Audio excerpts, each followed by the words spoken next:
Dude, I want you to be as smart as I am. Motherfucker, give me a. Dude, I want you to be as smart as I am.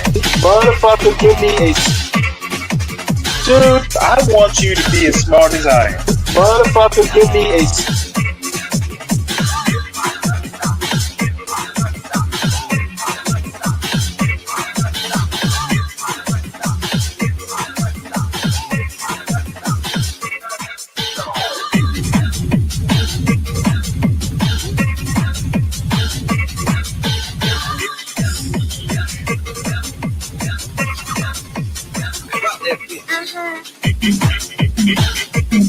Dude, I want you to be as smart as I am. Motherfucker, give me a specific.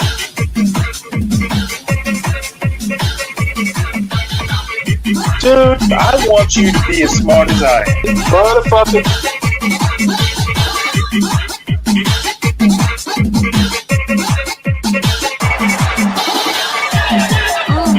Come on out, you rapist!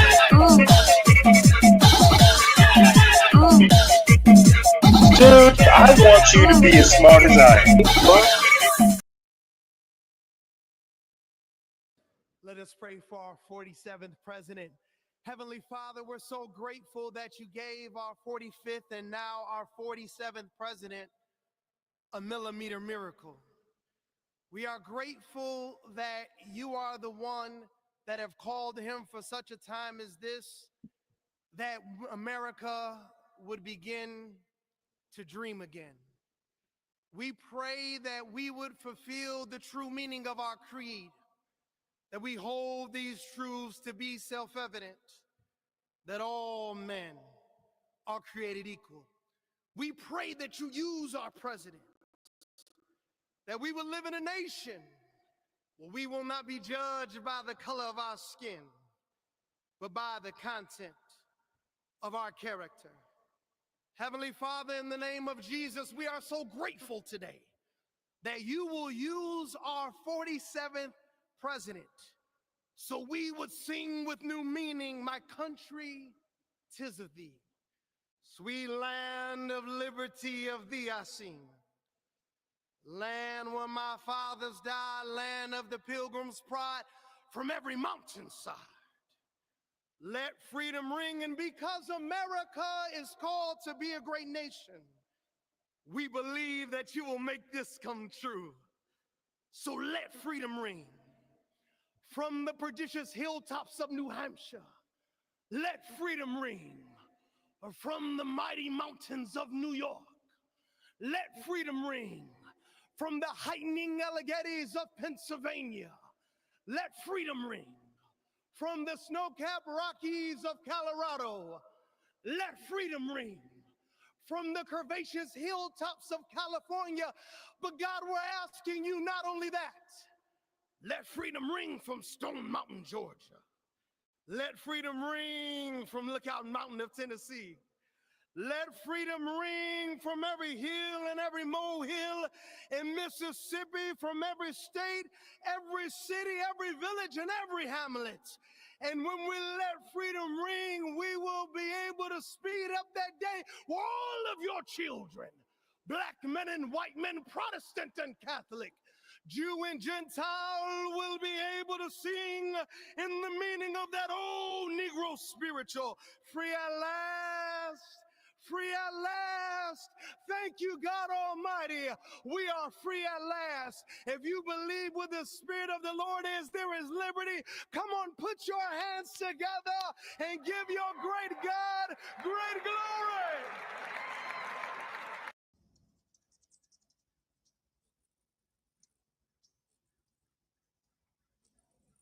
Amen, Reverend. Amen. Welcome to the show, folks. Good to be here after a very long day. Hopefully everybody's well. This isn't going to be an awfully long show, but we are happy to be here and watching hummingbirds. A couple news stories. Trump signs order imposing tariffs on Canada, Mexico, in China. Um, well, he did promise tariffs, and apparently he is going to deliver. This news story was written by David J. Lynch, Mary Beth Sheridan, and Amanda Coletta. Trump signs order imposing tariffs on Canada, Mexico, and China. It's the first official action of the president's second-term trade war.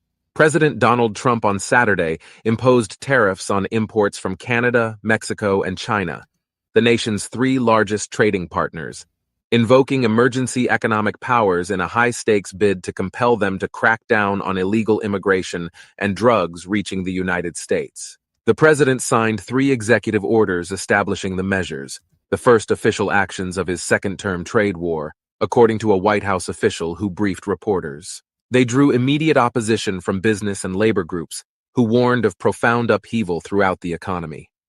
For the typical U.S. household, the tariffs will mean a loss of about $1,200 in annual purchasing power, according to the Budget Lab at Yale University, a nonpartisan research center.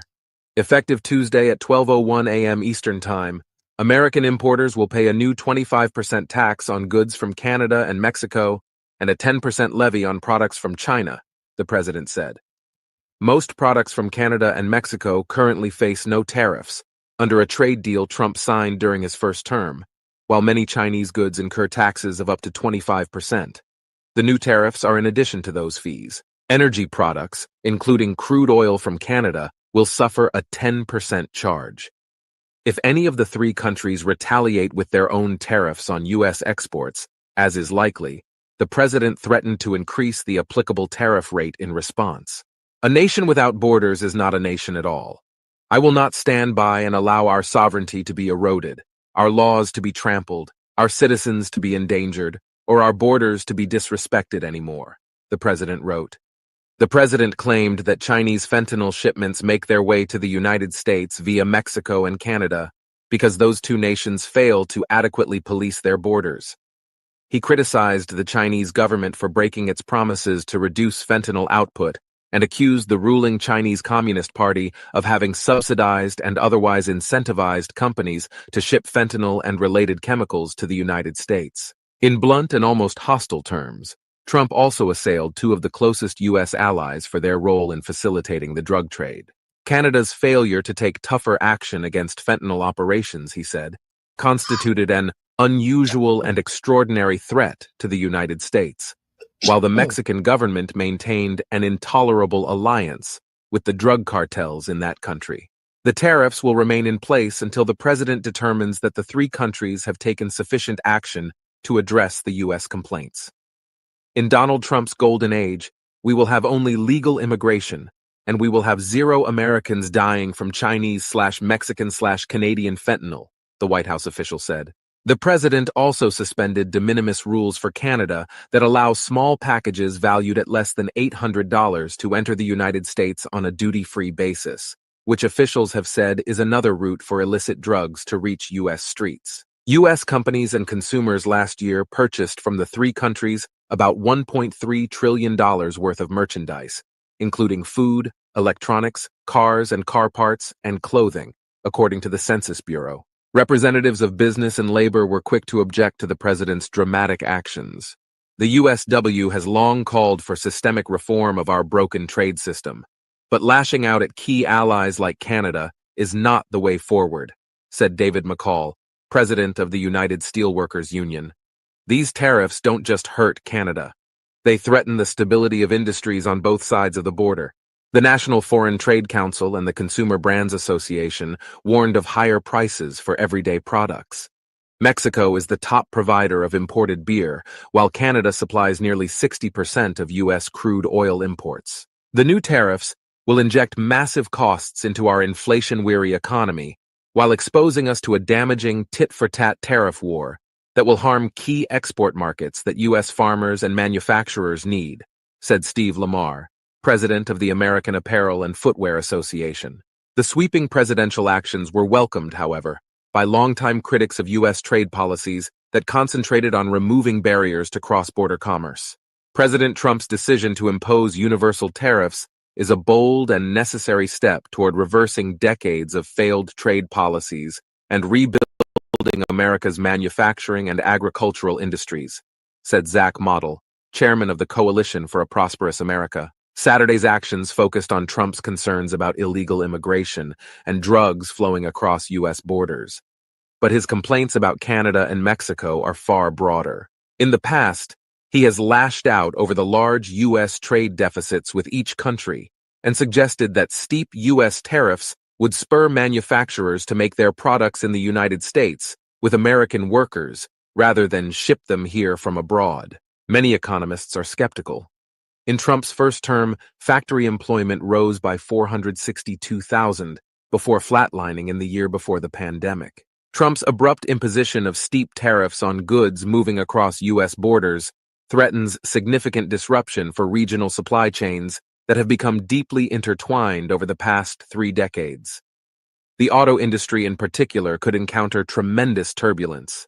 There is no provision in the president's orders for companies to seek an exemption from the tariffs for items that are unavailable from suppliers outside of North America, according to the White House official, who spoke on the condition of anonymity to share details on the orders. Apart from the tariff's economic impact, Trump's action is notable for calling into question one of the signature achievements of his first term in office, the United States-Mexico-Canada Agreement, USMCA. By placing tariffs on Canada and Mexico, Trump is effectively ripping up that deal, which replaced the North American Free Trade Agreement, NAFTA, and took effect less than 5 years ago. Trump initially proclaimed his NAFTA rewrite the most modern, up-to-date, and balanced trade agreement in the history of our country. The agreement included a provision for the 3 countries to review the deal on July 2026, make recommendations for its improvement, or begin a 10-year countdown to ending the pact. Tariffs may be just a negotiating tactic, designed to wring concessions over border controls from Mexico and Canada, many Wall Street analysts believe. Canadian officials have for several months been engaged in a diplomatic effort to stave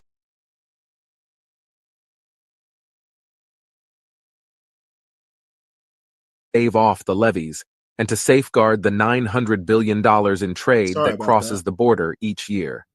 Trump's tariffs could shrink the Canadian economy by 2.6%, economists said. Top cabinet ministers met this week with U.S. officials, including Secretary of State Marco Rubio, to argue that they have addressed border concerns. Canada in December unveiled a $900 million border security plan, which includes an aerial surveillance task force, Black Hawk helicopters, and drones. Officials texted videos of border operations to their U.S. counterparts, and Alberta Premier Danielle Smith invited a Fox News crew to the border this week. But on Friday evening, after meeting with Tom Homan, Trump's border czar, Canadian officials said at a Washington news conference that they do not believe the tariffs are about the border. The Mexican government did not respond directly to the tariff announcement. But President Claudia Sheinbaum, appearing at a public event, said, "When we talk to other nations, it's always with our head high, never bowing our head. We are equal to all the other nations in the world." Gabriella Siller, director of economic analysis for the Base Financial Group, said on the social media site X that Mexico's GDP could shrink 4% if Trump's tariffs are in place for all of 2025. Since USMCA went into effect, U.S. trade with Mexico has grown especially fast. U.S. reliance on Mexico as a source of imports has increased over the past several years. Through November 24, almost 16% of the $3 trillion in merchandise that the United States purchased from other countries came from Mexican factories, according to Census Bureau data. In 2017, before Trump's first tariffs on Chinese products began reshaping global supply chains, about 13% of imports came from Mexico. IBC Bank in Laredo, Texas, which specializes in servicing cross-border commerce, has seen its assets grow by more than $3 billion, or 27%, since the new agreement took effect. From his office window, Gerald Schwebel, the bank's executive vice president, can see the steady flow of trucks carrying goods back and forth between the United States and Mexico, little more than 5 miles away. On the other side of the bank's headquarters, freight trains belonging to the Canadian Pacific Kansas City Railway haul grain, lumber, fuel, chemicals, steel, cement, cars, food and appliances along a corridor that links the three nations. Before NAFTA took effect in 1994, the unemployment rate in Laredo topped 10%. It's hovered around 4% for the last few years, according to the Bureau of Labor Statistics. Laredo is a prime example of the benefits of North-South trade as a result of USMCA and NAFTA, said Schwabel. Indeed, jobs in the city, home to the nation's largest inland port, have grown slightly faster than the national average since the new trade deal was implemented. In other respects, USMCA has been less impressive. Robert E. Lighthizer, Trump's first-term trade negotiator, designed the deal to promote more domestic manufacturing than its predecessor. Tougher rules of origin required 40% of passenger cars to contain parts produced by workers making an hourly wage of at least $16, far more than Mexican factories pay. The most recent International Trade Commission assessment in 2023 found, however, that the new rules had a negligible impact on GDP and aggregate employment in the U.S. economy. In the treaty's first 2.5 years, only 35 new jobs in U.S. vehicle production were created, the ITC said. For Trump administration officials, including Secretary of State Marco Rubio, a key concern is the growing presence in Mexico of Chinese manufacturers. Many are there to serve Mexican customers, but U.S. officials worry that some Chinese company, especially makers of electric vehicles, may hope to use Mexico as a tariff-free backdoor to the U.S. market. As the first North American trade war begins, some analysts say Mexico and Canada stand to lose more than the United States. The impact on those economies of a three-way tariff conflict could be several times larger than in the United States, which is much less dependent on trade, according to an analysis by S&P Global Ratings. Mexican manufacturers in the auto and electrical equipment sectors could see significant output declines once tariffs take hold, according to a S&P Global Ratings analysis. In Canada, the biggest losers are likely to be makers of paper products, rubber, and plastics.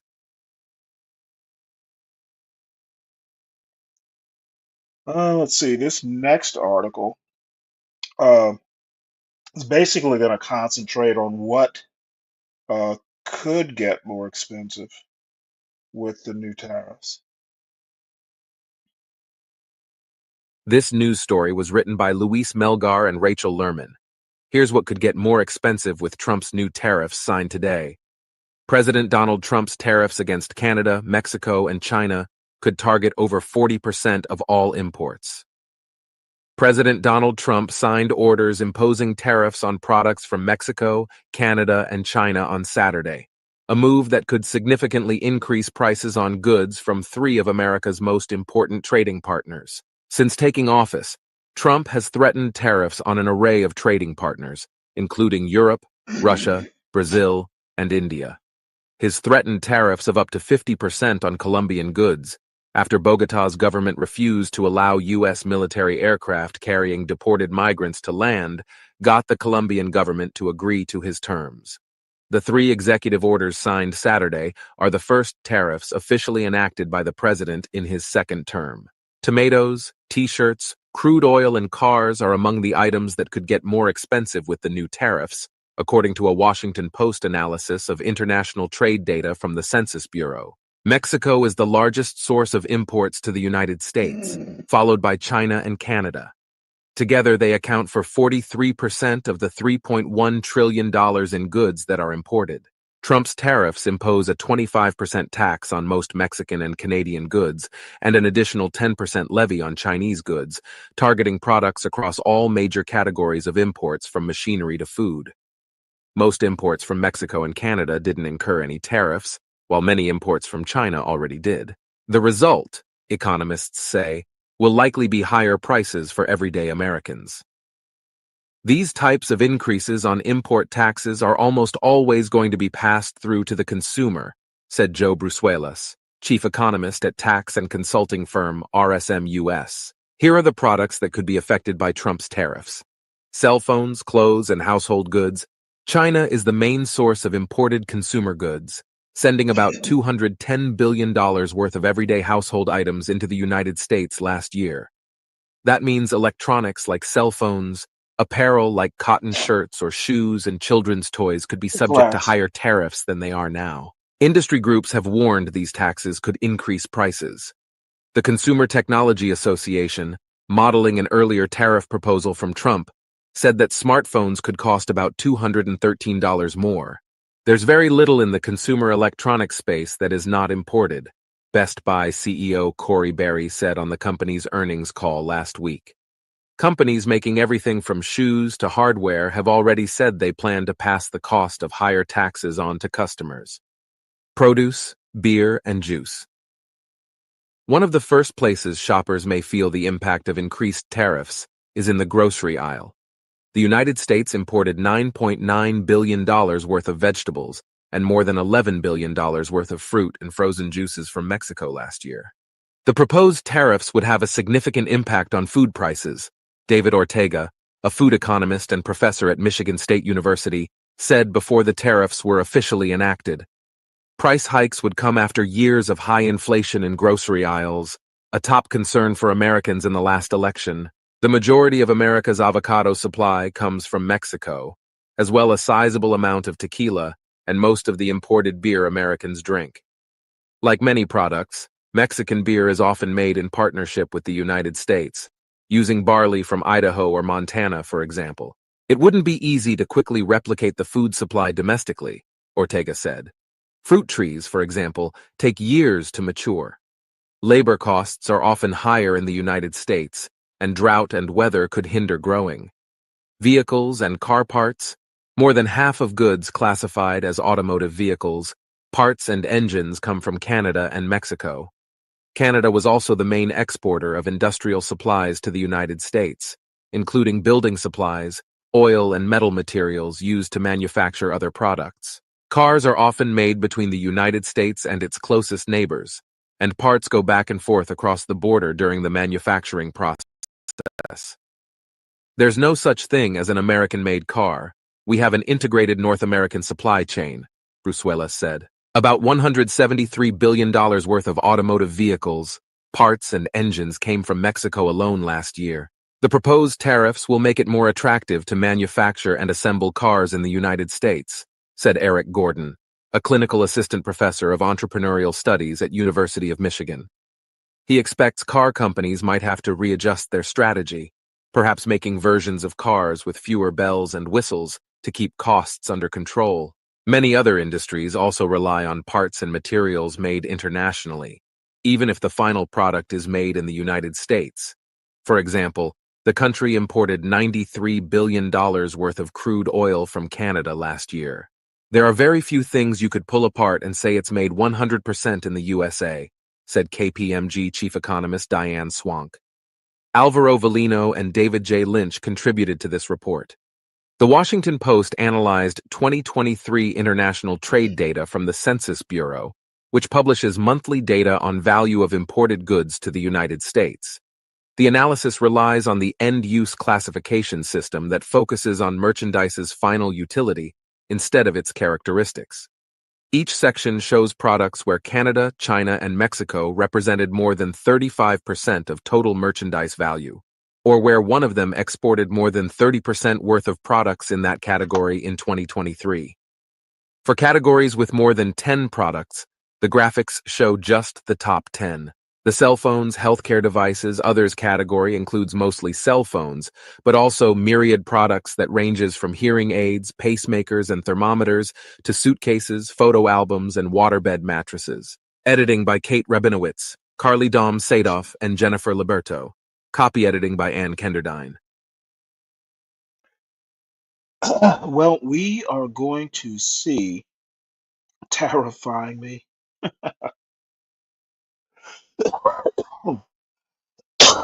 Well, you know, um, what can I say? Trump is doing what he thinks is right, and America gets what it voted for.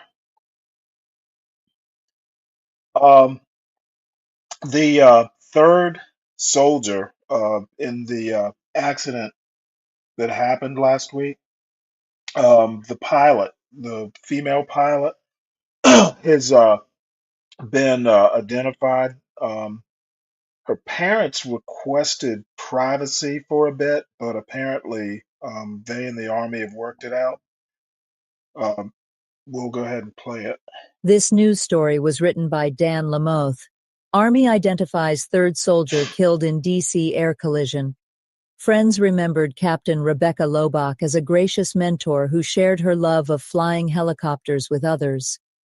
The Army on Saturday identified the third U.S. soldier killed in a collision between American Eagle Flight 5342 and a Black Hawk military helicopter, collaborating with relatives who a day earlier requested that officials keep her identity private. Captain Rebecca Lobach, 28, was one of two pilots aboard the helicopter and undergoing an annual proficiency evaluation when the crash occurred Wednesday night, military officials said. Army officials disclosed her identity in a statement that also included a message from her family. "We are devastated by the loss of our beloved Rebecca," the family's statement read in part. "She was a bright star in all our lives. She was kind, generous, brilliant, funny, ambitious, and strong. No one dreamed bigger or worked harder to achieve her goals."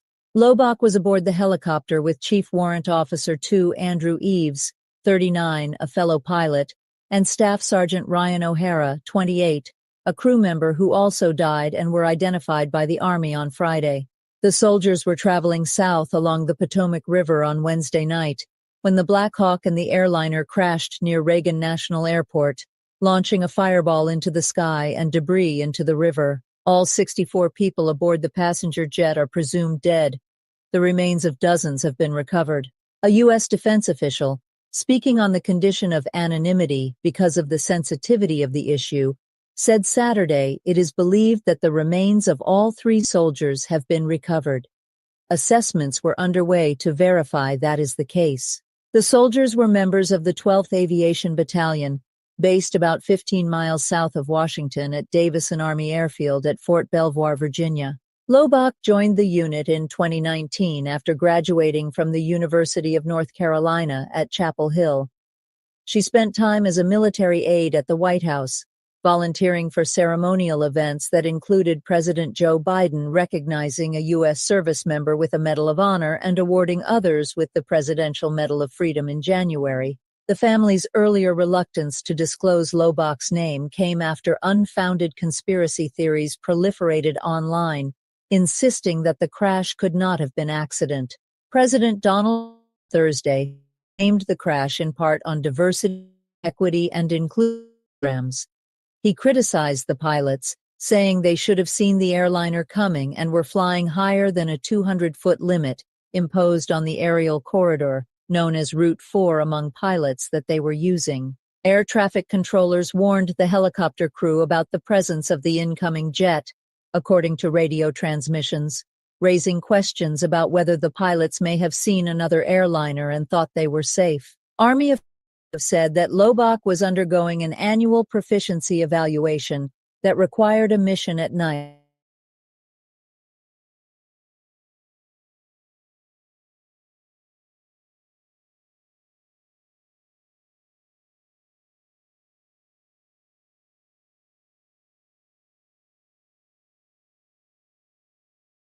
As a Black Hawk pilot, her family, while also mentoring younger soldiers along the way. Homeschooled in North Carolina, she was a standout basketball player in high school and played at the University of the South in Sewanee, Tennessee, before transferring to UNC and pursuing a military career through the Reserve Officers Training Corps, ROTC.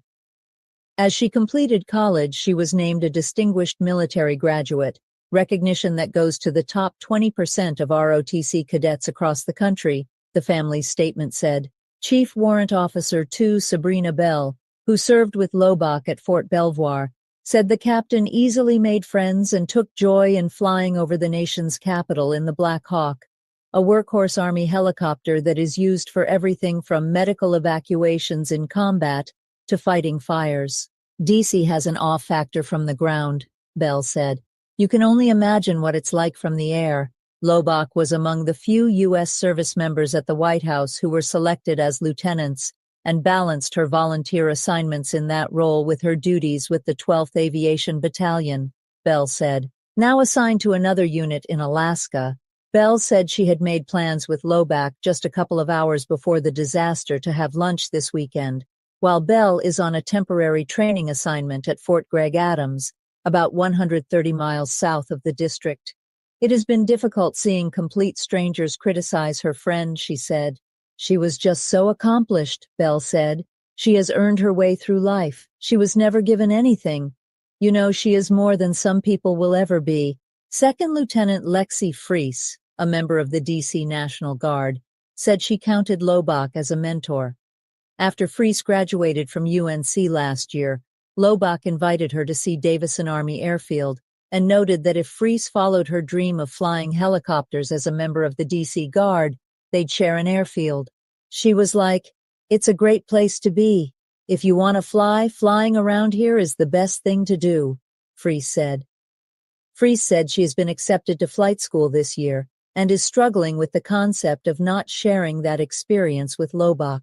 She was just a helper in any way, shape, or form, Freese said. My hope for my career is that I get to help people like she did. Another friend, First Lieutenant Samantha Brown, recalled the two of them completing ROTC training together in North Carolina. Lobach, she said, considered pursuing a career in infantry, armor, and aviation units, and selected a career as a helicopter pilot as her first choice. She wanted it and she was incredible, so she got it, said Brown, who serves as a field artillery officer. Brown said she also had touched base with Lobach hours before the collision as they made plans for an upcoming trip together. She was wonderful. I'm going to think about her for the rest of my life, Brown said. I loved her.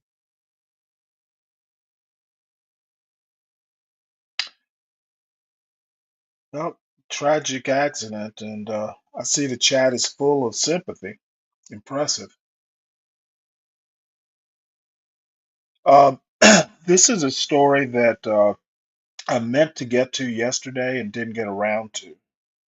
So, Justice Department orders FBI purge.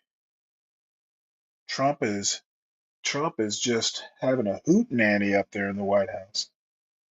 This news story was written by Jeremy Roebuck, Perry Stein, Salvador Rizzo, and Carol D. Leonig. Justice Department orders FBI purge. Review of staff who touched January 6th cases. A top Justice Department official on Friday ordered the firing of at least 8 senior FBI executives and a sweeping examination of the work of thousands of other Bureau employees, including all those who worked on investigations tied to the January 6, 2021 attack on the U.S. Capitol, according to a memo obtained by the Washington Post. The directive from Acting Deputy Attorney General Emil Bove said those field agents and FBI support staff could face additional personnel action, suggesting that the number of firings could swell in the coming weeks. Bove instructed Acting FBI Director Brian Driscoll to terminate the 8 executives he identified, including David Sundberg, Assistant Director in charge of the Bureau's Washington field office, which was heavily involved in the Capitol riot investigation, if they did not agree to resign within days. He cited an executive order President Donald Trump signed within hours of taking office last week, ordering an end to what he described as the weaponization of law enforcement. I do not believe the current leadership of the Justice Department can trust these FBI employees to assist in implementing the president's agenda faithfully, Bove wrote. The Justice Department did not respond to requests for comment. The Post reported on Thursday that multiple senior FBI officials had been ordered to leave the Bureau within days or be fired, and it was unclear how many of those individuals were among those named in Bove's directive. The information contained in the directive adds new detail to a potential staffing shakeup described earlier Friday by 3 people familiar with those plans. The possible personnel moves come just days after pledges to avoid retaliatory action by Trump's nominees to lead the FBI and the Department of Justice. The people, who spoke on the condition of anonymity to discuss private personnel deliberations, said Justice Department officials were also reviewing the records and considering firing dozens of other field agents who had been involved in special counsel Jack Smith's investigations into Trump's alleged efforts to overturn the 2020 election and his alleged mishandling of classified documents. In an email to the FBI's workforce later Friday evening, Driscoll wrote that he had been instructed to dismiss 8 executives and acknowledged the wider review processes underway to determine whether any additional personnel actions are necessary. This request encompasses thousands of employees across the country who have supported these investigative efforts, Driscoll wrote, noting that he and Robert Kissane, the FBI's acting deputy director, were among them. The email was obtained by the Post. It is highly unusual for senior staffing changes to be made under interim leadership at the FBI, a law enforcement agency that is supposed to be insulated from politics. A mass purge of field agents, the frontline investigators in FBI cases, would signal an even greater escalation of a pattern of upheaval that has roiled the Justice Department. Bove was appointed to the position of acting Deputy Attorney General last week, after serving as one of the president's personal defense attorneys in some of the cases he has now flagged for review. Trump's nominee to fill that position permanently, Todd Blanche, another member of his personal legal team, awaits Senate confirmation. After that, Bove will be the principal associate deputy attorney general, one of the most powerful positions at the Justice Department. In addition to those involved in the January 6th and Trump cases, Bove's memo sought information on agents assigned to the February 2024 case the Justice Department brought in Manhattan against Ismail Haniyeh, a senior Hamas leader prosecutors accused of involvement in the October 7, 2023 terrorist attacks in Israel. It was not immediately clear why FBI personnel involved in that investigation were now under scrutiny. Driscoll, a longtime agent whom Trump appointed to run the Bureau until a permanent director is confirmed, has refused to endorse any effort to purge agents, the people familiar with the matter said. In his email to staff on Friday, he wrote, "As we've said since the moment we agreed to take on these roles, we are going to follow the law, follow FBI policy, and do what's in the best interest of the workforce and the American people, always." Asked Friday in the Oval Office whether he had ordered the firings of FBI agents, Trump said, "No, but we have some very bad people there. I wasn't involved in that.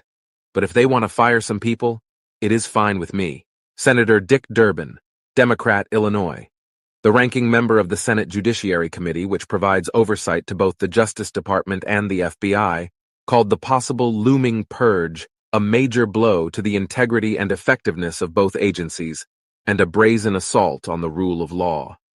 Unelected Trump lackeys are carrying out widespread political retribution against our nation's career law enforcement officials, he said in a statement. President Trump would rather have the FBI and DOJ full of blind admirers and loyalists than experienced law enforcement officers. Any purge of scores of agents from field offices across the country could significantly deplete the Bureau's staffing levels, affect ongoing cases unrelated to Trump or January 6th, and create a vacuum that would be difficult to quickly fill. New agents undergo screening and a specialized 18-week training program before they can be deployed in the field. While FBI agents can be terminated for cause, there is typically an extensive disciplinary process before any such decision.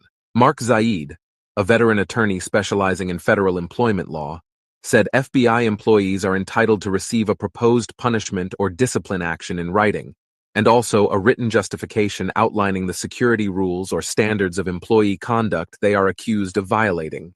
The employee would then have a 2-stage opportunity to appeal a recommended firing or other punishment. Zaid said any mass dismissal of agents would be legally risky for the Trump administration, which has already fired prosecutors involved in the Trump cases and told multiple senior leaders at the FBI to retire or resign by Monday or face firing. What this administration is doing is, they are acting so recklessly and with disregard to any laws or norms, they are making a ton of errors to satisfy their outspoken base that seek retribution, Zaid said, and they are creating a lot of legal claims. During his Senate confirmation hearing Thursday, FBI Director nominee Kash Patel vowed not to take action against Bureau employees simply because they'd worked on investigations tied to the president. All FBI employees will be protected against political retribution, said Patel, who before being nominated had been an outspoken critic of the FBI and the Trump investigations. Under questioning from U.S. Senator Cory Booker, Democrat, New Jersey, Patel committed to following standard bureau review processes before disciplining or dismissing any agent. Booker also pressed Patel for a promise to reverse any dismissals that might occur before he could become FBI director to ensure those procedures were followed. Patel did not explicitly make that commitment in his response. "I don't know what's going on right now over there," Patel told him. "But I'm committing to you, Senator, and your colleagues that I will honor the internal review process of the FBI." Pam Bondi, Trump's nominee for Attorney General, gave similar assurances regarding Justice Department employees during her hearing earlier this month. "There will never be an enemies list within the Department of Justice," she told members of the Senate Judiciary Committee. "I will not politicize that office. I will not target people simply because of their political affiliation." Last week, however, interim leadership installed at the Justice Department while Bondi awaits confirmation fired more than a dozen officials and prosecutors who had worked on Smith's cases.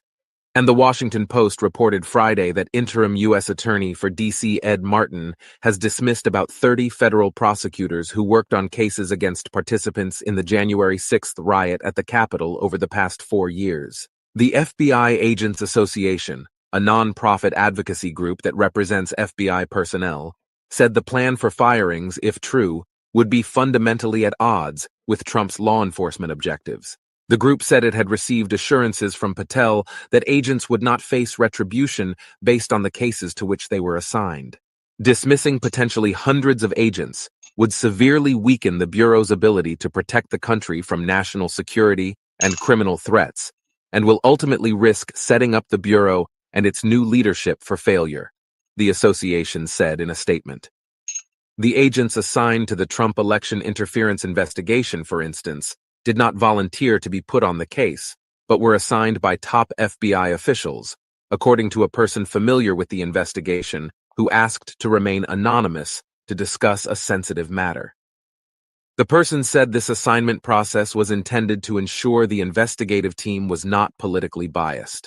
As news of possible firings spread Friday, Bureau employees traded information and some sought legal advice. One person who works at the FBI's Washington field office relayed to a colleague that supervisors had told agents to prepare for the White House to publicly release the names of the agents who worked on the 2 Trump criminal cases on Monday, and that those agents would be terminated that same day. Managers were telling employees to take their personnel files with them over the weekend. Another person who was contacted by someone who works for the FBI said. Lisa Ryan, Derek Hawkins, and Mark Berman contributed to this report. Earlier versions of this article incorrectly described the title Emil Bove will hold at the Justice Department once a Deputy Attorney General is confirmed by the Senate. Bove, who is the acting Deputy Attorney General, will become the Principal Associate Deputy Attorney General. The article has been corrected. Yep. Well, live by the sword, die by the sword.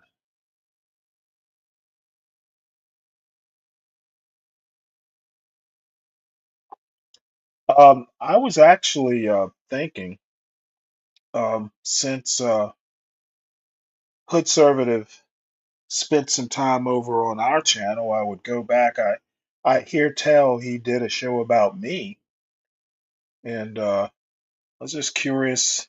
I've been avoiding it actually for a while because I wasn't that interested in what he had to say. But since he hopped up on the panel on John's show and acted like he owned the joint, I figured I'd see at least a little bit of what he had to say, see if anything's interesting at least.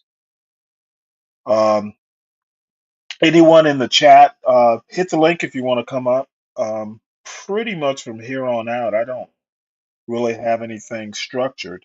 I do have some pop the balloons and all that stuff, but in the meantime, let's see what old hood conservative has to say.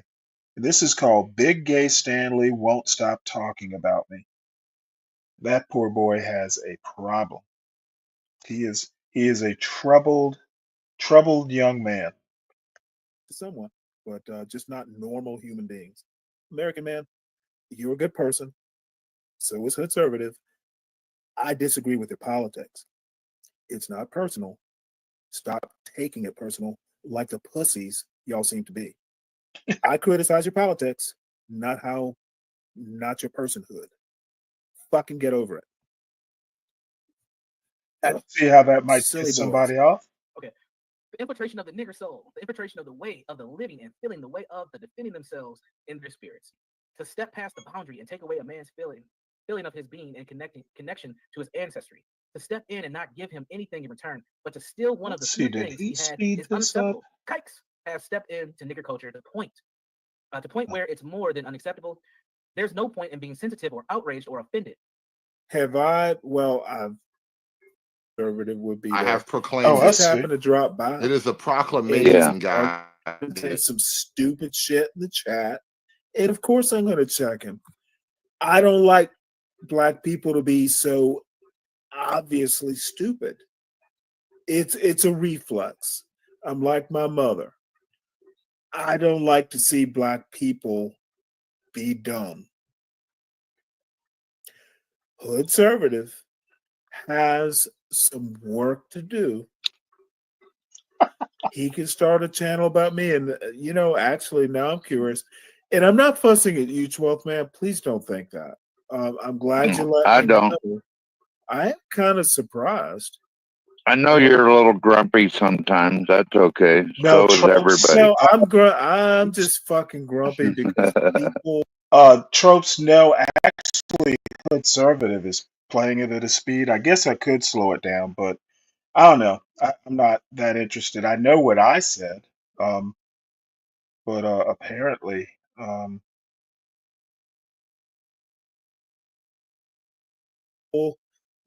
there are too many Hood Conservatives and Be Braves in our world.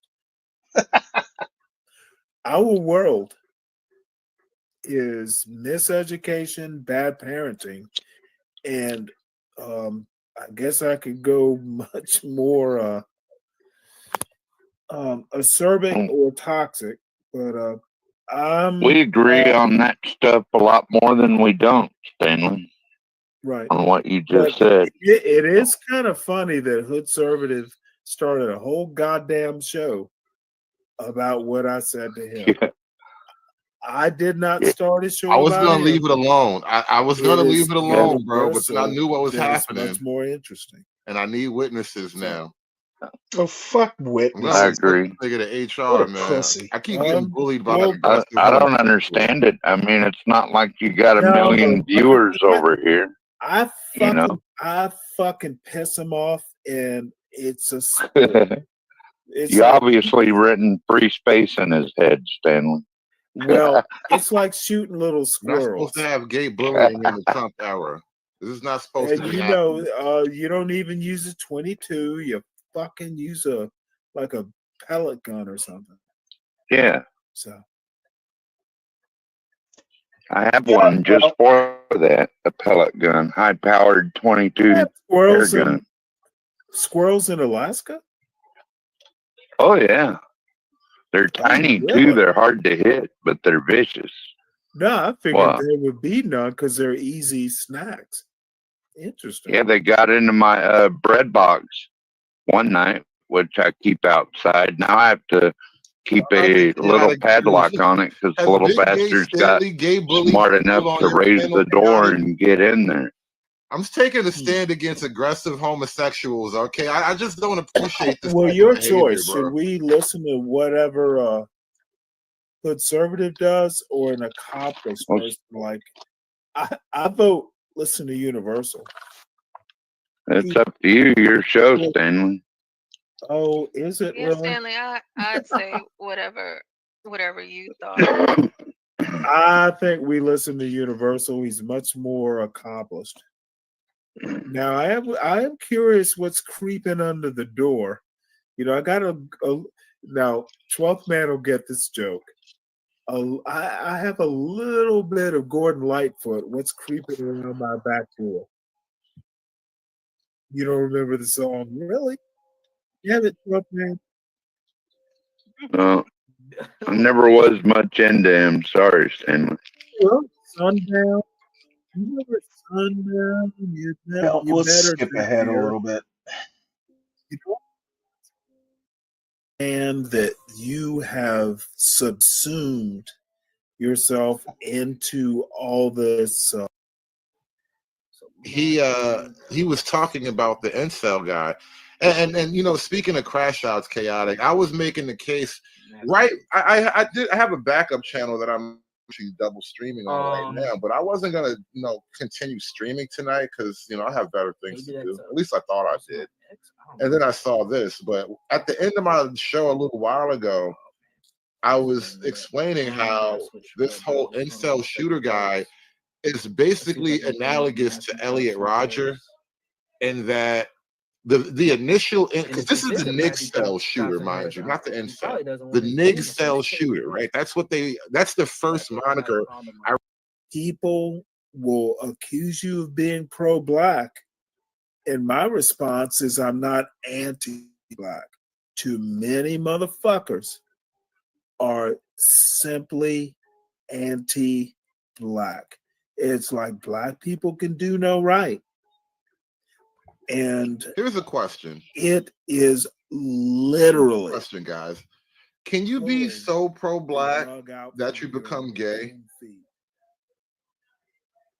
Like seriously, I know I'm trolling. What the fuck? But I'm asking. So what the fuck is up with this dude in calling people gay? This dude is just weird. And he can't seem, apparently, none of his little buddies on his show have enough balls to tell him that he just sounds really kind of off the wall there. Yeah, those, yeah, Dirty. Those, this guy's just, yeah. You know what? It's not even worth listening to anymore. Apparently, he just, for some reason or another, thinks that he's being very effective with this sort of personal attack. And, the only thing personal I have to say about him is that, gee, it seems extremely weird that this is the tack you take. Okay, yeah, I'll get into ad hocs just because I think it's funny, and maybe he thinks it's funny, but he needs to do better. He's not doing himself any favors with this sort of critique. So once again, I'm pretty much unstructured from here on. Hey Virgo, if Virgo comes up, we'd actually plan on just doing a bunch of cooking videos. So if she's up to it and comes up, we'll switch over to cooking videos. And feel free if you got a favorite recipe or something like that, feel free to share it with us. In the meantime, I'll go ahead and just play this Pop the Balloon. And, again, I don't have any particular agenda. The show won't be going, all night. But, if there are any topics you need me to cover or talk about or chat about, feel free to drop them in the chat or come up and chat. And I think the link is pinned.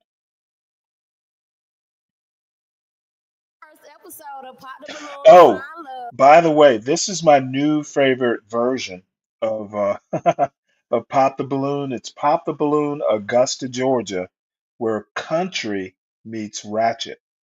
I didn't think the two could coexist, but in Augusta, Georgia, it does.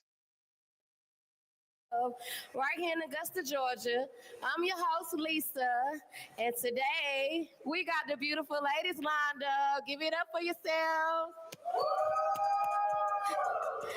All right, so we all know why we here. We trying to find y'all a match. Y'all ready? Y'all look a little nervous. All right, so I'm gonna just go over the rules real quick. So behind this curtain, we have a couple men lined up. They're gonna come out one by one. If you fucking with it, keep your balloon. If you're not, go ahead and pop it. Do it. Y'all ready? Right here. Hey, my name Tyrone Man Brown. Shit, I travel. I got a little 9 to 5 on the side too. So you know what I'm saying? Shit, that's about it. You know what I'm saying? I'm 29 years old too.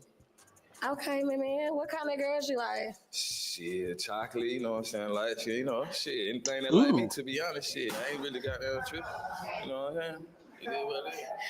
All right, so you got a couple balloon spots. Let's go in PADET. and see what's up. Let's see what's going on. Gonna go right here first. Your name, age, what you do, and why you popped your balloon, girl. Okay, my name is Tina. I'm 34. I pop my balloon because you look like a baby. That's reasonable. I understand. You get that a lot? Like you like a baby? Yeah, but shit, it been like this. Okay, besides him looking like a baby, that's it for you? I mean, you asked me, I'm a hairstylist. Yeah, that's the other thing you asked me, right? Yeah, I'm saying besides him looking like a baby, he's not your type? Oh, no. What about him not your type? I'm just, damn, we should start down there. I don't know. Just, you know. All right, that's cool with you. Let's go. Your name, age, and why you popped your balloon? My name Baby This. I'm 20 and just not my type. What about him not your type, baby? This? I like him a little darker. Yeah. A little darker. A little darker hair, a little more neat. That's cool. Okay, and is baby Dash your type though? Shit, she cute as hell. I ain't tripping. Name, age, and why you popped your balloon? I'm Sadia. I'm 22 and just not my type. What about Huh. my man not your type? I like light skin. I like light skin. I ain't giving over here reasonable ounces, but Yeah, you all good, like, you know what I'm saying? That's what's up. That ain't enough for my man, so. You know what I'm saying? Maybe too old. Maybe too old. Is Sadia your type, my man? Yeah, she cute too, shit. You know what I'm saying? Okay. Ain't nobody. Name, age, and why you popped your balloon? My name is Zai.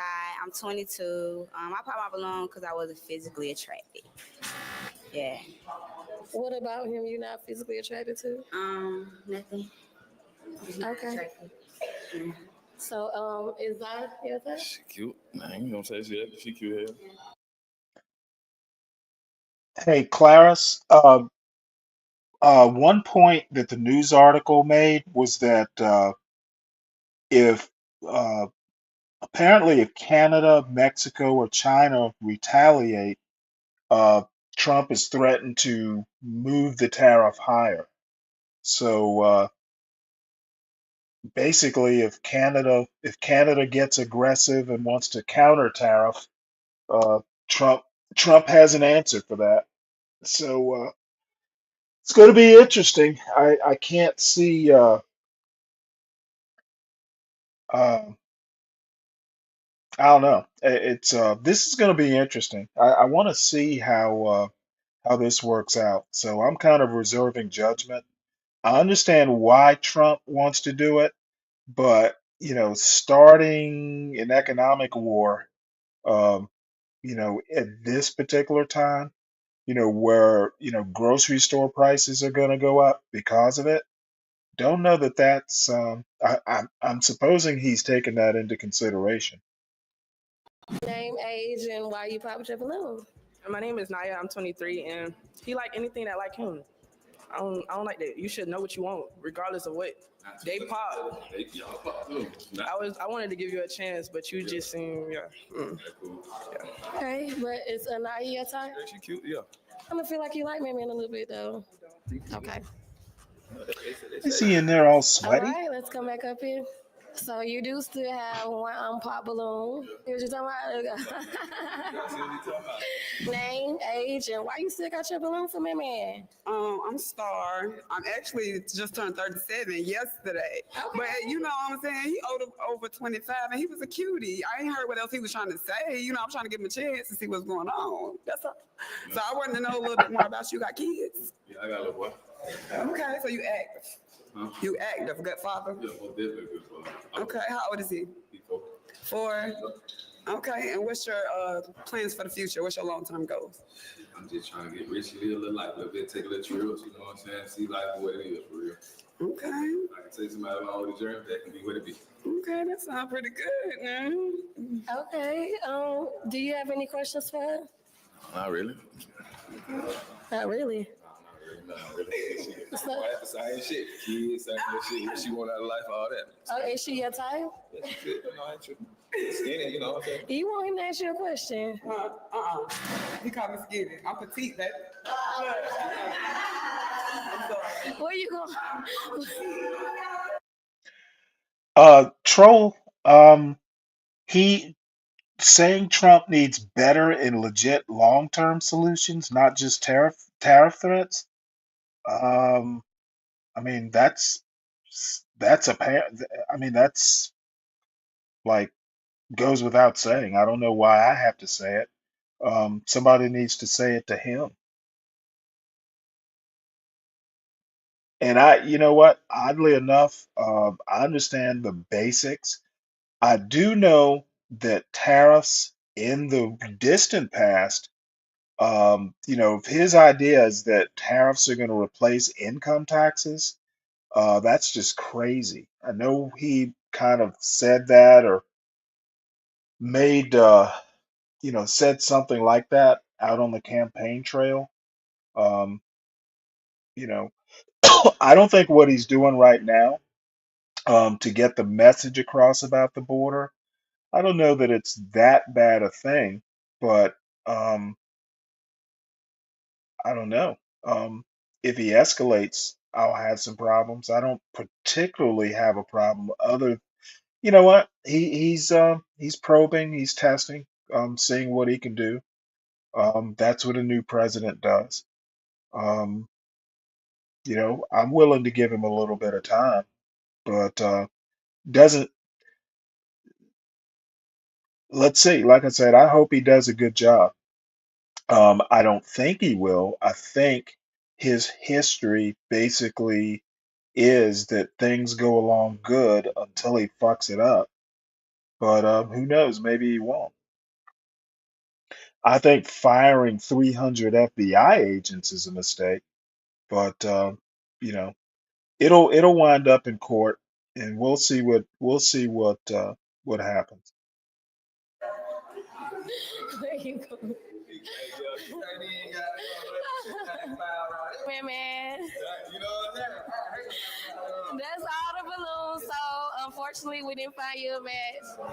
See you next time. Give it up for man. Woo! All right, calling out our next single guy. Where you at? My name Jewel. I'm 28, gonna be 29 at 12 o'clock. Okay.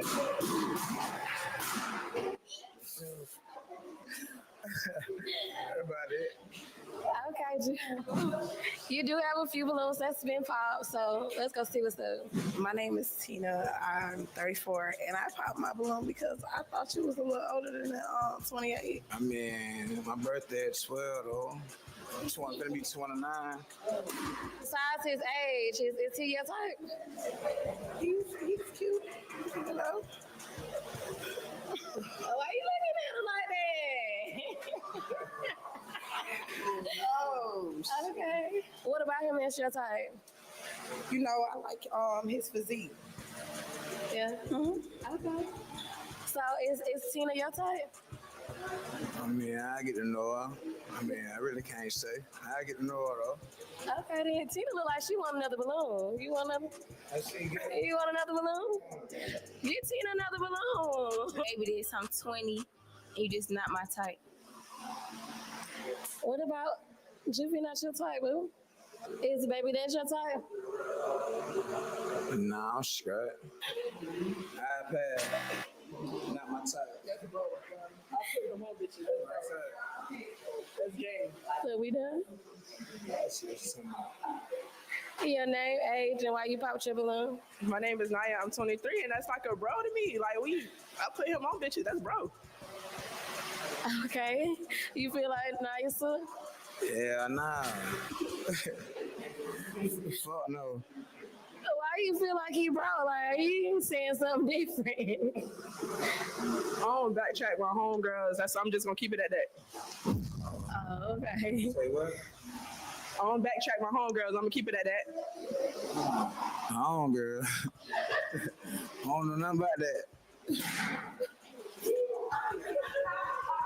What's going on? Why she proud? He's cute.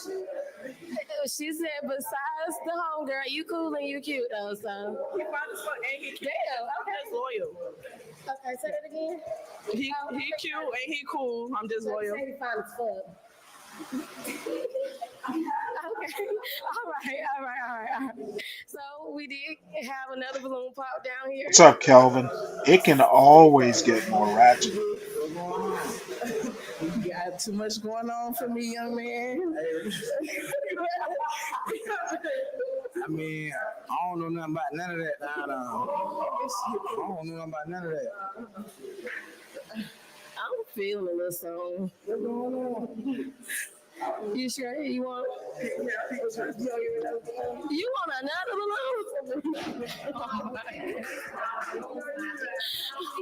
You want another? She want another balloon. Name, age, and why you popped your balloon? Star 37, and I popped it just because he a Cancer like me. We'll be cool friends. He fine now, but Cancer and Cancer, like we just too intense. Like it's gonna be too intense. Like yeah, we'll be good friends. A little toxic. Yeah. Okay. Besides that, he is your type though. Yeah, definitely. Okay. Is Star your type? I mean, I like that Chanel shit, oh. Thank you. Before it's tired, I don't know nothing about that. All righty then. Let's take a drink up here. Juvie. It looks like. What? I want blonde to get another balloon. Huh?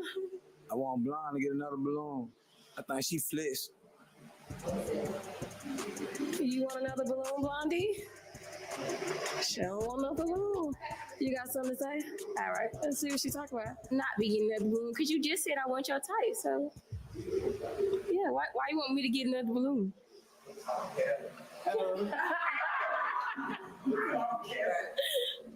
You I wasn't.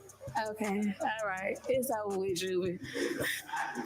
That's all the balloons, y'all. Give it up for Juvie. Woo! Calling out the next single guy. Where you at? Okay.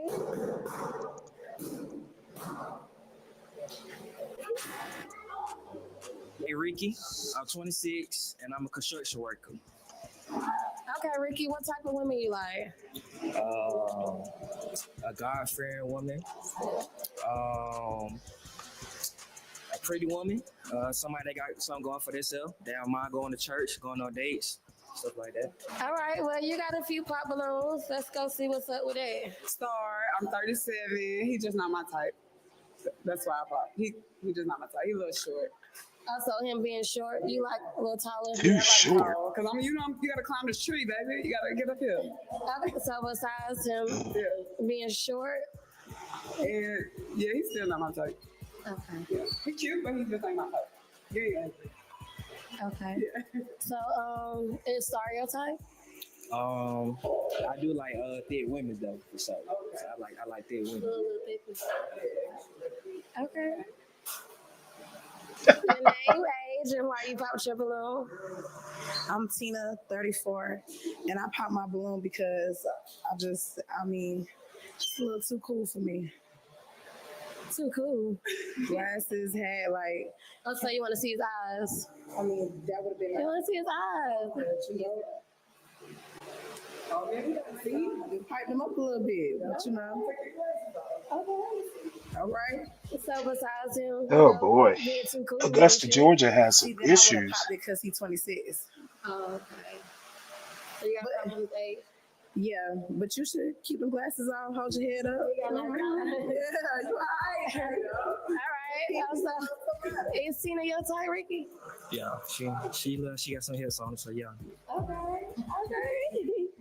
All right, let's move on. Your name, age, and why you popped your balloon? My name Baby This. I'm 20 and just not my type. Girl, ain't nobody Crusta. your type. So what about him is not your type? Yeah. I don't like facial hair. Oh, okay. Yeah. Okay. The beard a little too long? Yeah, too long. Yeah. Ricky, you get that a lot. Okay. So is baby dad's your type though?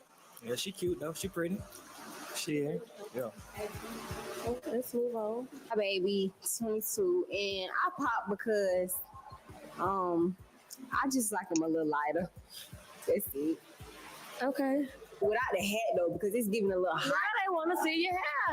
Now they want to see your hair. It's giving like. Now they want to see your hair. Okay. This is sad. I took it. Okay, go ahead. Okay. It's our baby your type. Yeah, she pretty. She just a little skinny. That's all. Too skinny? She just a little skinny. You said what about this little skinny? So you pretty, just a little skinny. That's all. I'm not skinny. I'm petite. You know. That girl, you know. All right. My name is Zai. I'm 22. I pop because I don't like the beard. Yeah. You gotta do something about that beard. I don't know what he said though, like about what you want in a woman. It seems like you got your stuff together, know what you want. I like that, but yeah, physical attraction. I don't like the beard. You just said that so if he cut his beard, what you? I'm not gonna make nobody cut their beard. He gonna be himself. Okay. Okay, I like that. So is Zai your type? Yeah, she is. She pretty. I like the toes. For sure. Ain't got it on. So yeah, for sure. She is. I'm Naya. I'm 23. I'm gonna let you tell why I pop my balloon. Oh, this game. Why the hell you couldn't say that? Because you're gonna be like, you probably everybody game, but no, that's you too friendly for me. I'm not, though. Everybody, bro. Okay. All right, she game. I'm an actress and I make music, so. Oh, y'all do a lot. You got a lot of bros and shit. Yeah, that's true. Okay. I network a lot to make money. All right, well, let's move back up here. All right, Ricky. You have no more balloons, so we can find you a match today, but maybe next time, okay? All right. Y'all give it up for Ricky. Not our next single guy.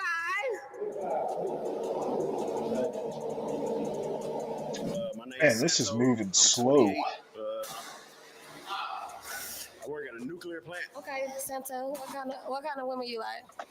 I don't really have no type, to be honest, but I'm 28 in my field, so I'm kind of looking for some that can make me better. Okay. All right. You got a few pop balloons, so let's go over here and see what's up with it. All right. Star. I'm 37. He was cute. Apparently, he needs help you to gotta be better. for yourself. Your person, they ain't got to make you better. You got to be better for yourself. You know what I'm saying? So that's self-love is everything. You know what I'm saying? So that's all. So, how you feel about what she said? I mean, I'm big on that too. That's what I'm trying to tell you. I done spent a lot of my time pouring into other people. Right. So shit, I'm at a point now where if you can't pour into me, right, just so you saying equal. Yeah, you gotta pour in like I'm pouring in. Oh, I got you. So did he answer that a little better for you? Yeah, okay. You want another balloon? Okay, all right. So is he your type besides? He's cute. No, he's very cute. Okay. He's cute. Okay. Start your type. Everybody. I mean, I ain't got a type. Ugh. Damn. That's cool. I mean, honestly, I go really off personality at this point. Like, you could be my type, but your personality might push me away. So I don't go off personality. I don't go off type no more. I go off personality. Okay, that was good enough for you? Yeah. Okay, let's move on. Tina, I'm 34. I pop my balloon because I just want you to be a little bit older for me, baby. That's it.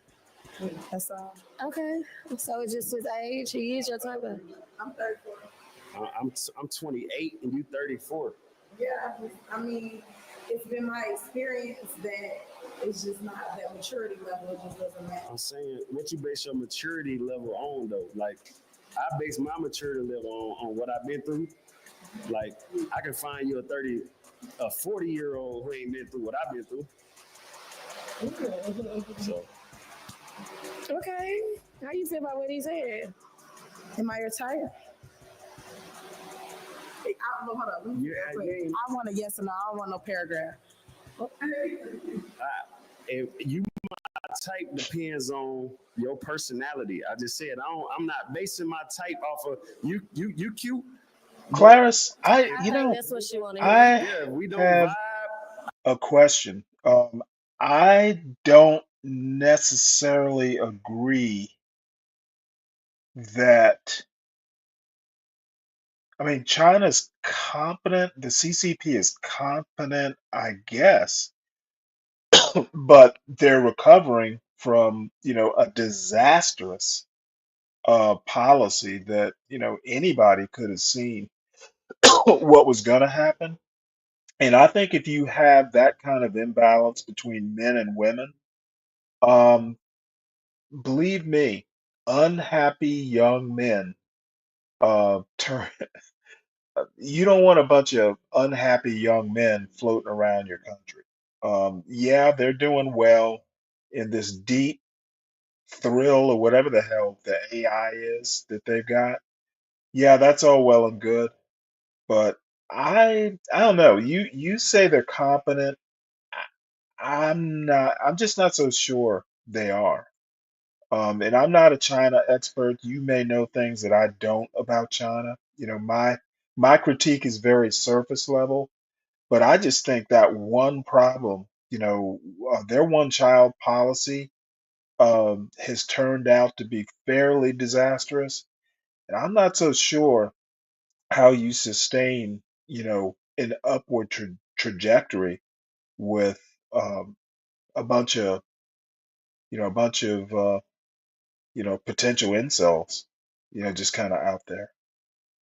But, again, I'm just kind of spouting off. I don't, you know, you may be you probably know this stuff better than I do. I'm the type where we gotta go hang out. If we don't click, you're not my type. Just lay eyes on you and say you my type. So what I should have asked is where are we going? You could have asked that. Oh. Do you want another balloon? No.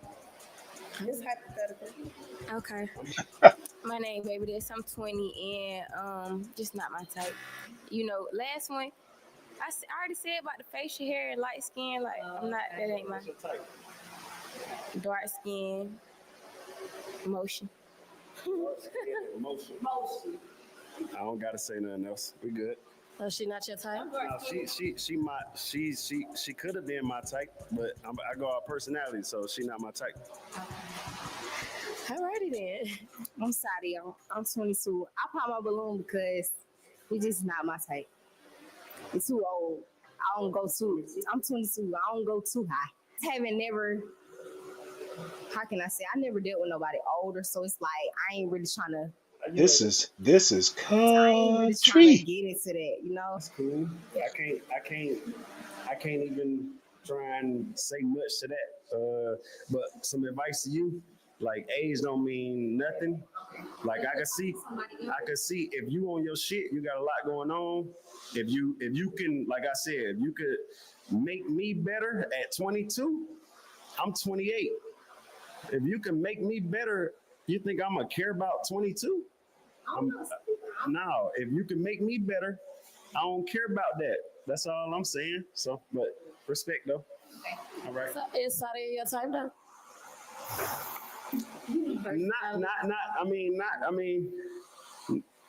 I ain't gonna say she's not my type, but she said what she said, so I'm gonna respect that. All right. My name is Naya. I'm 23. I popped my balloon before he explained, like we not his type. He actually explained what his type was, and that's getting to know somebody. But I do have one question though. How can a woman make you better? Because you said that like 100 times. So what can a woman do to make you better? Elaborate like what kind of better you Well, want. I don't think All right, you so personally can make it better. for starters, like I work at a nuclear plant. It's just me opening up to you. I make good money, but I don't manage my money well. So for starters, I'm looking for somebody that can help me manage my money well, because I'm the type I get paid every 2 weeks. So I don't really care about money because it come and go. I'm gonna get it again. So for starters, I'm looking for somebody that can help me manage my money better. Self-support. Weird. Exactly. And I'm the type, I don't ask for nothing. It could be something wrong with me. I ain't gonna tell you, but that's what I'm saying. You just gotta know. You just gotta be supportive and provide that support. That's Wow. what it is. This dude is To go out to determine your type. I would literally, I would actually call Former him a sports hit. guy. I like bowling. I'm competitive. I like anything where we can just be active. I'm not finna take. I mean, movies is cool, but I like to be active. I want to see if you athletic. I want to see if you can compete. So I'm into anything that's gonna make us be active and use our mind to work. Like, you know. Well, I just popped my balloon because he didn't know what his type was. But after he got down the line, he explained that it's a more deeper issue on what his type was. So that's why I popped my balloon Apparently, before he that's got a chance to explain. that's what he's doing. Okay, that's it. You want another balloon? I can take another balloon. Okay, let's get Naya another balloon. Oh, Santo, you do have 2 unpopped balloons, so now I want to switch it over to you. And I want you to make a decision based off a question that you asked the ladies. So, you got something you want to ask? Ask a simple question. I'm 28. I don't have no kids yet. I would like to know if the two balloons, if they have kids, and you know. So for starters, if they have kids and what's their current situation. So kids are like a deal breaker for you. You don't want nobody with no kids. No, it's not a deal breaker for me. But I'm 28. I'm in that mode where I'm the youngest in my family. I want to start a family. I want to have kids. So. Okay. You want to see if they open? Yeah. Okay. Let's see what's up. My name is Jesus, Zai. I'm what is she 22. wearing? I still got my balloon because it seems like you're stable. It seems like you know what you want. It seems like we share the same morals side, like mindset and things like that. And I am attracted to like mindset, sexual. So yeah, just interested. Okay, and answer his question about the kids. Oh, no, I don't have any kids. I kind of don't want kids, really. But I might have one though, so I don't know. But I'm leaning more so on the side I don't want kids, so that might be a deal breaker for you.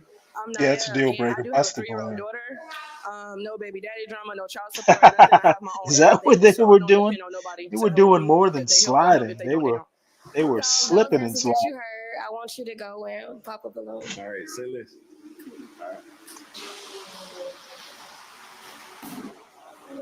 Okay.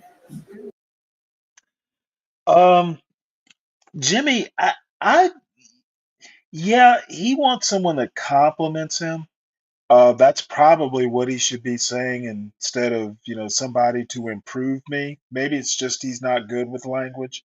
But the one thing that does concern me, women, at least in my opinion, I mean, women don't want to hear that, some guy is so irresponsible that he's blowing his paycheck every couple weeks. He needs to get a hold of that. Women are by and large interested in guys who can manage their money, who are stable, responsible, that sort of thing. So, I don't know that, telling a woman that, hey, I need you to help me manage my money. I don't know. That's, I guess some women might be into that, but none that I've ever met. Okay. Why you pop Naya's balloon? It. I don't know. It's just not. It's just not. You know. I don't. I'm not gonna put her. You know what I'm saying? Like, but it's just. I'm all right. How you feeling? That's good. I popped him at first before getting to know him, so that's cool. Okay. All right. Well, you still have one other balloon right here. Do you have a question for Zai? Nah, she had her balloon the whole time. I'm willing to get to know Zai and vibe with Zai. She seemed like she's definitely my type. She seemed like, she's interested as just as me. Mm-hmm. So I feel like we good. Do you have any final questions for Santo? All right, let's come on up here. So is it a yes for you for Santo? Yes. Is it a yes for you for Zion? Yes. All right, we got a man. All right, calling out our next single guy. Come on. Right here, right here, right here. I'm the one who said y'all was some lions, but I meant to say y'all some lioness. Badass lioness, which I'll find at. But I'm Trez. Goddamn. Shit, I'm retired from. Yeah, yeah, Clarence, you obviously know more about what's going on in China than I do, so I'll just follow your lead on that. Find that. But I'm Trez. Goddamn. Shit, I'm retired from the army and shit. I just be chilling. Other than that, shit, that's it. You, you got a couple pops Retired from balloons. the Let's army. just He see what's looks up. mighty young. All right, 37. He just a little short, but he cute. He cute. Thank you. So start your time. I mean, everybody my time, I just like your vibe. It depends on your vibe, straight up. I popped his balloon because it's my cousin ex-husband. That's my dog, though. That's still my dog. She just like, hell no, I can't. That's my baby. We stay good.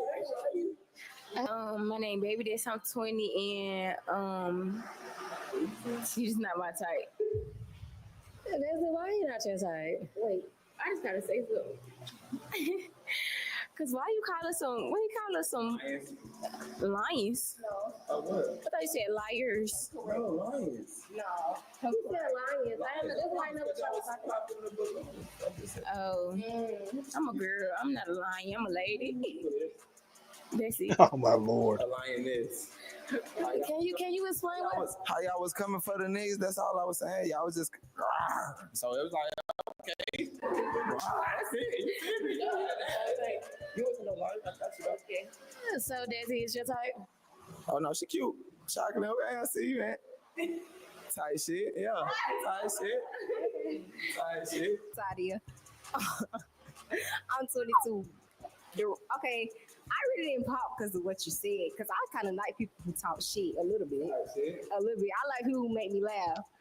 But it's the head. Yeah, Like, Jimmy. Guess he must be older. See, you wasn't becoming ready. See, I like somebody who wanna go. You know, what do I be like? Let's go out right now without your hat.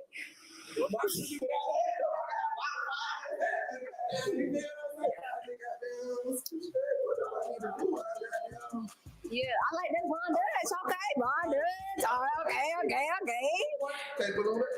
Okay, it look a little cooler with to the front a little bit. It look a little better. Sadia is your type? No, she good. Yeah, she look good as fuck. No cap. Thank you. I told her they're beautiful as fuck. I like your vibe though. Like, you feel me? You give me like, but you really give me like cub vibes, like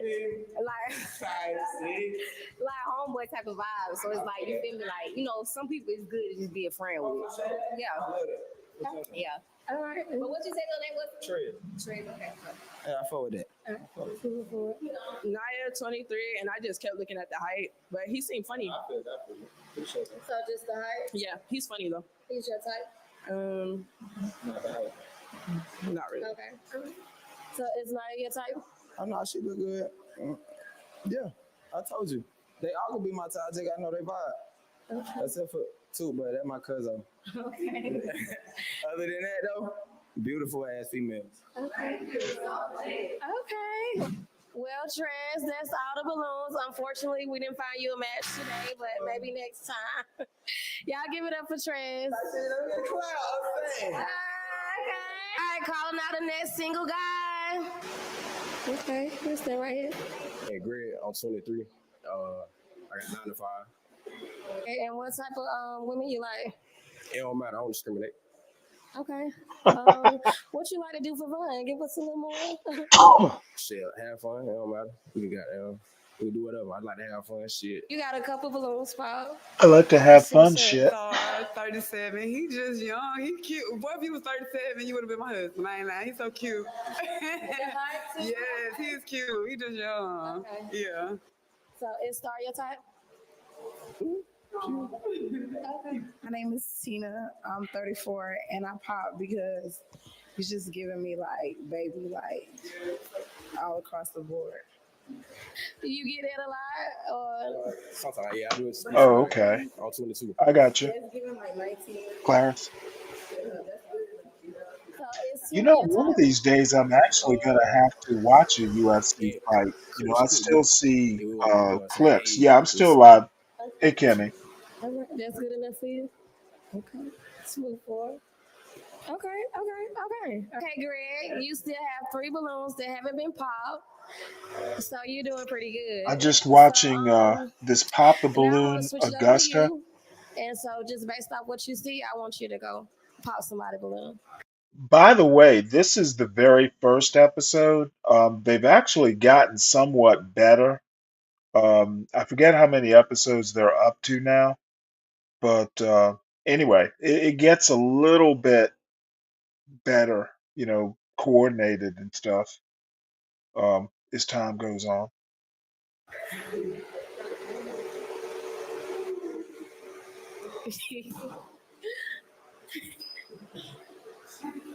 Well, all right, she made a decision for you, so let's come on over to her. Naya 23 and you just like hesitating, so I might not be the one. I like my niggas to step. But you cute though. That's why I kept my balloon. We still want to know your decision. Oh my So God. since she Why made a is she decision for wearing you, that? you have 2 balloons that's still unpopped. So, do you have a question you want to ask them just to kind of narrow it down? I can ask them the same question they already gave me. You ask whatever you want to ask. What's y'all name, like age, what y'all do type shit? Sadi, I'm 22. I do nails. Hey, baby, this I'm 20. I do hair. Nah, I don't think so. Y'all want to ask him something? Are you like the Facebook comedian type, or you like you be chilling? But like, I may Facebook get on comedian? Facebook just like everybody else, and like and what it look like with the reaction and shit. But I really be chilling though. It's just an app. You know, it ain't really real life. You know what I'm saying? Why you asking that? Is you his Facebook friend? Why you asking that? Yeah, I just be seeing people down my timeline like 50 times a day. I just was Yeah, wondering. they're So I'm kind just of going. they're kind of playing. You not a Facebook comedian? I mean, I don't call myself that. I won't say what it look like, as you can see. But that ain't really what I'm here. You know what I'm saying? But So besides the Facebook comedian shit, like you was fucking with him, you had your balloon, Paul. Um, He seemed cool. That's it. He your type. Mm-mm. Why he not your type? You had your balloon unpopped all this time. Kelvin, it's not really I didn't know they were doing it in Augusta for quite some time.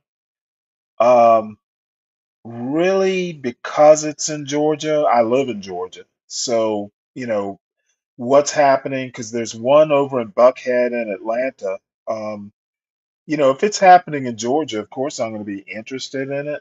But what really struck me about it is, you know, over the months, I've watched Detroit, like Pop the Balloon Detroit and Pop the Balloon St. Louis. And I have to say, Pop the Balloon Indianapolis are just, you know, just kind of ratchet. But Augusta is interesting because it's ratchet and country. You know, like these are some country people, but they managed to cross, you know, kind of the country. If you've ever been to small town Georgia, you would probably understand what I'm saying. Um, this is like Augusta's not a small town, but they are like this might as well be like Cordele, Georgia, you know, just somewhere just out of the way, and they're doing this on a Saturday night because there's nothing else to do. So they get together and do Pop the Balloon. Country and ratchet. I didn't think the two could mix, but it makes for some entertainment.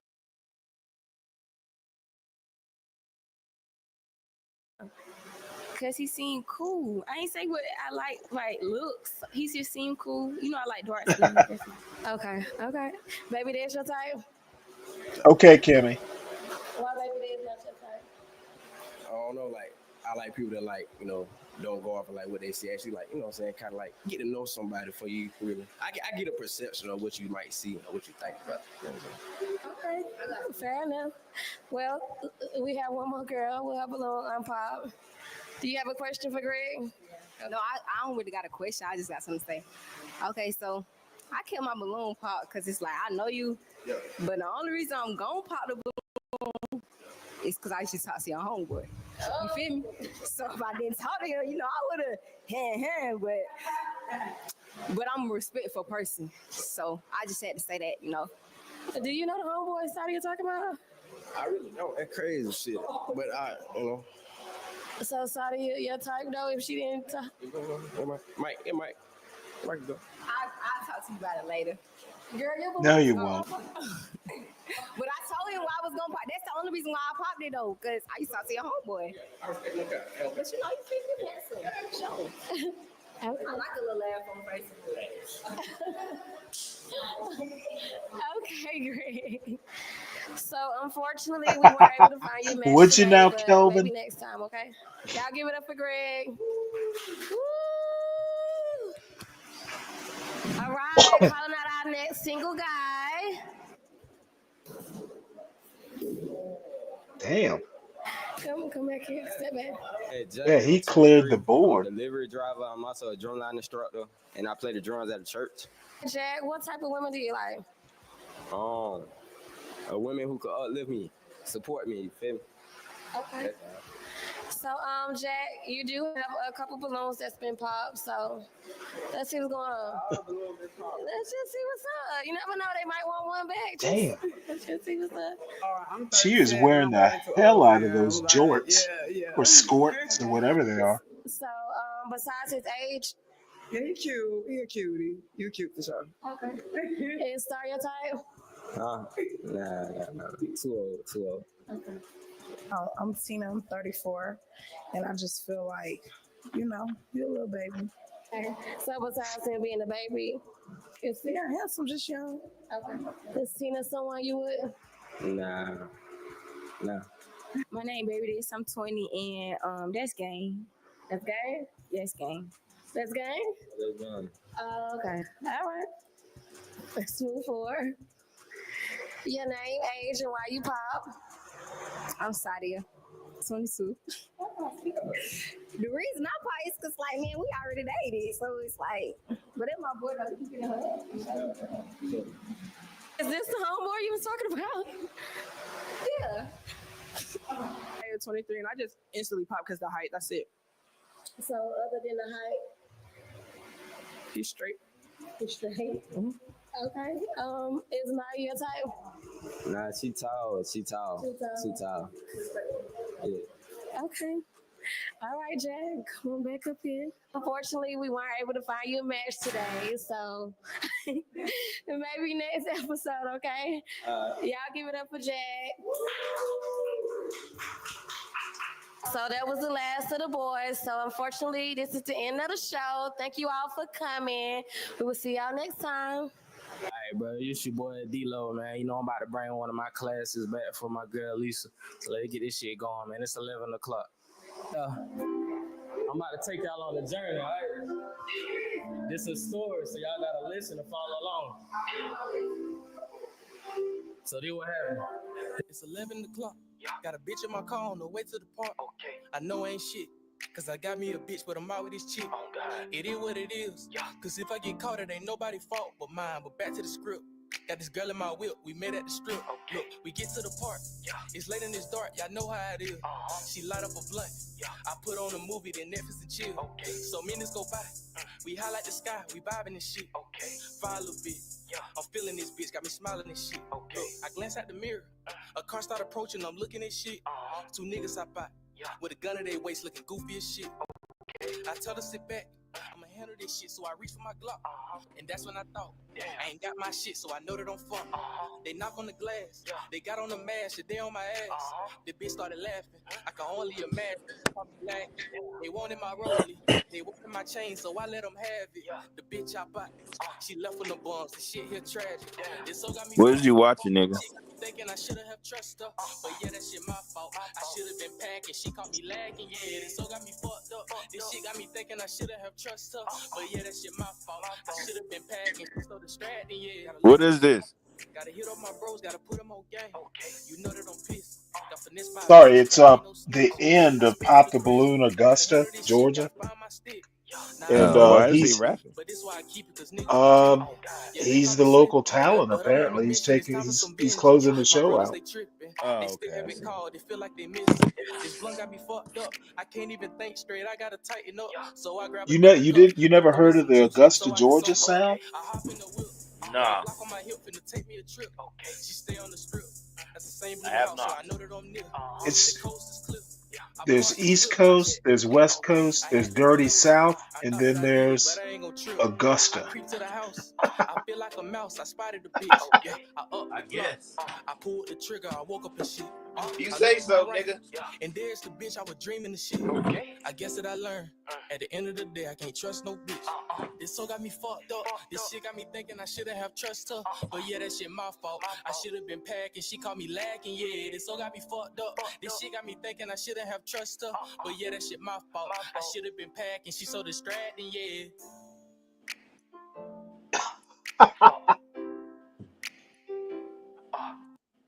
He knocked it out the park. Let us pray Oh, for our we 47th might have to president. watch this again. Heavenly Father, we're so grateful that you gave our 45th and now our 47th president I never get tired of a watching millimeter Reverend miracle. Sewell. We are grateful that you are the one that have called him for such a time as this, that America What the hell is would this? begin to dream again. It's my new We pastor. pray that we would fulfill the true meaning of our creed, that we hold these No, I mean, truths what? to be You just went from self-evident, a music video to that something else? all What's that? men are created. Well, this is the inaugural, one of the inaugural convocations, and he gave quite the performance. And it, I guess I have this, I guess I have these videos set up to autoplay as they finish. I usually Oh, don't, okay. but since it started playing, I thought if Richard's still in the in the chat, We he pray would that you he would use our enjoy president, seeing this again. that we will live in a nation where we will not be judged by the color of our skin, but by the content of our character. Oh, Heavenly wow. Father, in Okay, the name of Clarence. Jesus, we are so grateful today that you will use Wow. our 47th president so we would sing with new meaning, my country, 'tis of thee. Sweet land of liberty, of thee I sing. Land where my Yeah, fathers Kelvin, he died, kind of land of the stole it all right. pilgrim's pride, from every mountainside. Let freedom ring, and because America is called to be a great nation, we believe that you will make this come true. So let freedom ring. From the prodigious hilltops of New Hampshire, let freedom ring. From the mighty mountains of New York, let The freedom mighty ring. mountains. From the heightening Alleghenies of Pennsylvania, let freedom ring. From the snow-capped Rockies of Colorado, let freedom ring. Colorado. From the curvaceous hilltops of It's California. Colorado. But God, we're asking you not only that, let freedom ring from Stone Mountain, Georgia. Let freedom ring Why is he from talking Lookout like that? Mountain of Tennessee. Let freedom ring Because from he's a every Trump hill and puppet. every molehill in Mississippi, from every state, every city, every village, and every hamlet. And when we let freedom ring, we will be able to speed up that day where all of your children, black men and Look at white these men, white people. They're Protestant and digging it. Catholic, Jew and Gentile, will be able to sing in the meaning of that old Negro spiritual. Free at last, Free at last. Thank you, God Almighty. We are free at last. If you believe where the Spirit of the Lord is, there is liberty. Come on, put your hands together and give your great God great glory. Jesus. Okay, can you turn this Trump off now? loved it. Trump loved it. Can you turn something else on, please? What, you didn't like that rousing No, prayer? I didn't like it at all, sir. No, You didn't watch the inauguration, did you? I didn't. Well, you missed a good one. Mm, He shilled his crypto coin. Oh, really? Tropes, what does he call his crypto coin? Yeah, it's tough guy. Um, Diwali. Tropes, what does he call his coin? I bet it's called the snow-capped mountains of Colorado coin. Snow Cap, Colorado. Yeah, he talks about the snow-capped mountains out in Colorado. This is Tiffany's farm. She's south of Atlanta. She and her father bought a farm a while ago now, and they started doing videos probably about a year ago. So I want to say they're in Boston, Georgia, but that's not the town. Um, can't think of it now. Shit, Welcome she's to my got. channel. We got Hold on one sec here. Oh, this is. Oh, he's got his own channel. I didn't realize that. Let's see, where are they? Tiffany's dad. Oh, they're in Barnesville, Georgia. That's what it is. welcome to my channel. We want to talk to you today about some changes that have been going on in the United States of America in regards to immigration. Oh, Now, there's a whole lot of people that didn't vote this year that wish they had voted. They regret for voting for the wrong candidate. We got some new laws that's out as far as stopping people thinking that they are illegal aliens. They okay. have this law in the state of Florida. They have this law in Georgia. What And they law? also have this law in Texas. The law, law states that if they think that you are suspicious of being a migrant, they could stop you and ask you for identification. And you have to have official ID. What I mean by official ID, like in the state of Georgia, when they issue you a driver license, on the corner of the driver license, they have a gold star or a black star. On the right-hand side. On the right-hand side, yeah. And that indicates that the driver license is official. If it's not official, then you're in trouble.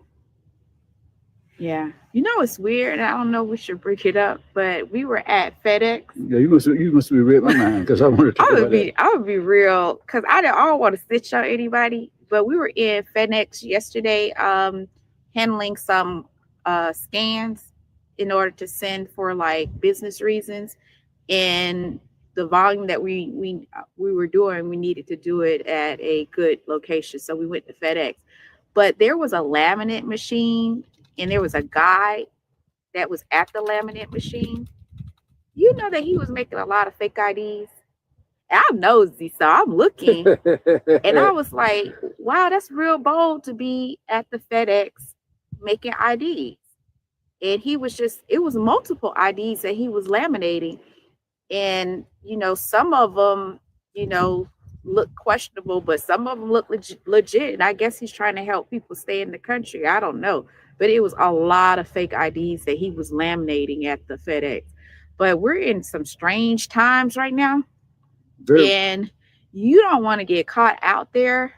So Thank you, make sure that tropes. you have all of your affairs in order, all of your paperwork in order, everything that says that you are supposed to be here in the United States, especially if you're a citizen, because they're snatching people up. People, I'm looking on the news and they're snatching up veterans that just because they Yeah, I'll look do that, trope. foreign, they're trying to say that they are not supposed to be here in the United States. So, you know, even snatching up Haitians. People can mistake me and dad for being that, I know that's right. and that's a concern. So make sure that you have not just your driver's license. A lot of us also need to be getting our passports. So you need to check on your relatives, especially if you have older relatives, to make sure that their papers are in order. Because What? I mean, we're in the times where they could just like it used to be Okay, stop hold and on one frisk, second. but now Hold on one second here. I don't know if she's from Georgia, but I think they're kind of, excuse me, I think they're overreacting a little bit. If you look like you're American, I mean, the police aren't going to be stopping you and all, asking you for your papers. This isn't an episode of Hogan's Heroes. Um, you know, if they stop you, I mean, if you're walking down the street, the cops aren't going to be asking for your papers. So I don't know. Maybe Barnesville, it's south of Atlanta, so maybe things are different down there. And duale, an official driver's license, means that it's legitimate. People try and duplicate driver's license. They basically try and counterfeit these things. Um, and apparently illegal aliens, they'll, you know, and kids do it too. They'll get fake IDs. Um, so Georgia's trying to make sure that, the police or, whoever is able to determine if a driver's license is real, official, legitimate or not.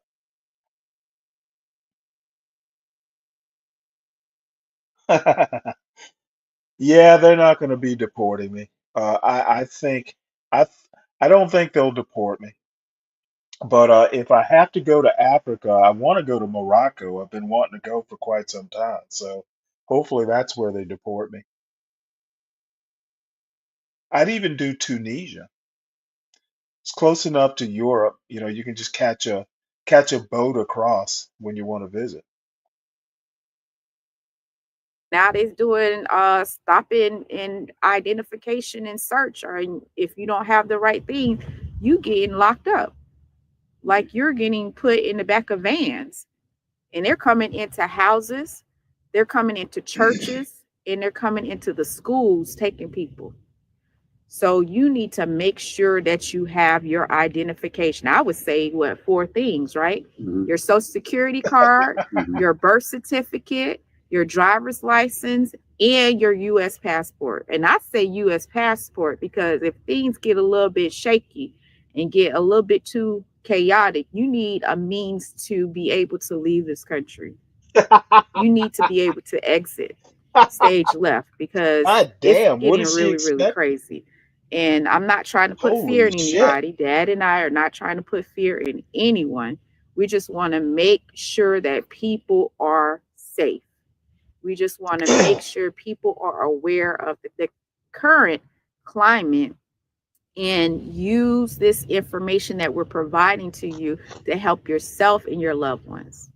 You notice this when Elon Musk did one of them. Actually, I'm Kelvin, saying, one of them He was signaling. yeah, He yeah, was yeah. The signaling richest. people. uh, Kelvin, what the hell do you mean black people don't have passports? Have you heard of passport bros? Uh, yeah, maybe things are different in England, but we got passport bros over here. It's not that hard to get a passport.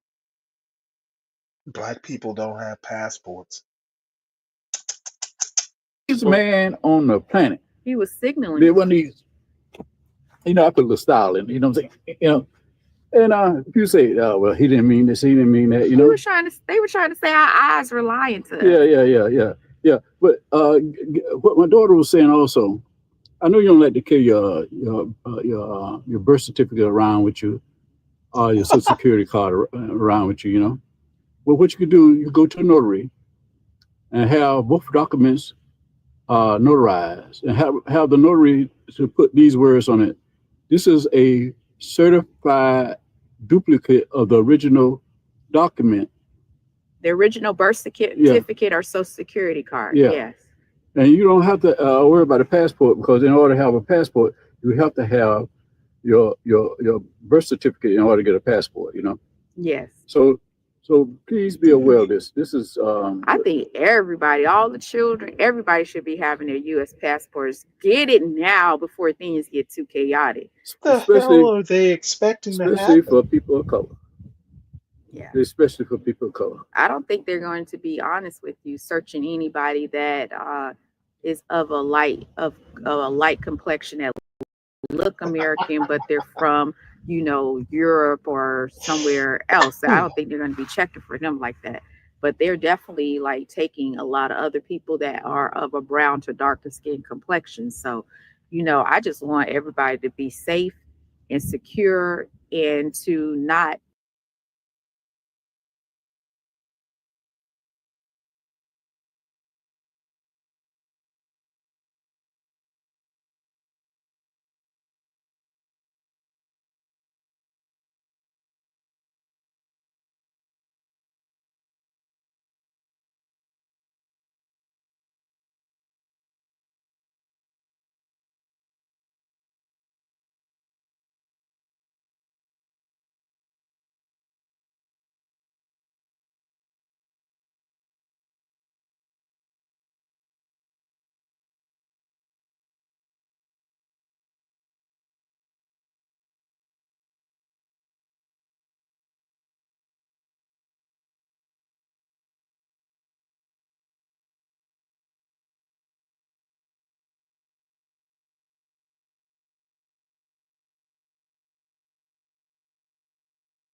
end up in a situation, because they're not, from my understanding, they're not even really following any guidelines. There's no warrants.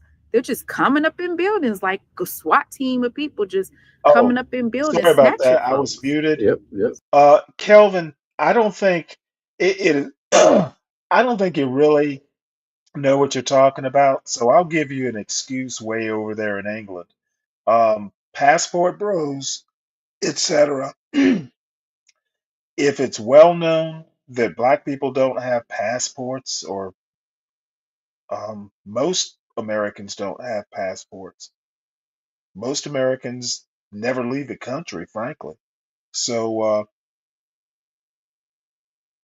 anyway, enough of that. So you don't want to be in that situation. So please, please, please have your paperwork in order. I even go so far as to have a safe deposit box at the bank that has all of my information. Some people have safes at home that are fireproof to have their documents stored in there. Some people use file cabinets, but I have my stuff stored at a safe deposit box at the bank.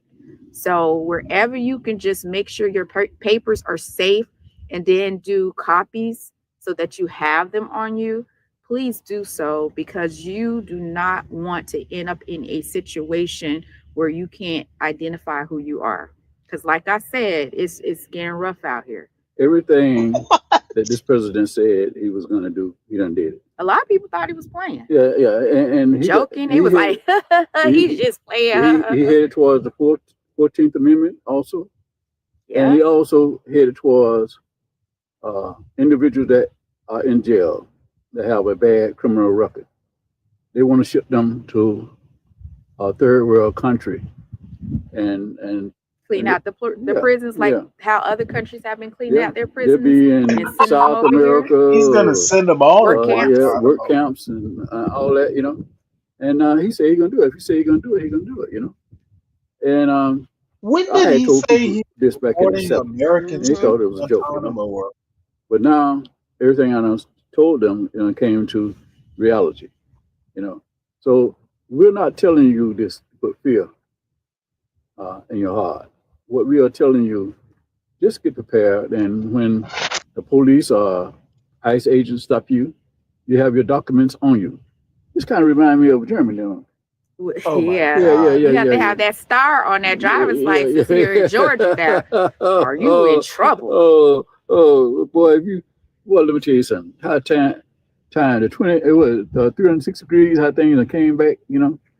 But we have to. But well, listen, we have a president that's of German descent, so Yeah, he is. You know, he's through his mom, he's first generation. Yeah. You know, so you have somebody that has very close ties to Germany. So sometimes what ends up happening, people bring their culture with them, bring their belief systems with them when they come over to the United States. They like to have the idea of land of the free, but when they get over here, they immediately want to incorporate dictatorship type stuff. Yeah. So you know, America has a lot of first generation Americans. You know, and Trump is a first generation American through his mom. He's so not. you know, that's what it is. That's the truth. If you got members of your family that is homeless, you know, somebody out there sleeping out there in the streets, take the time and stop by and help them get their paperwork together. That's another thing. Yeah. And your teenage children, especially your teenage boys, make sure they have some form of identification. There's a lot of these youngsters that don't want to go get their permit or their driver's license, but at least make sure that they have state issued ID. Yeah. Especially if they be walking home from school, you know. Walking you wonder, hey, everywhere. where my son at? Where my daughter at? You know, couldn't find ID in Mexico or South America. You might don't see them no more. Make sure that your family have their ID on them at all times. But this is a serious matter, you know. We thought about this, sharing this information. I hope it helps our community and our family. Anything else you want to say? That's really it, because we love you guys. You support us and we're supporting you, and we just want to make sure that everybody stays safe. And keep your prayers up, because we're gonna survive this journey, you know. Yeah, I think everybody's gonna turn out better for it. Yeah. To be honest with you, Okay. in my opinion. And one thing, they could talk bad about Trump, you know what I'm saying? They could talk about Trump. We know he's the president of the United States, but they could talk bad about. One thing I like about Trump. Trump got every middle-aged people into politics. Boy, they can talk about politics now like they pros or professionals, you know? That's true. You know, that's a wake-up call. So thank you for listening. Take the time to listen to us, and thank you for enjoying our channel. Please like and subscribe. Thank you very much. Thank you.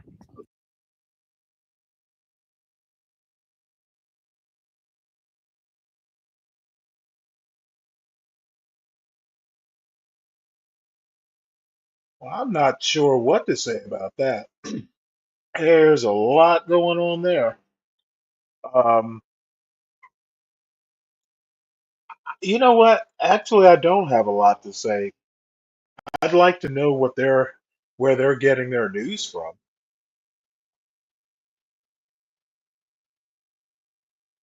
Surely there must be there must be comments. Hmm. Yeah, that's those people, they're kind of overreacting. Do me a favor right now. I need you to go buy The Official Lorenzo Sewell coin, I want you to be able to see politics become manifest, not just in a way where we're praying over political gatherings, but where we're seeing us become the hands and the feet of the Lord Jesus Christ. Would you help me? Would you help us in this endeavor? Would you go and purchase the coin in order for us to do what we need to do in the ministry? We do transportation, housing, education. We heal medical, mental, and dental illnesses. I need you to do me a favor and go and get that coin in order for us to accomplish the vision that God has called us to do in our earth. I give God glory for what he has done, but we know that King's dream can only be fulfilled if we acknowledge that people are living in a nightmare. So here's your, I need you to do me a favor right now. I need you to go buy the official Lorenzo. So, what do y'all think about that? I might look into buying a Lorenzo coin.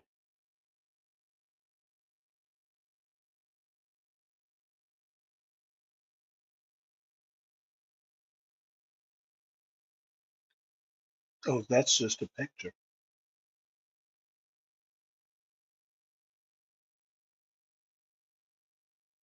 Very interesting.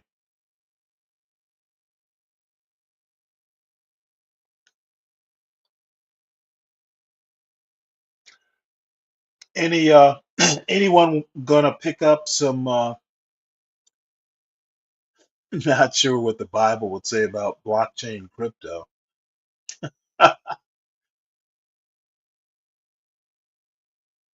Let there be coins. All right. Well,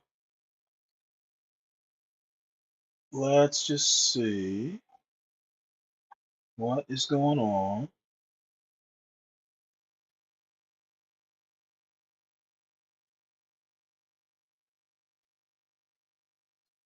Uh,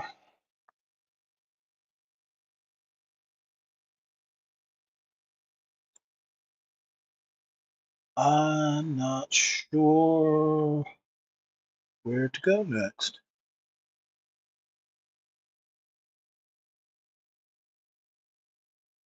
I guess we could do recipe videos. I was hoping Virgo would come up.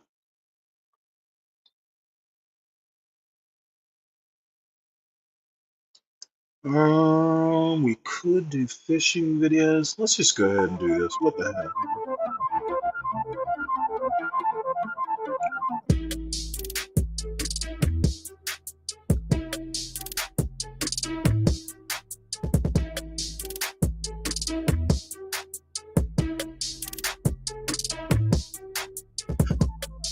He was praying to Donald Trump. No, I haven't seen that video.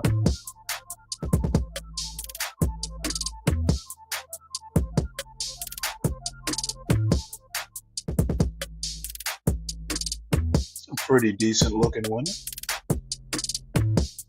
Let's see, can I figure out where this is?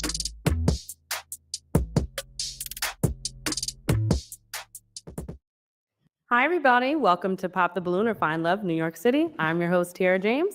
We have a group of lovely single ladies looking to find love today. Ladies, how are we feeling? Where's the energy? Come on. Does anybody bet they'll find love today? I don't know. All right. Let's bring out contestant number one. So, baby. Hi, how are you? Okay, why don't you tell us your name, your age, and what you do for a living? Let's see, where Sean, are everybody call me we? Bugs. I'm a master barber and musician. Okay, Meet me this is in church, New York Precision Barber City. Lounge, Linden Boulevard. All right. So what borough are you from here in New York? Oh, Queens. All right. So what brought you here today? Anything you're looking for in a program? Black ladies. Okay. Love sisters. All right. So why don't you tell us the deal breaker that would make you not want to date somebody? A woman who doesn't seem that who can't hold a conversation. I mean, both ways. I believe that conversations work like a game of tennis. We can't hit the ball at the same time. So if I pose a question or you pose a question, I'm to listen in order to give a response. We can't talk to each other at the same time. I really hate talking at the same time. If I'm in the middle of a conversation with a lady or anybody really. If I get cut off, I stop immediately because it's clearly your time to talk now. Okay. So communication is very important. I appreciate that, beloved. All right. So we have a popped balloon. Let's step over here. Hi, what's your name, age, and what do you do for a living? My name is Francesca. I'm 29 and I'm a flight attendant.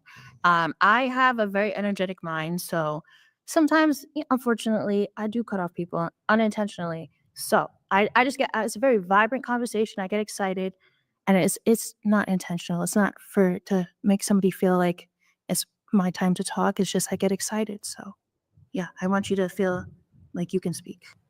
That wasn't even bad. Like that was a polite way of saying so. I do a little something rude. I don't do it intentionally. I like that. Okay, so had she not popped her balloon, would this be your type? She's very beautiful, most definitely. All right, let's take a step back here. So let's go to round 2. We're going to give you the chance to ask the remaining ladies a question so we can narrow it down just a little bit.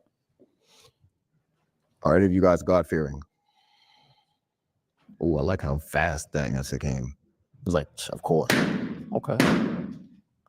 Okay, we have some balloons. We're going to take a step over here. Hi, what's your name, age, and what do you do for a living? Hi, my name is Ayana. I'm 31. I'm a model and a DJ. I'm agnostic. I was raised Rasta. I'm not God-fearing. I was raised by agnostic mother, so I was never Christian. I never truly believed in God. I was an atheist when I was in high school. So for me, I feel like if that's a really big deal breaker, I'm probably not the person in like the religious aspect that you're looking for. Understood. Okay, anything to add? You're very beautiful. Thank you. All right. So he's not done with you yet. Let's take a step down here. Hi, what's your name, age, and what do you do for a living? Hi, my name is Amanda. I'm 32, and I work in data and operations for a tech company. Okay, and we noticed you popped your balloon. Was that because of the last question? It was because of the last question, but also I just didn't get a vibe from you that I wanted to continue this. But then the God-fearing question. I was raised Catholic, but I'm not really like practicing right now, and religion isn't a big part of my life anymore. But I used to be very involved in the church as a child and a teenager, though. Yeah.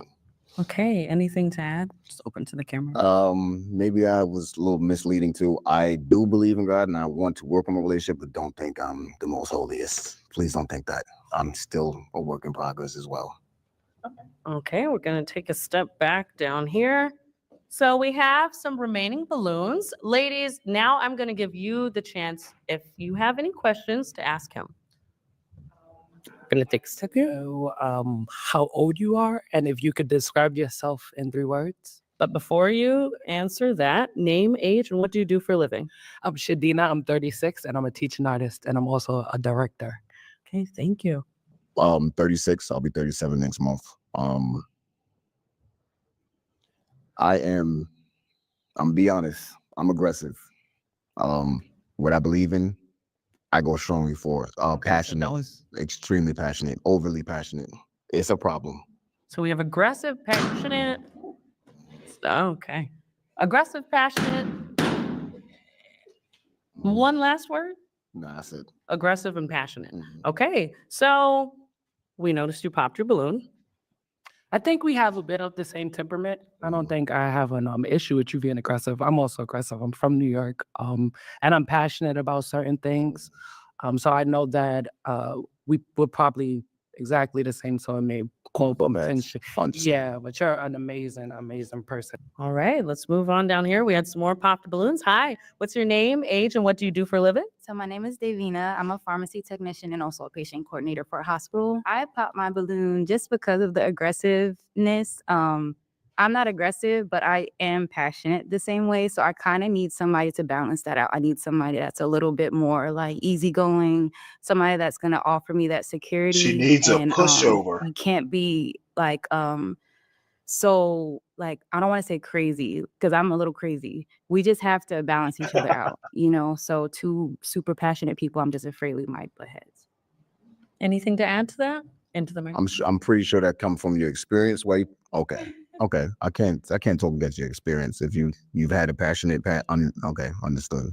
I'm assuming she has a passionate partner in the past and it didn't work out. All right, let's move on. Hi, what's your name, age, and what do you do for a living? My name is Joe. I'm a nurse and I'm 30 years old. You used to cut hair in Huntsville? It's Oakland? How you know that? Because I feel like I've been in your shop before. Being barber and beauty? I think so. Yes. Yeah. As I'm glad you brought that up and not the other nonsense.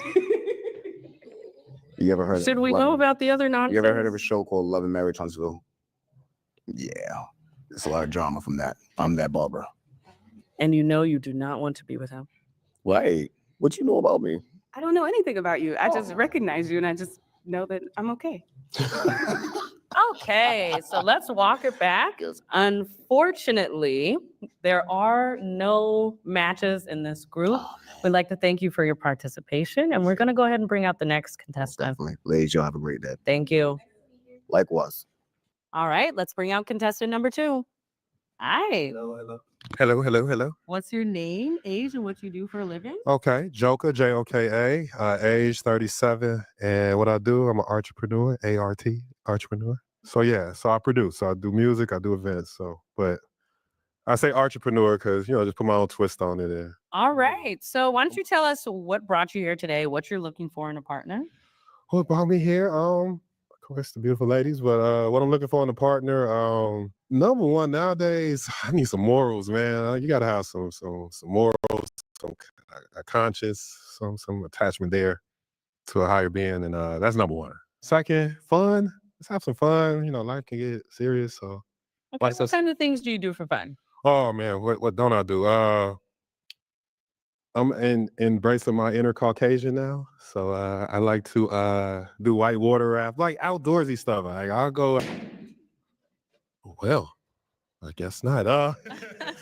Outdoorsy stuff like that. I like to travel a lot. Yeah. So. Okay, yeah, so you do believe only Caucasian people do those kind of activities. So why don't you tell us? Why don't you tell us?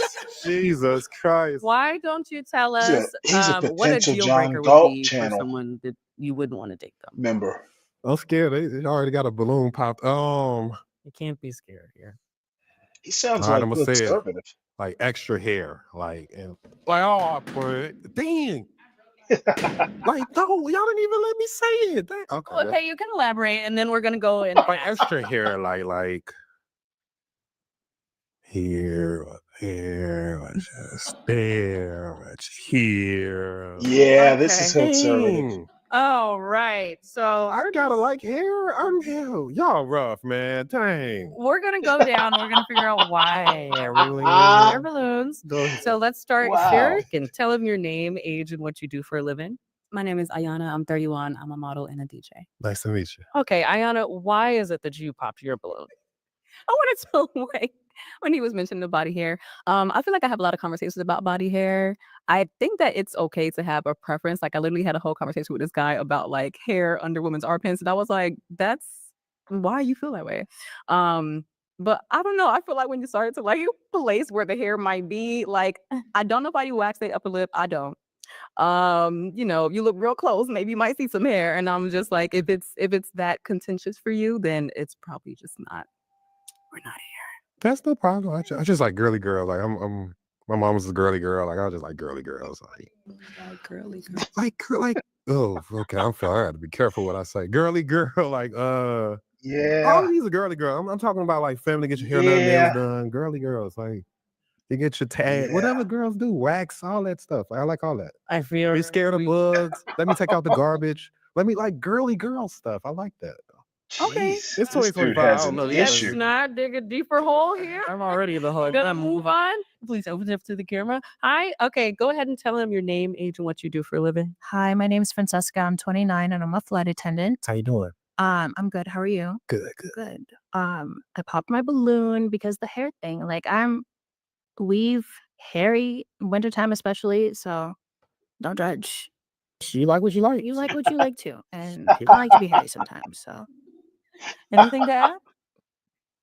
More power to the hair, man. All right. So you popped your balloon a little earlier. Can you tell him your name, age, and what you do for a living? Hi, I'm Shadina. I'm 36. I'm a director, an actress, and a teaching artist. Okay. I popped my balloon just because of the joke, I love to laugh, and I do find you very funny. But I just think that those stereotypes in 2025 is outdated, and I'm very adventurous for a Black girl, and that's not new for me. So you like the Caucasian things? I wouldn't call them Caucasian. I think that they're very much Black activities. Just, don't put us in a box. Don't put yourself in a box, because you might skydive, you might skateboard, all of the things that you might not think to be Black activities. There's a group of Black people that do it. You do know my name is Joker, though, right? It's a joke. All right. Okay, I'll get you. Tough crowd. Jesus Christ. Is it Sunday? We a little tight on I Sunday. don't remember you saying comedian was part of your entrepreneurship. Okay. So, can you tell them your name, age, and why you popped your balloon, but also what you do for a living? Sure. My name is Amanda. I'm 32. I work in data and operations for a tech company based out of New York. I popped my balloon because before the weird. hair comment, I just felt like you seem more of a very outside person, and I'm more of like looking for a person that's more like chill, laid back, likes to stay in the house a little bit more at this stage in my life. I feel like I've kind of dated guys like that before. So just looking for someone to like that likes to chill and stay in. I'll drive you nuts. Yeah, she was. I'll drive my nuts. That's it. You cute though. Yeah, I'll drive you nuts. So. Well, That's real. That's real. All right. let's move on. How respect do you tell him your name, age, and what you do for a living? Yes, ma'am. My name is Davina. I'm 30, and I'm a pharmacy technician and a patient care coordinator for a hospital. Okay. So I popped one because I'm a tomboy, right? So underneath all this, I like baggy sweats. I like my hair just in a bun, just no makeup, no nothing. I clean up very nice. But other than that, I wax. So everything that I have to do to be girly when I need to be girly, but when we home and we alone and I don't have to be all dressed up all the time, you might see some hair. My legs might be a little hairy or whatever the case. Are they hairy in the winter? That's okay. But are they hairy in the summer?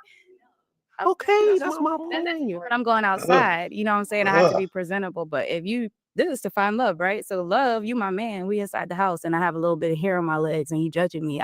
That's something I'm not okay with. Okay. All right. Anything to add? I didn't know hair was such a deal breaker for y'all. Lesson learned. Okay. Okay, let's move on. All right. Hi, can you tell them your name, age, and what you do for a living? My name is Joe. I'm 30 years old and I'm a nurse. Okay. And why did you pop your balloon? I am not an outdoorsy type of person. I like to be in the house. I like to make sure Netflix is fully queued up. I like my snacks where I like them to be. I just don't think we would have a good time. Anything to add? No, hey, hold on. Now they kill us when we want to Netflix and chill. But now everybody's saying they want to stay in the house. I thought What's up, Netflix and Frost? chill was like a bad thing. It's not a bad thing, but if you want to go whitewater rafting and rock climbing, I'm just not the girl that's going to do that. So that's really it. Okay. I'm not offended. Y'all beautiful. We had a good time. So we're going to step back up. Had none of these ladies pop their balloons, would any of them be the type that you normally go for? I'm sure. Yeah. Okay. Do you want to say who? I see. Probably her. She's Her. She's good. And if I had to do three, probably Brown. She looked at me. Brown. She knew it. Brown. And All right. I probably went three. Unfortunately, there was no match today. Maybe next time. We'll I'd try. like to thank you for your In this participation. And case, ladies, there please does give them a not need hand. to be a Thank you, match. ladies. Thank you. Right. We're going to bring in the next contestant. Jello. Come on over. Gosh, I'm a little shy. All right, make sure you open up to the camera. So why don't you tell the ladies your name, age, and what you do for a living? My name is AC. I'm 34 years old. I do a little too much actually. Outside of just working at a showroom, I'm about to open up a studio/store in February. I have my own clothing line. What else? I hope other brands design for them. Little things. What kind of store are you opening? It's gonna be like a showroom/studio where I'm gonna give people opportunities to get like portraits done, lifestyle shots, What's up, also Frost? sell my merch out of it. All right. So what brought you here today, and what are you looking for in a partner? I thought I'd just pop out, see what's going on in here, show my face, see a lot of beautiful women in here. I'm looking for I don't know what I'm looking for. What you might be surprised. I'm looking for like a companion or somebody I could kick with, whether that be, and that's crazy. Whether Why don't you elaborate what you're looking for and a companion? Gosh, what I'm looking for is somebody who's also creative, who also is like on top of her own game, also works as well. She wants to strive to be better, do more in life. Just be cool. Be cool. Like how we be cool. Okay. So why don't What's up, Frost? Can you hear me? You're on mute.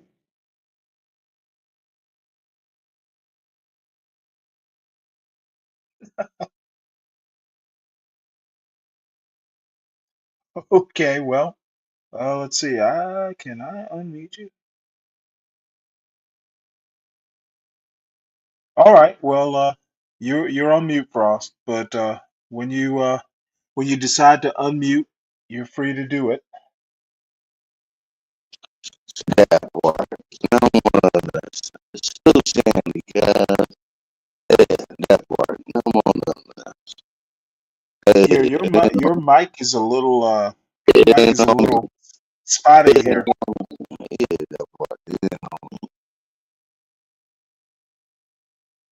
Okay. don't you describe a deal breaker that would keep you from dating somebody? I would say a deal breaker would be too fixated on like social media. Somebody who like looks at the world's perception as if, looks not at the world, but social media as a perception as if it's real, and don't have a sense of reality and whatnot. Okay. So with that being said, we have one pop balloon. So we're gonna go and see what happened here. Hi, can you tell him your name, age, and what you do for a living? Hi, my name's Francesca. I'm 29 and I'm a flight attendant. I popped my balloon honestly because you said you wanted a companion. You can get a dog. Like, not to be rude, and I feel that. also you sound a little unsure of what you want. I understand. Respect. Did you have anything to add? Definitely seem really kind. Oh, I am a kind guy. I will say that. Some might say that too. Anything to add to what she had to say about me? I feel I understand. I'm not really tripping too much. Like, maybe I wasn't for you. Maybe you wasn't for me. We here. It's life. Okay. Had she not popped her balloon, she be your type? No, not really. All right. Walk it back. So we do have some balloons remaining. I'm going to ask you to pop the balloon of one person. Man, that's crazy. Just to narrow it down a little bit. All right. Let me see. They're all hoping he pops their balloon.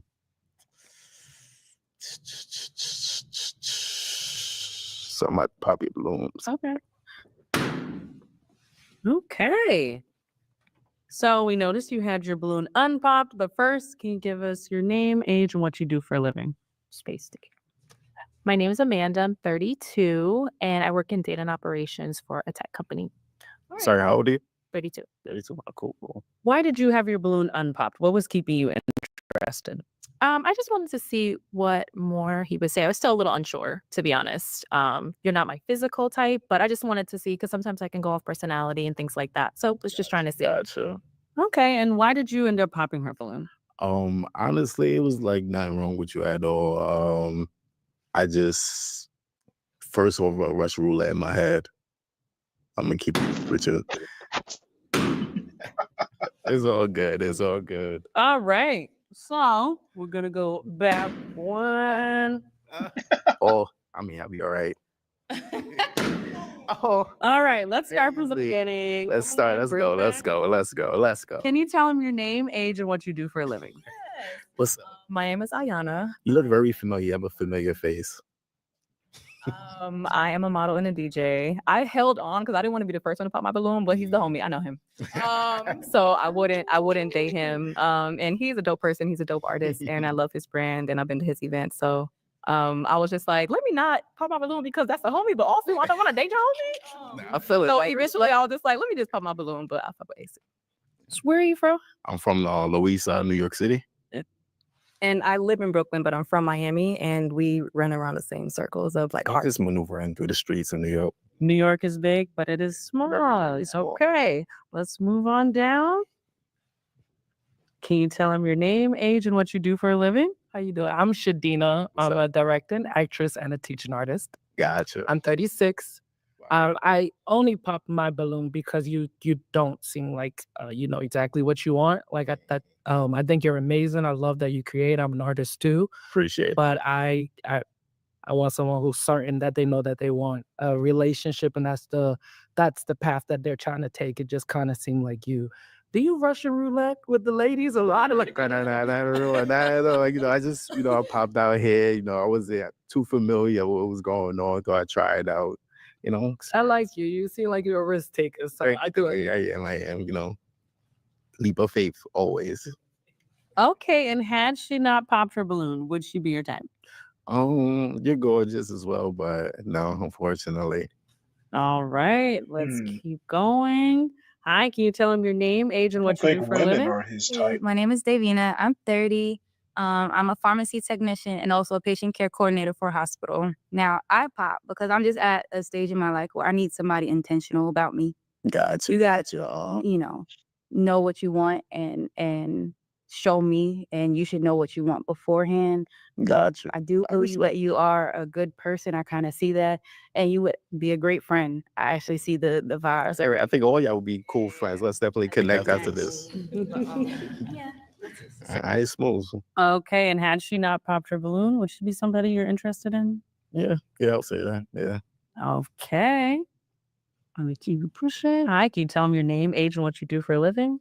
My name is Joe. I'm 30 years old and I'm a nurse. Cool, small, cool. Okay, Joe, why is it that you popped your balloon? Just the indecision. It just didn't seem like you were really certain where you want to be right now. Gotcha. That's fair. I love that you're just, living life for the plot. That's cool. But in a space like this, I just feel like a little bit more. Should show the effort. Yeah, I'm feeling. What's that? The good definitive. We could reverse this, man. If I had a time machine, I would, start off brand new. But we're here. What's up, Clue? What's up, badass? So if she hadn't popped her balloon, would she be your type? Yeah, she cute. Yeah. Okay. So you said there are a few that would be your type. Maybe, I mean, it's too late now. But why don't you describe the perfect ideal first date to the ladies? Perfect first date. That would be something calm. I would like to get to know you for the first day. Somewhere we could either hit a gallery or watch a movie, then grab something to eat where we could talk about the gallery or the movie after. That'd be cool. Then, whatever happens, drop you off home, go our separate ways, probably hit you up the next day, see what's going on. If you had a good time, I'll say. Okay. Any ladies, based on his ideal first date, would you get your balloon back if you had the chance? Damn. Listen, we strike out again. Okay, well, thank you so much for your participation. Unfortunately, there was no match today. Ladies, let's give him a hand. And we're just going to go ahead and bring out the next contestant. All right, cool, Swing. No problem. Don't be scared. How you doing? Hi, I'm good. How are you? I'm good. All right, why don't you tell the ladies your name? All right, my name is Galt, 31 years old, and currently I am in college for my bachelor's in human services. Hey.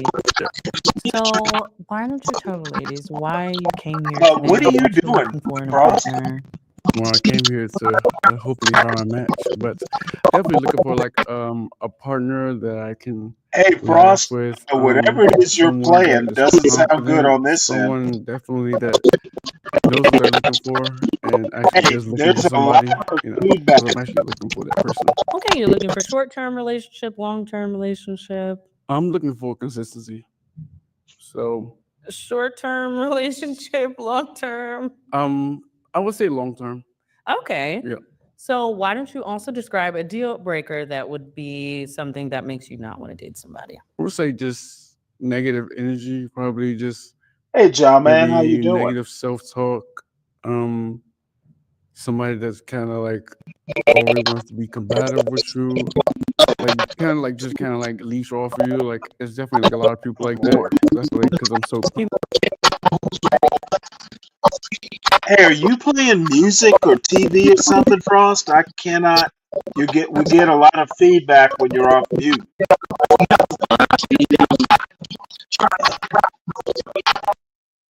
Lot of feedback there, Frost.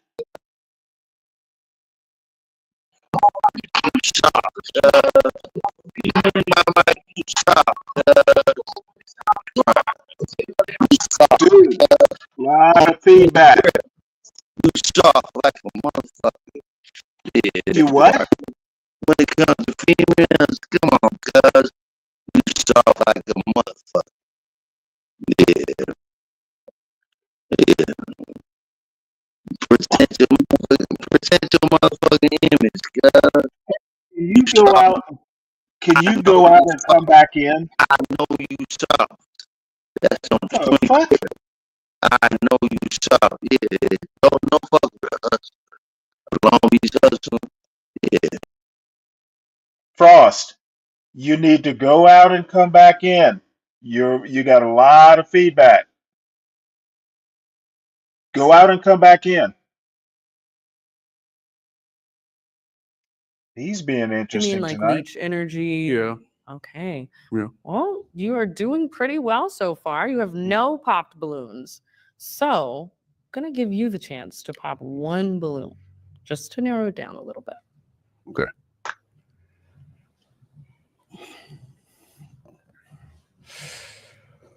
Who? He is intimidated. Oh, let's see. Sorry. It's okay. Okay, all right. Can you tell him your name, age, and what you do for a living? Yes, my name's Francesca. I'm 29 and I'm a flight attendant. How you doing? I'm good. How are you? I'm doing great. Good. Okay, so you had your balloon unpopped. What was keeping you interested this far? I definitely just wanted to hear what he had to say. I aside from vanity, I definitely want to hear how somebody feels and thinks. I think that's also important in a relationship. So, I just wanted to hear what he had to say. Okay, so why did you end up popping her balloon? I guess I would say after looking at the lineup, I guess she would be she was like a little bit more older. I guess maybe in age than me. Okay, so age definitely matters to you. I guess it would matter for sure if this was me being only 31. I feel like my mindset just would be at 31 age. All right, let's Wow, what move is up on with these down. men tonight? Can you tell him your name, age, and what you do for a living? I'm Shadina. I'm 36. I'm a director, an actress, and a teaching artist. How you doing? I'm good, thank you. I just popped because I am 36. I love that you are looking for something serious. I am too. I'm looking for marriage. I'm looking for kids, and I'm older. And also, you just seem a little bit shy. I know you're probably nervous because of what we're doing. You're a very handsome man, but I have a big personality. Yeah, definitely. Your personality is great. Man, I definitely ever do. Okay. Had she not popped her balloon, would she be someone you're interested in? Yes. Okay. Well, Even if you didn't know the age where are before. you getting Yes. the idea that Okay. she's a So man? we have another She's popped balloon. obviously not. No step down. So why don't you tell him what it was that made you pop your balloon just now? Well, was trying to learn a little bit more about you, wanted to hear what else you would say, but I am 32, a year older. I know it's just a year, but you did say that. And then also, you said you were in school now, which I think is really admirable, but I think I would want someone that's a little bit more established at this point as well and a partner. So that too. Did you have anything to say to that? No, she's definitely my type. She definitely looks beautiful. Thank you. Thank you. You're welcome. I don't Okay, know. let's You're walk seeing it something back. I don't see there, Clue. So you have some balloons remaining. I'm going to give you the chance to ask the ladies a question, and we're going to go down and get their answers. Okay. I guess my first question would be, Hey, y'all are weird about this trans thing. how do you define success? Is that by having peace in your life, being happy, or having money? How would you define success for you? All right, let's start over here. Hi, can you tell me your name, age, and what you do for a living? My name is Ayana. I'm 31 and I'm a model and a DJ. I think I just define success by incorporating all three. I do believe that my idea of success, it has grown to being like financially abundant, being able to afford a luxurious life, luxurious things. I think that Black people deserve amazing things, and why should we not? I also believe that you should be at peace and you should be happy whenever you are doing whatever you are doing in your career, in your lifestyle, where you feel like you've reached success. I think reaching accolades, like really big accolades, really big goals, is like a really big indication that you have reached success. So that's how I would describe it. But I do think that money as well as accolades and goals are involved. Okay. Did you have anything to say though? Well, I would say, I guess my question mainly was saying like as far as if it would be like the end goal, what would actually bring you peace? Like, would it be money or happiness? I feel like I know what you're trying to get at. Yeah, I don't know if you're trying to ask like, what is your passion or like what is your end goal? Because I feel like that could be a different answer. Like for me, success definitely includes money for sure. Just the way that I like live. I wouldn't say that I'm the type of person who thinks that money is everything to the point where that's my only end goal, because I feel like that is dangerous. That doesn't have a cap.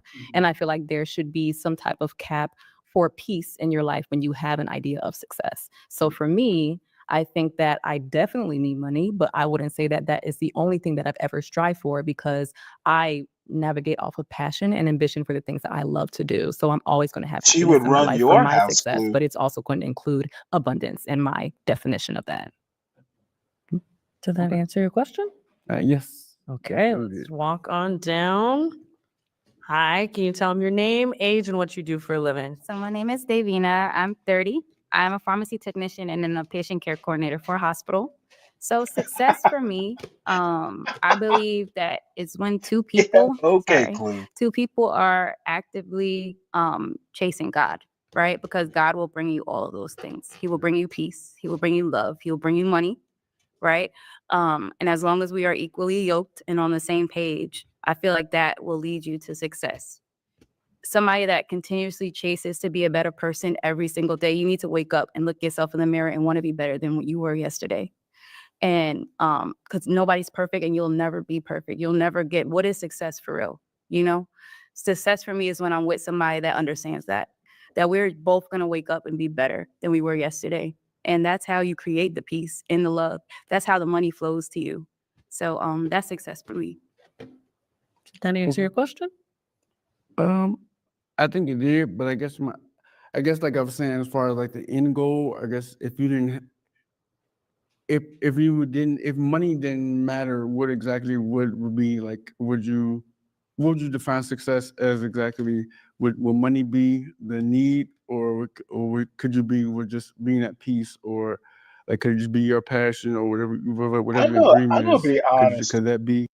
and I know I'm always the odd man out.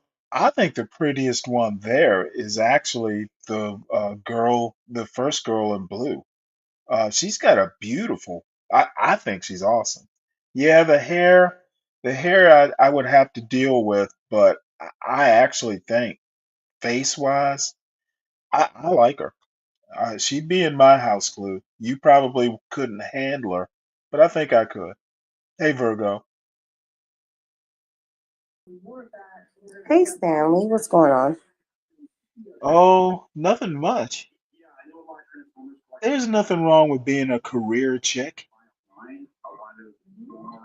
That Clue is so picky. Clue, have you read oh, what is it called? I can't even. It's damn it. Um, I can't. I'll think of the book in a minute. But I have a feeling.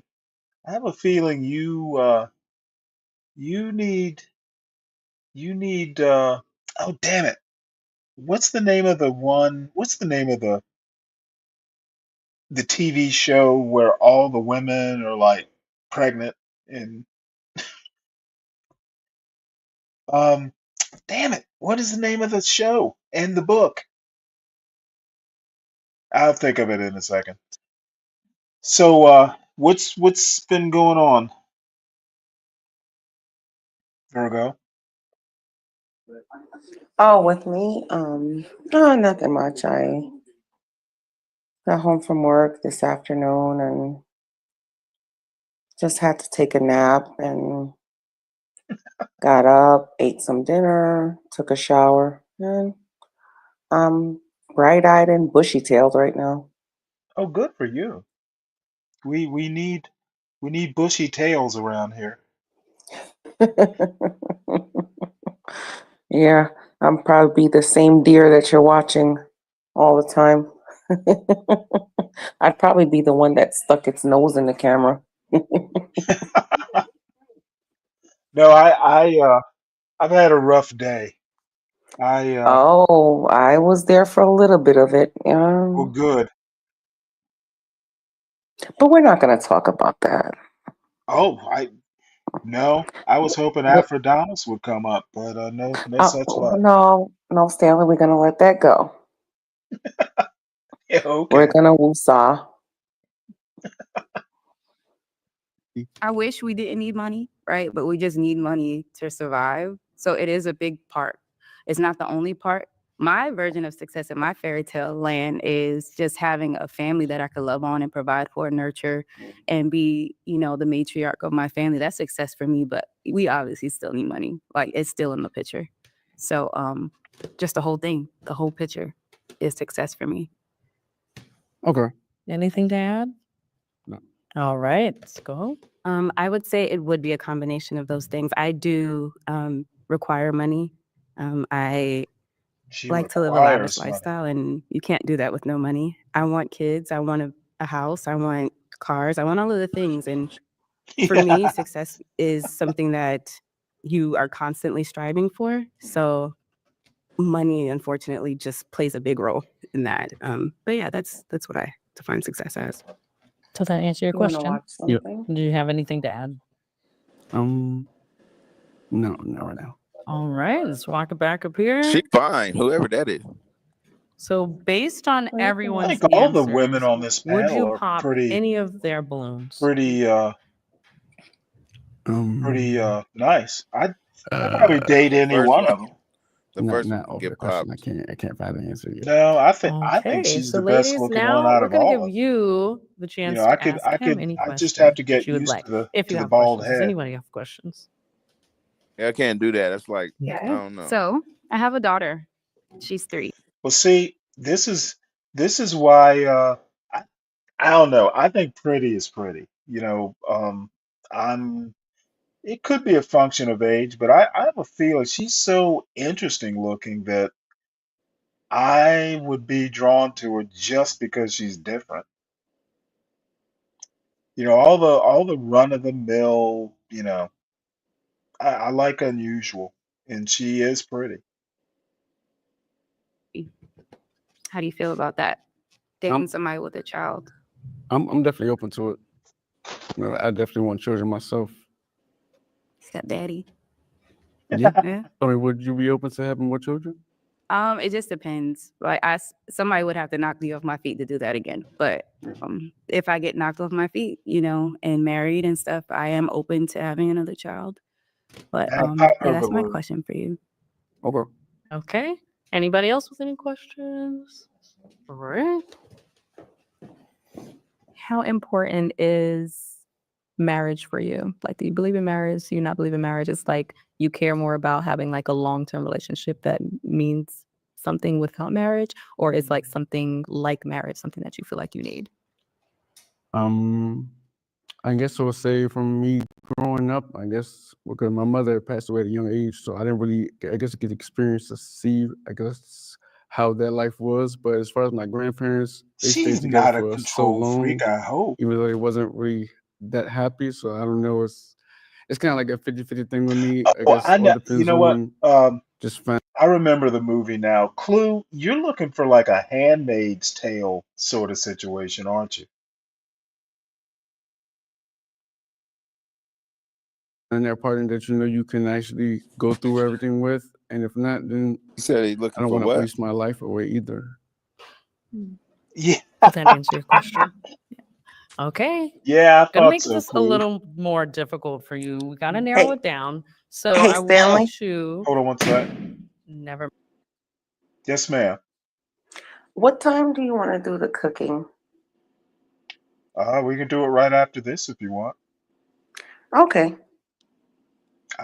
I've been waiting for you. Yeah. Well, no, it's not a big deal. You need your sleep. I should probably be in bed right now. Virgo. Well, oh, hey, tough guy. How you doing? What up, girl? What up, homie? What you been up to? Ah, man, you don't even want to know. I had to work today, which pissed me off, but Oh yeah, you told me about that. man, I'm still mad about that.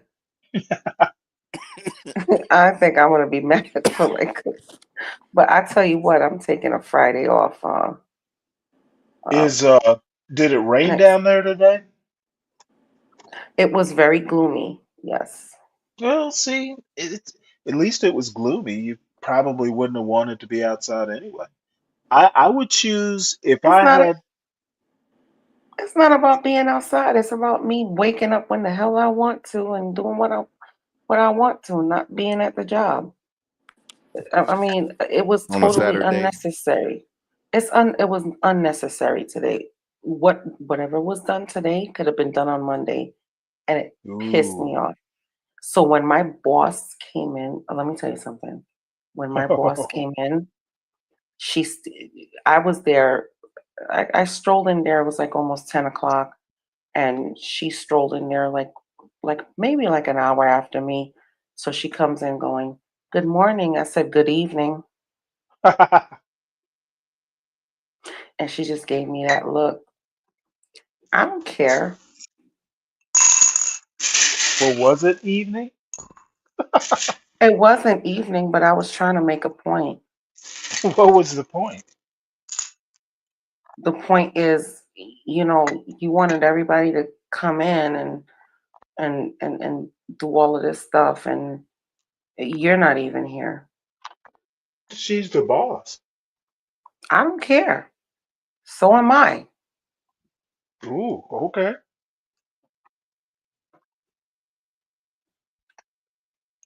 I mean, 10 o'clock is a pretty leisurely time to go get into work. But And yeah, I walked in in my I know it's Saturday. and I walked in my sweats. I don't care. Had on sweatpants and a sweatshirt. They lucky I didn't put on my head wrap. You should have worn your bonnet. I should have, but I did have on some socks and slides. Now, I'm telling you right now, I would take number one just because she's different and pretty. Oh, with the blue?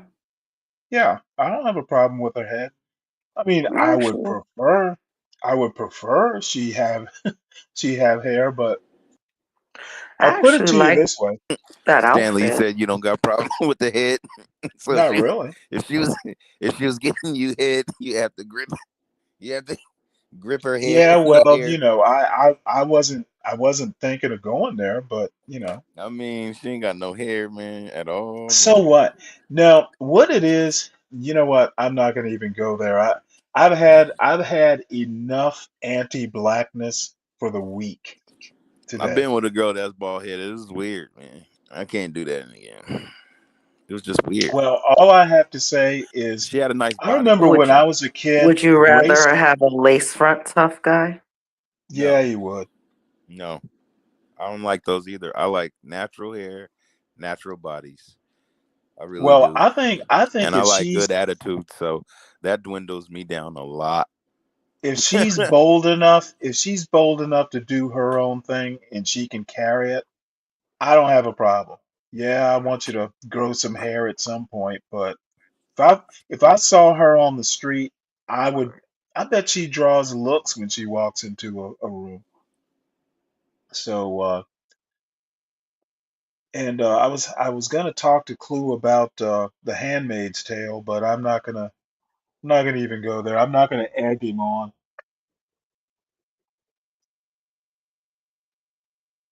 Never mind. So we're gonna go down and we're gonna see why she popped her balloon. Can you explain why? I've just heard everything I needed to hear. I was just waiting for more, but I wanted to pop my balloon earlier. It's very commendable that you're in school. I'm not in the space right now for that to be a part of my relationship. I respect that. Okay. Anything else to add? No. Okay. Thank you so much. Let's go up here. So we have 2 left. How about you describe your ideal first date to the ladies that remain? You wanted to. Okay. My ideal first date would be, I definitely would say it would be like, He's you Mr. know, going maybe Articulate. just like to a movie or something, just to see, No, just not to a be like movie start on out the like with a first date. hangout, just like a movie thing, so it won't be too much. It still be kind of like in the out in public, and then we will just, you know, maybe take. Well, here's the problem with a movie on the first date. Ideally, you want it to be something that you can talk, a situation where you can have a conversation. And those are discouraged in movie theaters. Take a walk somewhere. I wouldn't like overdo it. I don't see myself having to overdo it for a first date because I mean, I feel like we still getting to know each other, and I feel like, I feel like it's still it takes a while to kind of like open up. I mean, I feel like right here Yeah, that's it may one of the seem a reasons little I bit. like the quote. I mean, right here, it might seem a little bit more nervous, but I mean, I'm definitely like way more open and confident You think he's autistic? once I'm warmed up. So you believe in starting things slow. Yeah. Okay, not a grand first date. Yeah. Okay, so let's go over and see why did you pop your balloon? Similar to Joe in the end, I did want to pop it earlier, but I always try to keep an open mind. I think that a couple of things. I like how you said that you are definitely a little bit more And she's got confident a once you get warmed banging up. Because I body. was thinking about even like my lifestyle. I definitely need someone who's confident, who's going to be my partner. I'm a very confident individual, and being out and showcasing a lot of events, I definitely need someone who's going to be like that. But I also do enjoy like a very impressive first date too. Like I think I definitely require that when I'm dating. I think I definitely do judge on where Hear that, someone is please? trying to She take me the first date. I'm requires an it. adventurous person. I don't need something to just be very cookie cutter for what people are going to expect me to Hey, like. I But had I a want thing it to for be a Grace little bit Jones. more than just like a movie and a walk. I mean, I definitely respect your decision, but I feel like as far as like a first date, I still am trying to get to know you. So I mean, I don't want to Yeah, go do all that out, in a movie theater. and then I don't Dude really is know not you as getting it. well. But I feel like if Dude, you are not getting her drift. it would be like maybe later on that night or something like that, or even like the next time we hung out, I feel like What he wants is a movie and a walk back to his apartment. A movie and a walk back to my apartment to fuck. That's what he really means. it was just like a build up. I don't feel like just having to. No, I understand. You want to like invest in someone you feel like is worth investing in. Someone that you think that you like, someone you want to hang out at another time, someone that yeah, I get it. I feel like a lot of people like put I would masks like to on and be stuff like her that. You know, when you Jamaican meet guy. somebody for the first time, a lot of people can put a mask on and you just don't know who that person is. And then they could be, you kind of just use it for the money or just use it for this and use it for that. So I just feel like just kind of just getting to know the person slowly. But I mean, yeah, I get it. Yeah. Okay, so had she not popped her balloon, would she be someone that you would regularly go for? Could you see yourself with her? She definitely looks really beautiful. I mean, she definitely has a different hairstyle look, but I mean, it's not something I wouldn't be afraid to try. I would definitely be interested in getting to know her, at least She's communicating shaped like a to see kneecap. something. Okay, so we have one more balloon. You can, she's giving me a look. We're gonna have you come Cross-Stafari. down. Yep, that would be it. Oh, So wow. is this, or it's a potential match? So is there anything that you want to ask him, She's or really you want to pretty. ask her before you guys decide this would be a good match? I was trying to like let it leak slow. I'm a pop, okay? And but because I'm not Oh trying to my be mean. I God. think you're very handsome. And I think you're very nice. What it is watching you is the confidence. So I understand that you're nervous because we all were nervous. We're here shaking in our boots. But for a man, I just need more like I like to flirt. Assertiveness. I like to like you have to, get me in check. Yeah. And I just feel like you're like a little Oh, timid. I do understand that we're here and it is a lot. So I tried to like maybe you'll loosen up a little bit, you but know yeah, what? just show more of I your am waiting personality. for a We're all woman human. to tell me, Stanley, I need you to put me in check. I I think I think my next woman will need to say that a lot. And they're all wonderful ladies. Like I have experienced them. So, just let more of your personality show. Um, I'm so sorry. I wasn't I think her outfit is dreadful. trying to like be mean. It's It's like, okay. All right. Well, why unfortunately, are there you were no wearing this? matches in this round. I'd like to thank you for your participation and your time. Ladies, we can give him a round of applause. We're going to go ahead and bring out the next contestant. Hi. How you doing? How you doing? Good. How are you? I'm good. I'm good. Oh, why are you all the way over there? Come on. No, just keeping my distance. Don't be scared. Okay. Why don't you tell the ladies your This name, is age, another and what you do for a freakazoid. living? How you doing, guys? My name is Oni. I'm 30 years old, and I'm a director of media communications and an artist manager. Okay. So what brought you out here today? What are you looking for in a partner? To be honest, actually being here was like a random chance. Like I was just scrolling through. This is autistic boy day. I saw the opportunity and took the chance. But as far as what I'm looking for a partner, looking for my Cannot look people in the eye. What is up with these guys? And he's wearing a They are Boston Celtics weird. They hat. don't know how to talk to no woman. That's why. I mean, you They look a don't know how to woman talk to a in her eye. woman. This You dude's gotta wearing look a, at in is that their a eye. Boston Celtics cap? Hey, when you look a girl in their eye, man, that intimidates them sometimes. They person. be like, damn, this And motherfucker what I mean by serious. my person is I've someone that I don't have to like necessarily. I have never met a woman who was intimidated by Never eye met a contact. woman. I've never met a woman like that before. Really? You like my song? Oh yeah. You think Virgo, so, where you Clue? at, nigga? Looks like a New York Virgo nibble. went to sleep. She mad because No, she had to work today, so she tired. no, she's waiting for this to end. Necessarily like worry about that too much. Like we have a mutual understanding and a building of like our story starts here. So Okay, so is there anything that would keep you from wanting to date somebody? Maybe appearance, physical. I mean, I'm more of like everybody.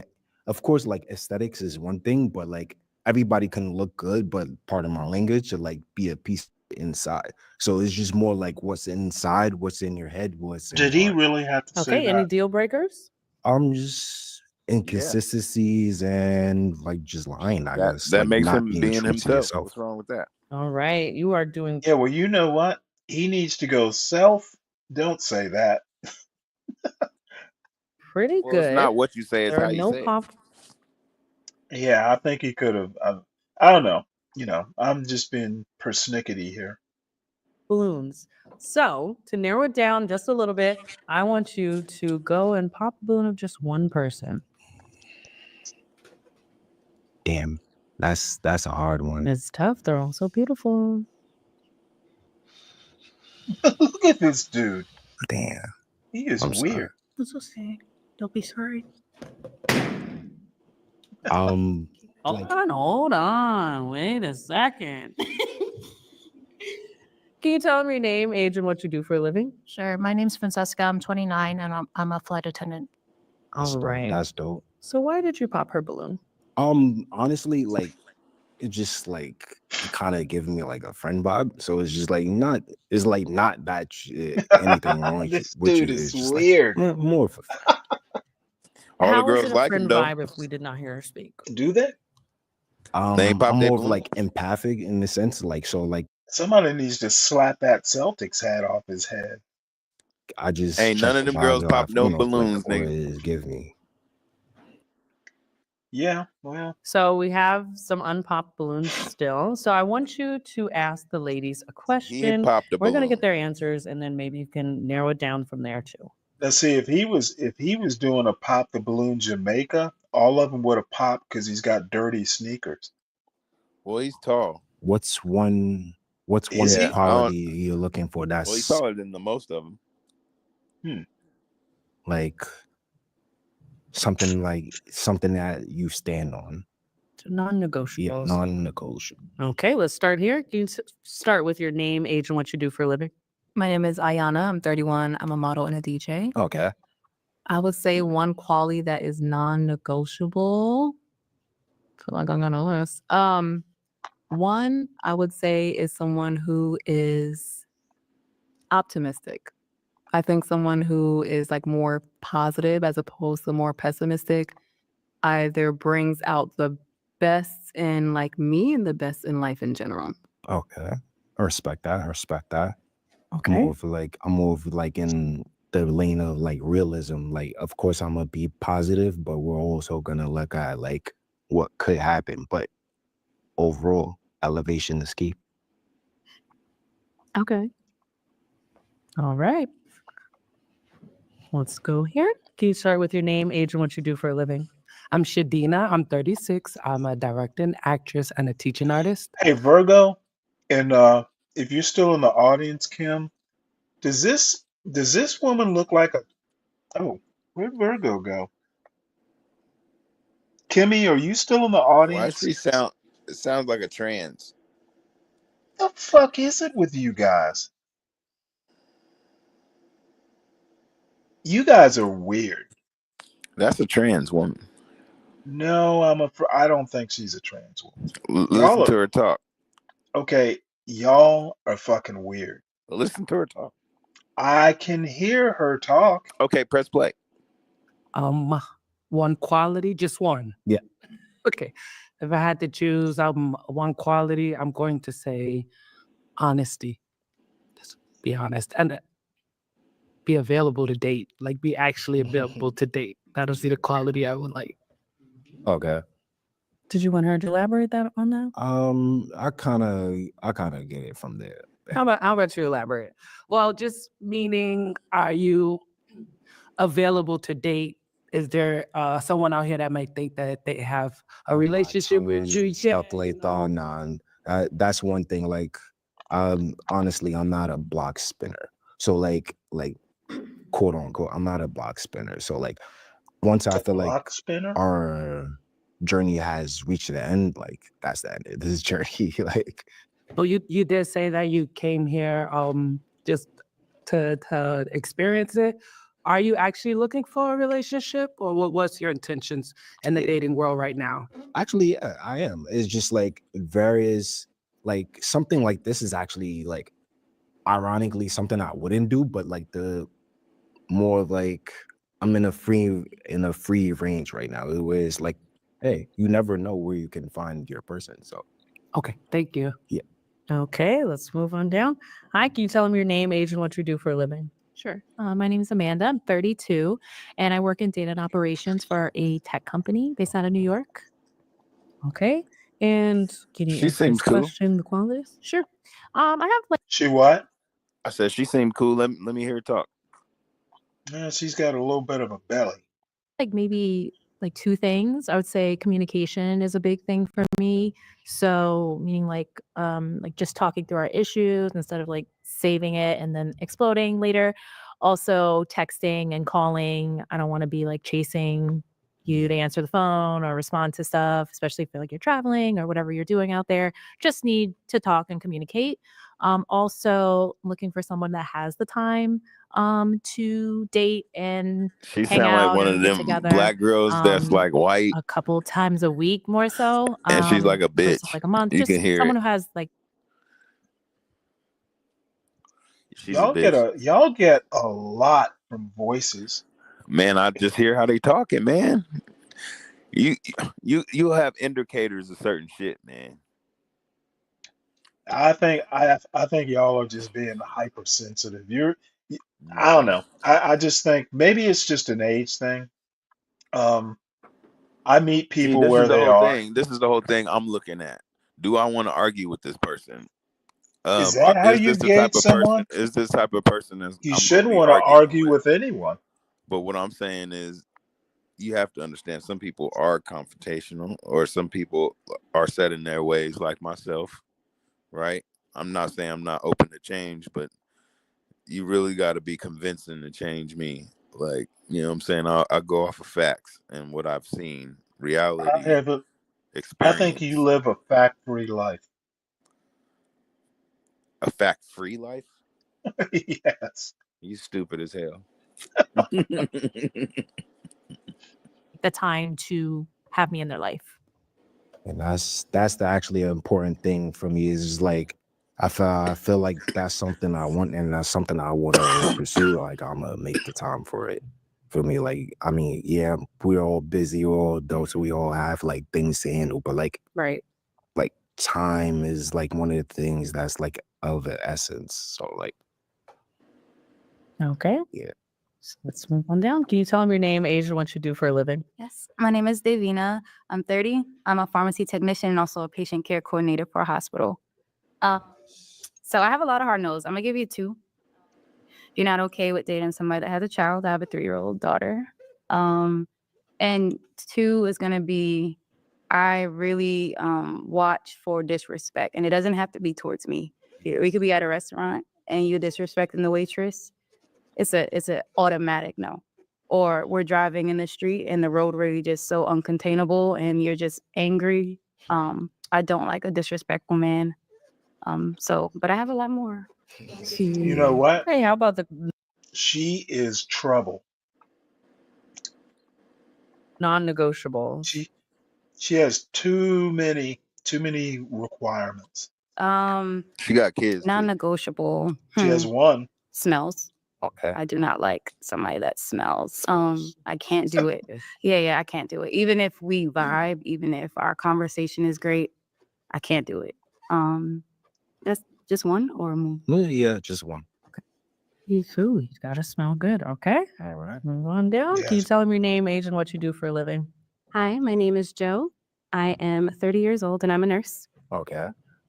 And to answer your question, sense of humor. That is, I like to giggle. I like to frolic. I like to laugh. I She like to have a likes good to time. frolic. If you don't have a sense of humor, then it's just not going to work. All right, as long as we can go joke for joke, that's that. All right. Answered your question. All right, let's walk it back. So, based on all the ladies' answers, are there any balloons that you would pop? Max 2. The max is 2. All right. I'll be honest, like it's just like Pop it. Yep. Too many demands. all right. Not that anything is wrong with like actually like me personally, I feel like where I'm at in my life, like trying to like involve and like trying to grow a family is like one thing, but like right now I'm not. I have a particular plan and like certain things I don't want to like mesh and now I'm imposing on certain like aspects on your life. And I feel like family is one thing I'm really super serious on. So like if I don't see myself right now bobbing with someone with a child, like even like myself, like because regardless of the situation, like that's a responsibility, like in a bridge that's non-negotiable. I have to build a relationship with them that's like I'm building with you. So I don't want to like interrupt it if I feel like How about just say, at a certain hey, point my intentions is not I gonna don't want go to the be a way it wants to. stepdaddy and I'm move glad you on. popped it because that's a big one for you. Yeah. So I just want to respect your space and your time. Yes, sir. No problem. Okay, thank you for your honesty. Was there any other ones you wanted to pop? It's okay if not. I mean, honestly, Yes. Honest. it's just more of like the Finally. things you said Pop the resonated towards bald me, head bitch too, especially man. like I'm sorry, what? I said pop the bald head bitch with the blue too. Pop He the been holding leather on hat. too long with these ones, man. You just pick the good ones. Why they be so shy to pop the goddamn balloon, man? Well, I think he's kind of just weird. So No, like he just the awkward. He don't know how to availability, like. and He's it's not on TV. he's Like just you like gotta what? I understand. just He one probably thing ain't I like that real really life. They being filmed. He being recorded. He gotta like explain himself and shit like that. Some people just awkward. like don't want I think he's awkward in real life. to stress on it is like people thinking like ulterior motives. He's afraid Because if somebody's you're gonna with me, slap you're that hat with off me, and his like head. as I tell certain people, But nobody really like talks like if that you unless look at they me or are like weird. you're in a certain situation, you could say like, I man, think he's my just man talking could like that never. because he's nervous I or can't. something. For me, I like my peace. I don't like no I just one think he's trying to crashing all explain over himself me. a You feel lot. me? Yeah. Like he's using way too many words. Two things. You got beautiful eyes. Thank You you. make You eye noticed? contact. Okay. Beautiful eyes. What I mean is that I recently was dating someone and he said he's available. But then 3 months down the line, he said he wasn't emotionally available.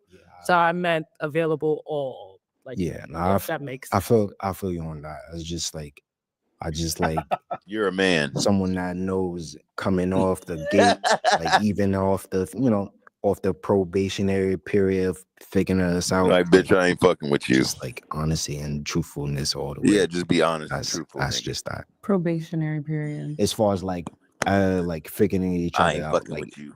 when you're first like I actually talking to someone and like there's like that. Honeymoon days, you mean? Yeah. Because some people just believe like what they see rather than what's actually found for me. Okay. Did you have A lot anything of else? words there, No, buddy. thank you. Thank you. All right. All right. So now you have a few more unpopped balloons. We're going to give the ladies the chance to ask you a question if they have any. Ladies, do you have any questions? All right. Where do you see yourself 5 years from now? Not with you. 5 years from now. No, that's a big one. Well, recently, like through my like line of work, I like struck a deal with a certain company for distribution. So now that I have like my eggs sort of laid in a basket, I'm trying to expand. So for right now, I'm actually like scouting more talent. I'm actually like trying to land more like bigger accounts. So it's more of like an expansion period for me right now for the next 5 years. Cool. So in 5 years, you would like to be expanded to? More, yeah, like a broader range of work I do right now. It's certain things I can't really talk about it. I'm under contract, to be honest. Like, Okay. yeah. All right. Anything else? No, that's it. Thank you. Thank you. All right. So we're going to ask you questions and then maybe we can narrow it down some more. Yeah. So how did your last relationship end? A mutual parting is more of like our lives heading in different directions, and like it didn't really like adapt to the current the current like timing of the relationship. So we just grew apart. Okay. And then what would you say you learned from your last relationship about yourself in relationships? I learned that like I can have a peaceful relationship without having to like worry about the extra drama, like, and only like the real drama is like the ones we created ourselves.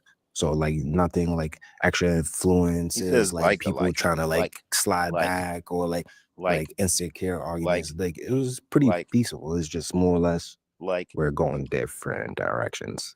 All like, right. like, Okay. So like, we'll get the answers, but let's see why she had popped her balloon. Yeah, I popped my balloon would because you of what you say said like, about where you see yourself in 5 years. I was trying to wait to hear a little bit more, but yeah, it just sounds like you are gonna be doing a lot in the next 5 years. Where I see myself more so like settling down during that time. So I think it's she just admirable that wants you're doing that. somebody to be Just I around don't think her that's ugly for ass me. all the time. Yeah, Don't I nobody respect want to that. be I around respect you that. 24/7, Right. bitch. Did you have She's talking anything else about to add, answer the Luna? phone, text when I'm texting. She sounds like she just needy. Like sit your ass down somewhere, bitch. Ain't nobody trying to just be around you. I just seen a fucking reel today, and this girl was like, shoot, he was like, oh, I'm about to go out with the bros, and she was like, oh no, you know I can't go to sleep without you. Why don't you just stay here? And then and then he was like, all right, well, I'm about to hop on the game. I'll just tell everybody to get on the game. You know, like how everybody play internet on the game, right? So he's still like able to interact with his homies. And then she like, no, you know what I'm saying? You're gonna be doing this and doing that. And he was like, all right, well, we could just watch a movie. So they start watching a movie. She falls asleep. This nigga gets up off the couch and she go, where you going? like, bitch, no, just sit your ass down somewhere. Like, nigga can't even live his life with women like that, man. That's crazy, man. That's it. But go ahead. All right. All right. So we still have the unpopped balloons. Is there another question that you'd like to ask the remaining ladies?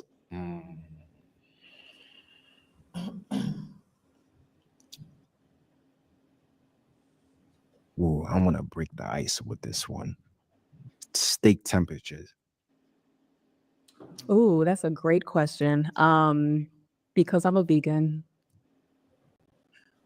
Okay. She likes her vegetables. Yes. All right. All right. So had she not popped her balloon, been a vegan, would you see her as your type? Would you give her a chance? Yeah, I definitely would. Okay. So we have one balloon left. We're going to ask you to come down here. Come on down the line. First, you got to ask, like, what's the steak temperature? That's the one you need to get anyway. I like her. All right. And yours? Yeah. Okay. So is there any question that you would ask him, any question that you would ask her to just clarify anything else before you decide this is the right match? I don't have any questions. Oh, don't. They could talk later. All right. So this is a match. All right. Ladies, let's give it up for our first match of this episode. Thank Yeah, you that was a all good match. so much. You guys can exit this way. Thank you. Oh, somebody was gonna get it. She was feeling the host was like, I knew somebody was gonna get him.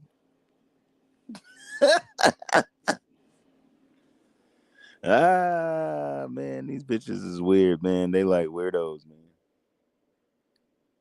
They be attracted to him and then they get with him and they be like, this nigga's a weirdo. You like, yeah, bitch. Like, how come you didn't notice? I don't get I would have asked her like, hey, you know what? You're a vegan, but do you mind if I'm not? But I don't know.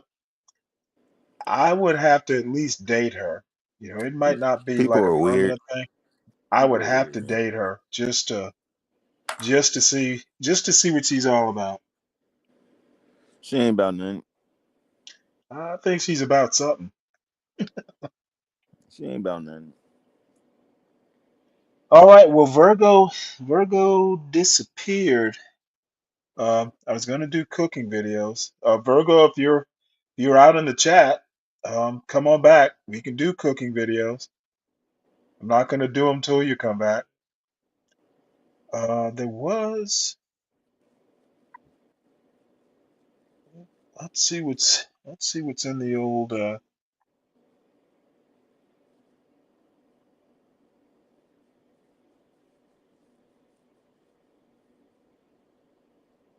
So we've watched this. remove. So, what's going on with you? Anything interesting? Yeah, I'm about to move. Oh yeah, you told me that. Where are you moving again? Not like Back to. 15 minutes away. Oh, okay. I thought for some. Yeah, you did tell me that.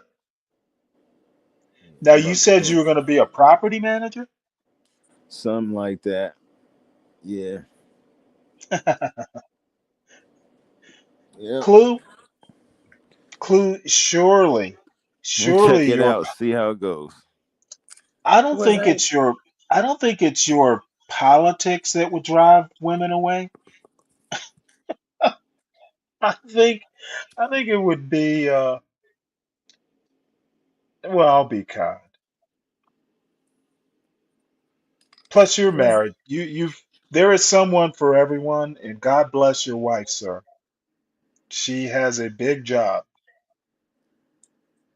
Was I being summoned, Stanley? Yeah. I just figured you were bored, so. Uh, No, no, I was I was doing something. Man, I gotta install a door, nigga. I ain't never did that shit before. well, you're the property manager now. I mean, I've done shit before, but if I want You that mean space like for you mean like putting in the door jam, or is it just taking the door off the hinges? no, like actually buying a door, like I want this space for to be mine. So I need to buy a door. I need to put a door on there. Are we gonna cook? Yeah. Yeah, it's like a downstairs apartment, and then everybody else is upstairs. Um.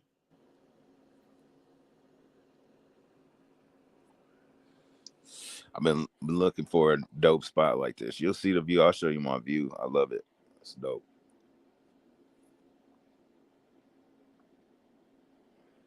So my family wanted church's chicken.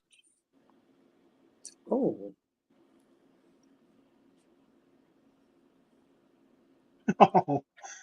we're gonna Mitt, fry where some are you? chicken now. Where are you in the club, Mitt?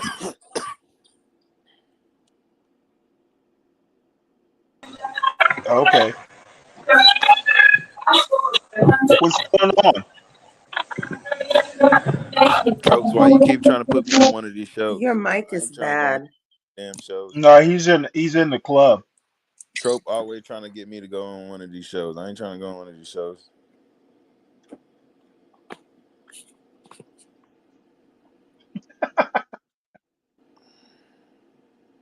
Mitt, Mitt is Mitt. Well, you're making us jealous. He ain't doing nothing. That nigga bored.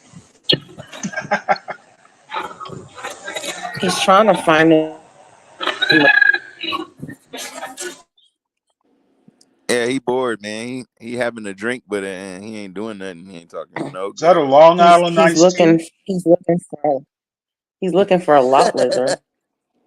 That nigga look You're bored. not This gonna find motherfucker. That nigga you been at sipping on that you at drink the for a strip whole club, hour. Mitt? Hey, nigga, go buy a new drink, man.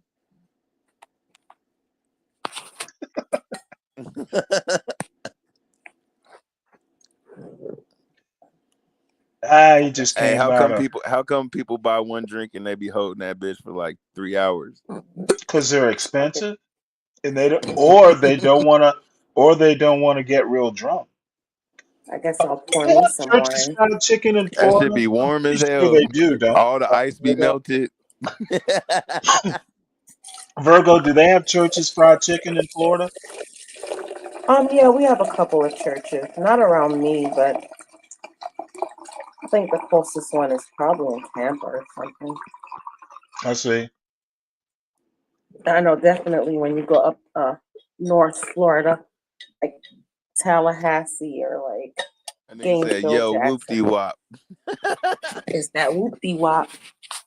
Did you hear the whoopty wop? I sure did. I love the wop. Oh, you did? Yeah, you gotta burn me a CD so I could bump it in. Well, shit. These cars nowadays don't come with CD players anymore. Yeah. That should be a whole other show. Why can't they still make cars with CD players? Me and my husband was talking about that the other day. You could probably buy one and install it. Yeah, they used to have But you know how TVs in much the money that would headrest. cost? No. You They don't just have now you TVs in the just headrest no more. That Bluetooth your used to be the phone joint. and Bluetooth your phone to your car and play your playlist and bullshit like that. Yeah. Back in the day, you had TVs in your headrest. You was balling. Yeah, I remember having my CD player in the trunk of the car. So you put in like 10 CDs, before you left, and then you The controlled it from homeboy the had a car. PlayStation in his whip. My homeboy Chris, he had a motherfucking Bonneville, nigga, all white. You know, Bonneville's his big body. He had 22s on that bitch. Back in the day, he had 22s on that hoe, and he had this light that is like a neon light under it with tinted windows. Man, he used to creep the block with that motherfucking boy. I'd be like, hey man, let me ride with you, nigga. I ain't had no car. That was the big homie. Clue, when was the last time you were in a club? When I play drums, shit, I No, don't I know. mean Clue. As a matter of fact, the last time you were in a club, they still I had don't really go casinos to and the stuff. club unless I'm getting paid, nigga. I mean, Well, I was I'll asking. go, but Is that usually DJ when I go to Clue? the club, I'm getting paid. I get free drinks and I get to eat for free. So No, that's Clue. Oh, I thought that was DJ Clue. Like as in Clue Channel? I don't think you get the reference, Stanley. That's all right. No. DJ Clue is a huge DJ.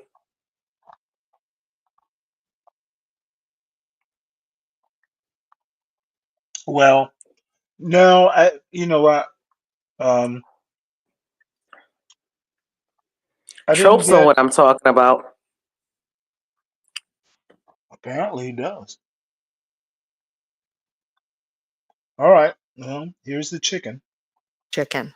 So I decided I'm going to make Church's chicken at home. You might know it as Texas chicken, depending where you live in the world. But this chicken and these homemade honey butter biscuits from scratch That bitch didn't are put the no perfect sick way I pause. like to make crisp. She did not put one speck of pepper or salt on that chicken. Nothing. She just put some flour. You know what? All right. I digress. Go ahead, Stanley. Just Well, maybe she did. Be Church's chicken there at was home. no And you seasoning on can't that damn forget the chicken. pickled jalapenos. It's so good. Oh, you know what? I didn't even realize it So was. I'm going to marinate or brine my chicken in buttermilk. I'm working with 1 quart of low-fat buttermilk. And if you don't have buttermilk, you could use whole milk with some vinegar in it to create a buttermilk. But this is Hey, going Virgo, this woman can cook. Have you? I've been watching her for years. Nah, she can cook. to Okay, help well maybe tenderize I the chicken. overspoke. I'm Okay, also all going right. to add She's Mexican, I think, and she's married to a Korean husband. Oh, So so 2 ethnicities that I love the food. So okay, yeah. whatever's left in this bottle of hot sauce. This is As a matter of fact, this is I haven't watched her in quite some time, but this is probably the first time I've ever seen her make something this American. kind of like a Louisiana hot sauce. It's kind of tangy and spicy. You can use as much as you like. I probably used a 1/4 cup. Here, I'm going to add 1½ tablespoons of chicken bouillon powder. Technically, you can season the way you prefer. This is just what I'm doing today. I'm going to add like a tablespoon of granulated onion powder. Here, I'm going to add this garlic and herb with sea salt and lemon pepper like mix. Oh, that's into the Kenders. I love brine, and Kenders. also some celery salt. I will put Okay. the ingredients and ratios in the description below. So in all, 1.5 tablespoons of that chicken bouillon, and just give it a really good mix. And sometimes I don't even use buttermilk to brine my chicken. I like to use just salt, sugar, and water and let it brine overnight. It really depends on what you like. Okay, so the chicken I rinsed and soaked in cold water and vinegar. You don't have to do that. I don't need a million comments below. Well, actually, you can comment below. Just argue amongst yourselves. But I like to give Oh, my she chicken washed the a good chicken. wash or Okay. rinse in vinegar and cold water. Okay. And it goes into this buttermilk marinade brine. I Just coat it rescind my well, and I'm comment. going to cover with a lid and let it brine overnight for best results. I'm going for a few hours. Okay, so 2.5 cups of self-rising flour, 2 tablespoons of sugar, give that a mix. And I'm going to add a 1/2 cup of shortening. You could use butter if you like. Oh, Just I'd kind of rather use the combine that butter. with a butter knife and then go in with your fingers to just incorporate Well, you everything. can get, This is going to be the they make butter flavored Crisco shortening. And No, I just do not use shortening. It clogs your arteries, Stanley. It's oh, artificial I don't fat. use shortening for anything these days other than tortillas. I don't use dry shortening for mix anything. for And these like I told homemade you, honey butter biscuits. is Now anybody I'm listening? going to Okay, add evaporated milk. Mr. You can use Virgo whole left the milk. room. In Thank you. all, I ended up adding Oh, one wow. and a Dad quarter uses cups of Crisco for She's evaporated making a milk. banana bread. And you just give that a mix. And this is going to be You what? I said Mr. Virgo left the room, but I'm just saying that his dad uses Crisco for banana bread, and I don't like that. I rather use real butter for banana Well, bread. tell him not to. I did, but they don't Tell him, listen. You know, old people. motherfucker, if you're gonna be cooking this for me, Oh no, Stanley, I can't do that. I can't do that. I, it would be funny if I tried though, but get that goddamn shortening out of my sight. get that. Motherfucker, did I a tell you drop I didn't have biscuit shortening? dough. So it's very sticky and wet. Just like this, it's done. Oh, And wow. now all I'm going to do is use a large scoop and portion it out into 8 biscuits. I'm going to place this on a baking sheet lined with parchment paper, and you'll want to start preheating your oven to 375 degrees Fahrenheit. And I will say, sometimes my family just This is wants the honey basically butter drop biscuits, biscuits. and I use this to make breakfast sandwiches with fried chicken breasts to do like the honey butter chicken biscuit breakfast sandwiches. So good. Okay, so I portioned this out I into told you 8 she's drop got biscuits, and I'm going to she's let's see how many viewers. She's one of these rare cookbook people. Yeah, she's almost got 2 million subscribers Oh, as a cooking channel. well, I cannot wait until my kitchen is done. to That's bake all this in I'm a gonna preheated say. oven at 375 degrees Fahrenheit for about 15 to 20 minutes. Now for the honey butter. 3 tablespoons of butter. You can use salted or unsalted, it works. I'm also going to add a 1/2 cup of honey. I've melted the butter in the microwave and it's not super, super hot. So add the honey, and then you're just going to take a wooden spoon or whatever you got and give it a good mix and then kind of whip it. And that's going to be the honey butter. It's as easy and simple as that. And the more you combine and mix and it cools, it kind of thickens, and it's the perfect consistency to pour and slather over the baked biscuits. Okay, so these are definitely done, and you'll want to cook them until they look like this. They kind of get golden brown bits on top, and these are perfect. So all I'm going to do now, while they're still warm or somewhat hot at this point, is just add all of that honey butter mixture on top and let them set until you're ready to eat them. And at first, I was just using my spoon, but then I realized I'm just going to pour this over. And it's been about 4 or 5 years that I've done a honey butter drop biscuit recipe, and I kind of simplified it from my last one, but I will link the older one in the description below if you want to check it out. Okay, so I love a drop these biscuit. smell and look amazing, and I'm going to have to fight off my family from like eating one of these. Okay, but I want to show you the inside, how tender and soft they are. Just perfect. And they're really not that hard to make. So I marinated the chicken in the fridge for about 4 hours, and then I set it on the counter to remove the chill for about 40 minutes. You'll want to discard the buttermilk marinade from the bowl. Now let's make the dredge. Cornstarch and flour is what I'm going for here. And I'm eyeballing it, but if I had to guess, I'm using about 2.5 cups of all-purpose flour, and I'm going to add a cup of cornstarch. Adding the cornstarch to your flour dredge will help let the chicken cook through, and the exterior will have a less chance of burning, if that makes sense. I've added salt and now some onion powder. You can season your dredge with everything you season the chicken marinade with. That works, but I'm going for simple. But the trick here, or the secret to the dredge, is MSG. You don't Nice. have to use that, but I like it, and it does give it that fast food I chicken use taste. I use I added about MSG 2 to 3 too, teaspoons and of a lot of this. people think that MSG is horrible for you, but it's not. We were lied to.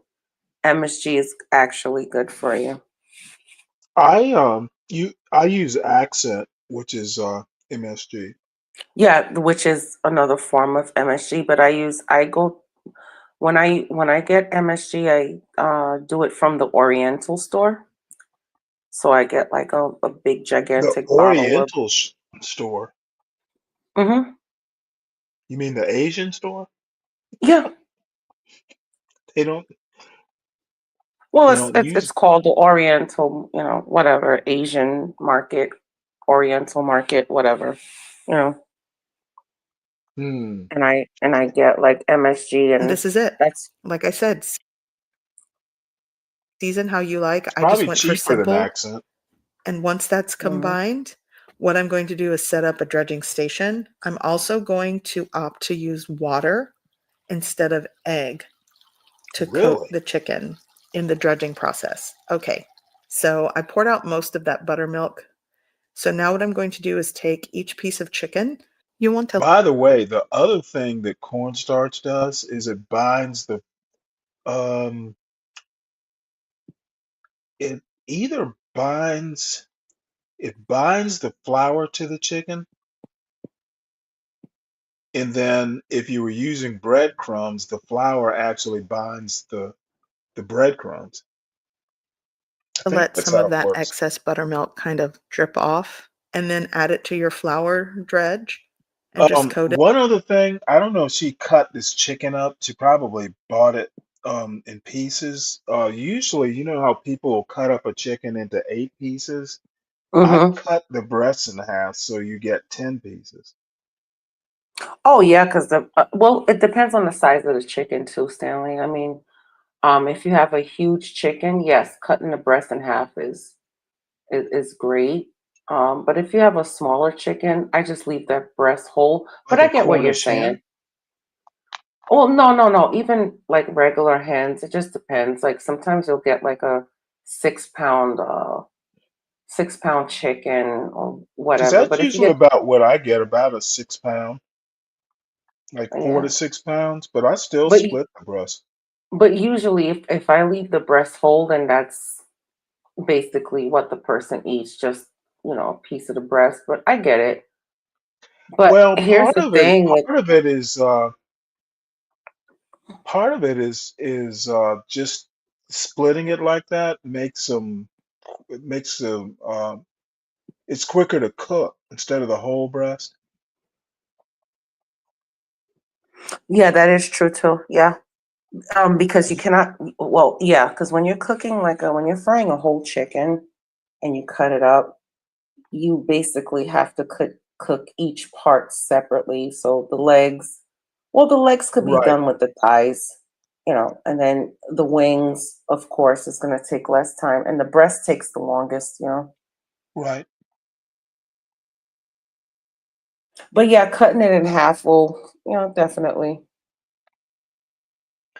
Yeah, but then I don't usually when I fry chicken, um, um, I mean I haven't literally I have not deep fried chicken in probably a year, because I've been oven frying them, and I don't know. I'm trying to think. Usually,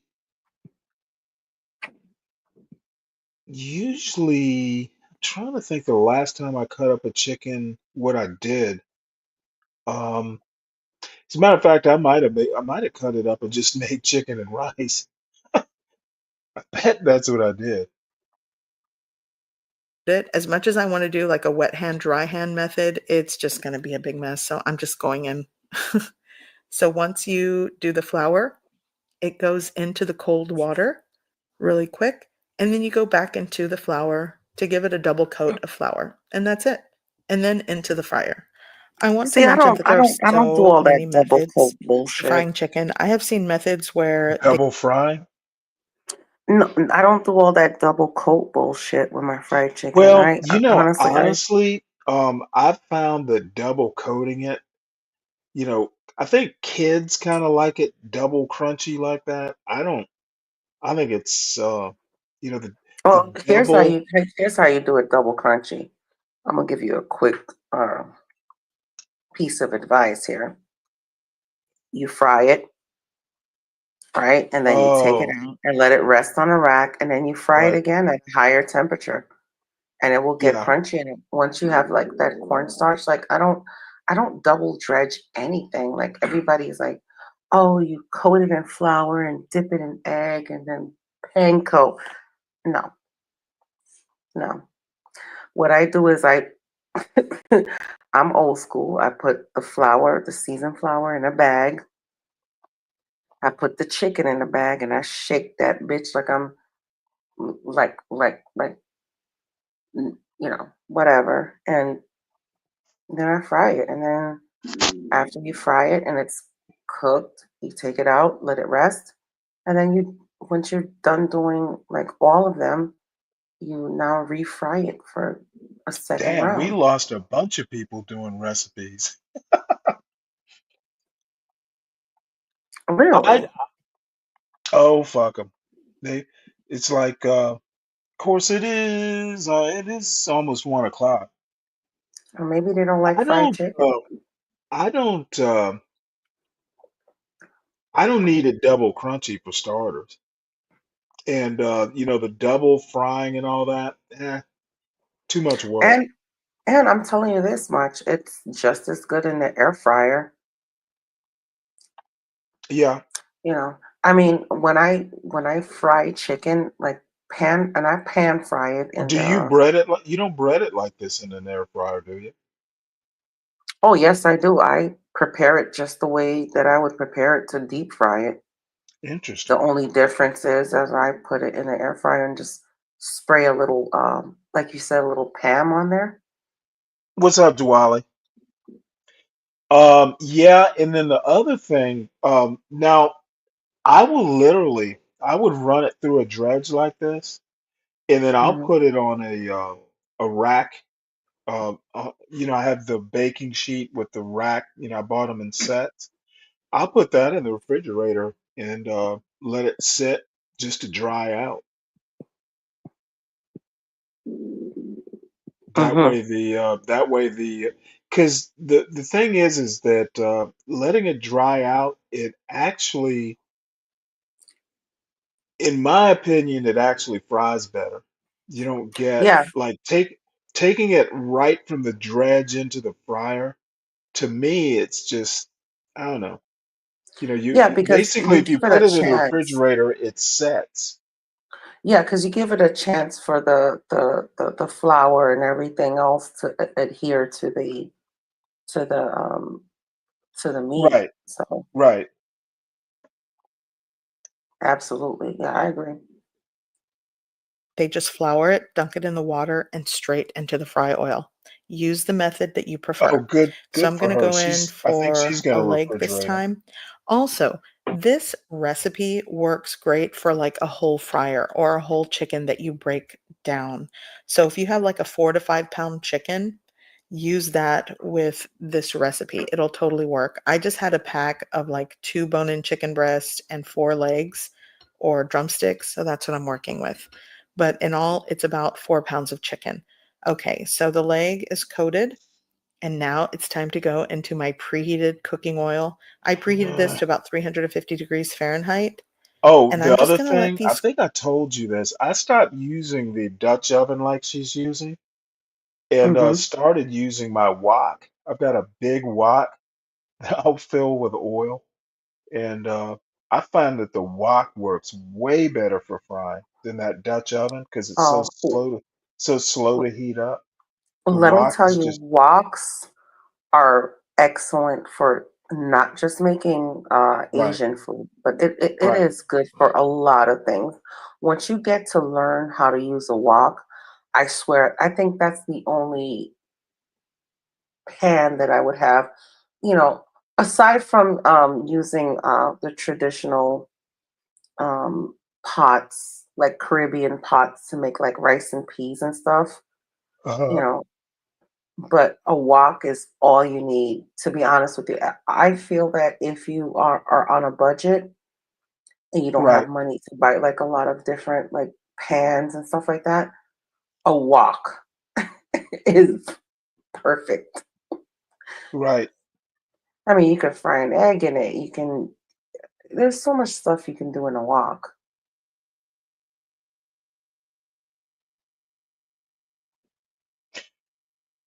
Let's see here. Cook. It's going to take in a deep fryer or this deep frying pot about 12 to 15 minutes to cook through. This chicken is not cold, so that also helps the cook time, but you'll want to make sure the internal temperature reaches about 165 degrees Fahrenheit.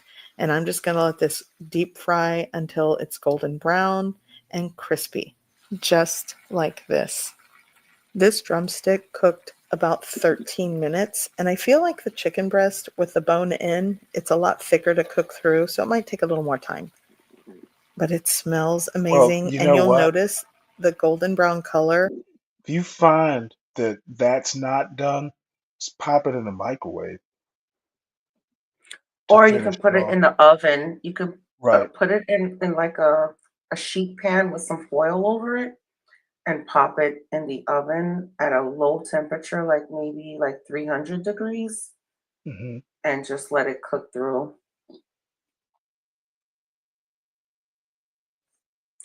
Frying chicken is an art, Stanley. I don't Is think not people over. understand this. You don't think people understand it?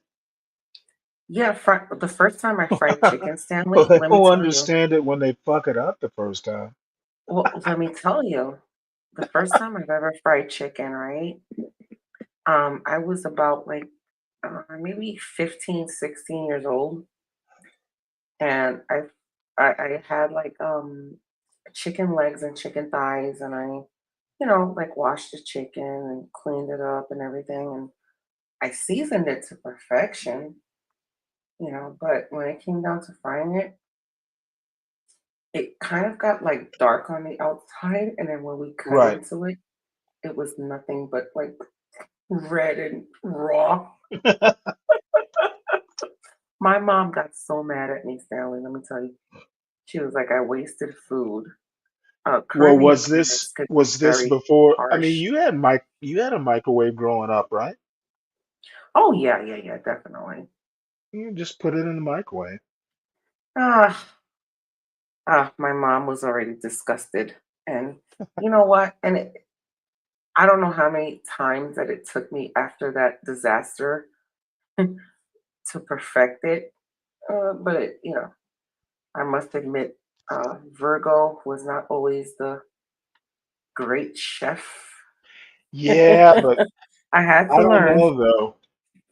Like you said, I mean, there's certain things that it's hard even for chefs to do, and Hmm. the restaurants use pressure fryers. So, uh, Yes. yeah, and that changes the game. That's why they're able to, Oh, and I'm glad you said that because this is how I fry my chicken now. If I want to fry it like home style instead of just like putting it in an air fryer like for every day, you Mhm. know, but if it's like a holiday, I want that authentic like fried chicken. So what I do is I put the chicken in the pot with the oil, and then I make sure the oil is hot enough. And I can't even tell you the degrees. I don't even know, but I make sure it's hot enough that it goes in there, and then I turn it down Right. just a little bit, and then I put it in a pot and I put the lid on. So that way it cooks it, but it doesn't burn it on the outside. Hmm. And then once I'm done, I take it out and then, do the other batch or whatever. And then after that, I put it in for the second fry. So like the flash fry. Do you ever let it sit? You know what I mean? Yeah. Like, say you had guests coming over, Hmm. so you just kind of let it sit till the guests are there, and then you go back and do the flash fry. Oh, no. I let it sit for like for however minutes that the latch batch is done, and then I'll I see. continue and cook it, and then but what you do is, and I see where you're going with this. So what I do is I will put it in like a pan, and I'll put some foil over it, put it in the oven, and to keep it nice and warm, I will do maybe like a 275. Hmm. Turn the oven down to 275 and just leave it in there. So that way it's not like cooking continuously, but it's just keeping warm. Right. Or you have the chafing. You ever had the chafing Yeah. stuff? Yeah, I don't have one. Oh my God. I would- They sell I them know at what you mean. they sell them at Party City, but Party City has closed down Yeah, I here in saw Florida. that. I bought many a Halloween costume there. Yeah, Party City has closed down, but they have they had the chafing, which is excellent. That was good for like Thanksgivings and stuff and Where do keeping people food go warm. now for party supplies? You could do it through Amazon, to be honest with you. Hmm. Cooked because of that cornstarch. It kind of helps the color and texture of the crust. Now I'm just going to repeat the process for the rest of my chicken. And while I continue cooking my fried chicken, I just want to reiterate, cook time always varies, especially if you are working with cold chicken. That's going to tack on some more fry time.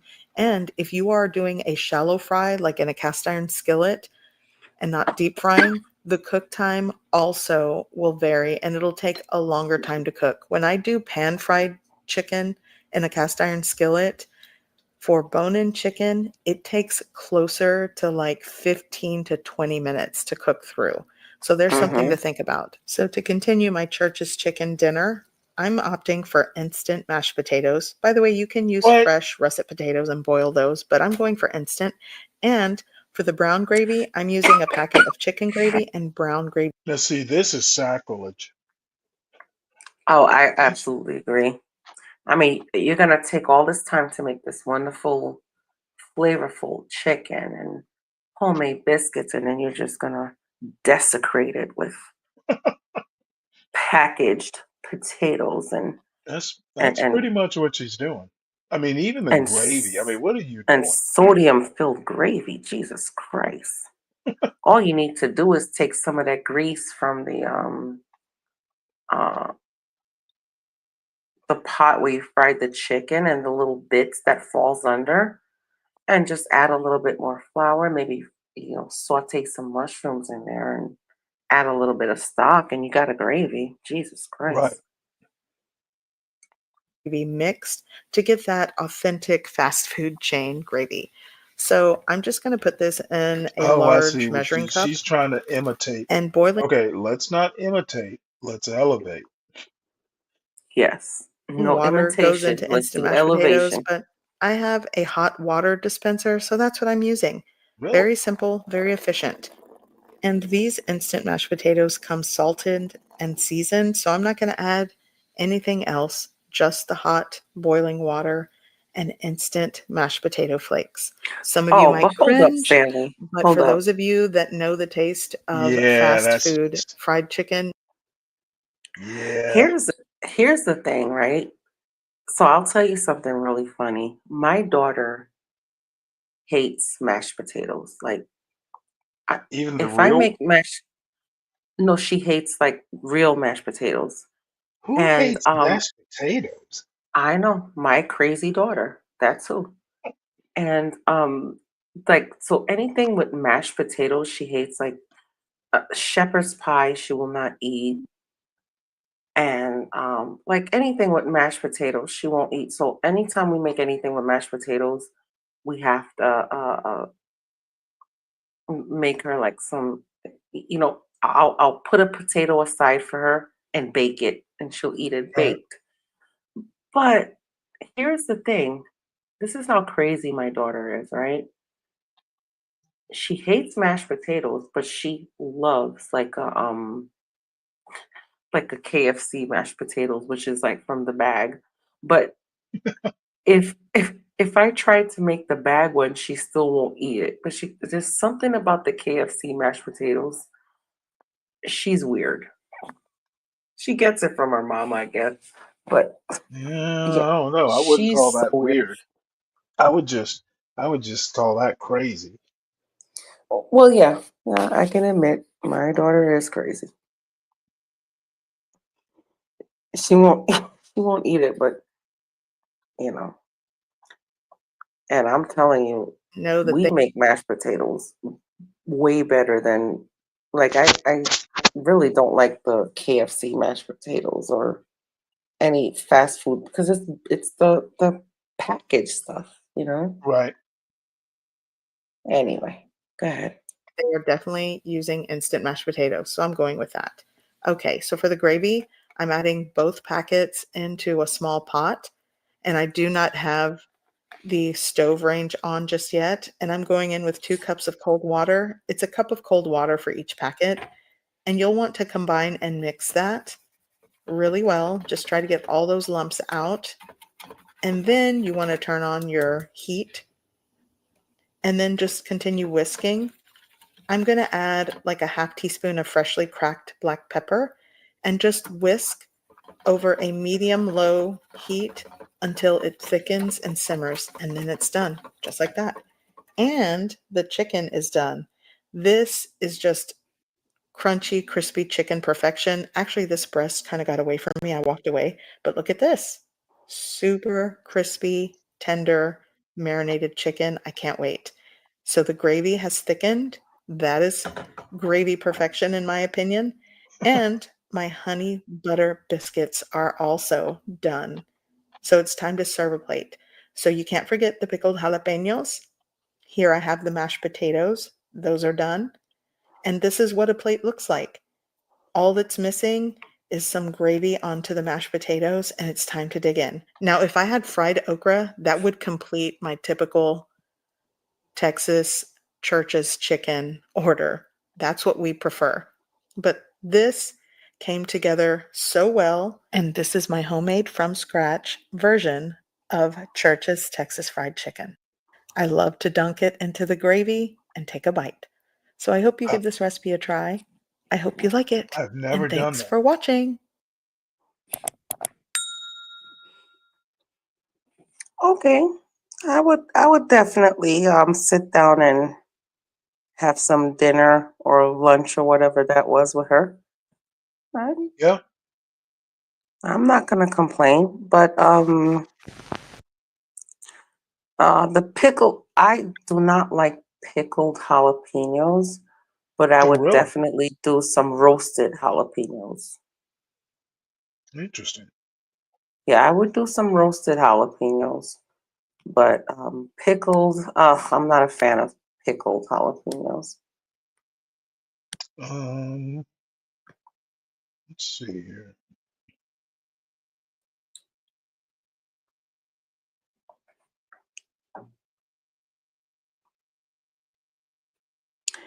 Mr. Virgo is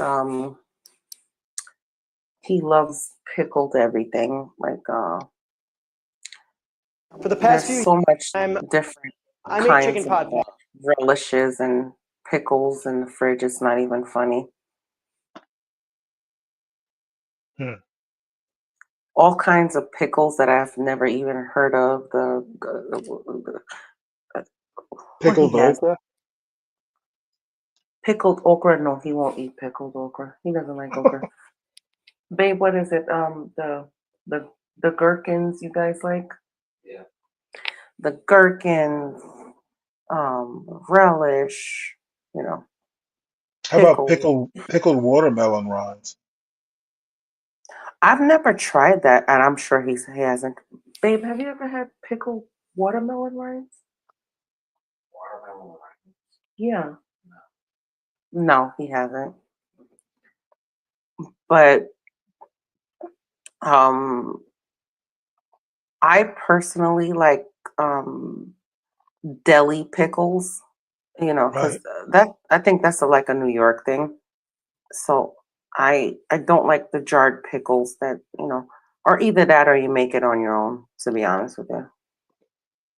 No, I've made cold packed pickles before. Hmm. Yeah, I like fresh. I don't like that. To me, like the pickles that you get, like at the store, it's like it has that weird color and it's like all floppy. No, I like my pickles real crunchy and like deli like, and then you don't just get there's like pieces of sprigs of dill in there and garlic, whole garlic pieces and stuff like that. That's how I like my pickles. Let's see here. When I first started, it was okay, but over the years, it's gotten better and better. And today, I'm going to share with you, after a few years of research, what I think is a pretty dang tasty, good recipe for a classic chicken pot pie. Now, there are a few core principles Babe, you may or want to watch laws to this. making a good chicky PP, and if you follow them, Chicken pot you'll pie. put your grandma's recipe to shame. Respectfully. Which, by the way, I was thinking about this. Has your grandma ever made you chicken pot pie? No. Why is chicken pot pie like a grandma recipe? It's not really. We're living a lie. All right, there's a couple components here, but we got to get going on the filling. The first law of chicken pot pie is to slice the vegetables into similar sizes that are large enough to feel when eating. Go large dice on this, trust me. I thought I was a cool chef guy in Brunoise these one year, and the veggies just like melted into the filling. We want texture. We need texture. Texture is life. In chicken pot pie, the typical mirepoix of carrots, celery, and onions are generally added, but we're also going to add leeks because leeks are nice. They taste. All right, veggies done. This brings us to our next law. The next law is that chicken pot pie should taste like chicken, which is kind of stupid sounding, but this is a super rich dish made with lots of butter, lots of dairy. It's easy for the chicken to take a back seat to all the unctuousness going on. So to drive that chicken Leeks are hard to forward, we're going find. to roast the chicken, not boil it, because that would just be bland. I also like to tear the chicken, not keep it in cubes, because I like the texture more. Remember, texture is life.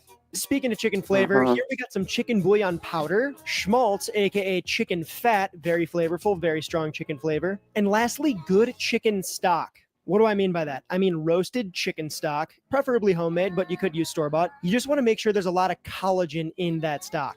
All right, so all of our chickeny secret weapons are locked and loaded. We can start by melting some butter in that chicken schmaltz in a large pan like a Dutch oven here. Then we're just going to add our onions, carrots, celery, leeks, garlic, and thyme. A lot of cracked black pepper and kosher salt. Go easy on the kosher salt because we're adding other salty ingredients to this. Now we are going to sweat the vegetables to help them release their moisture so that water doesn't end up in our pie.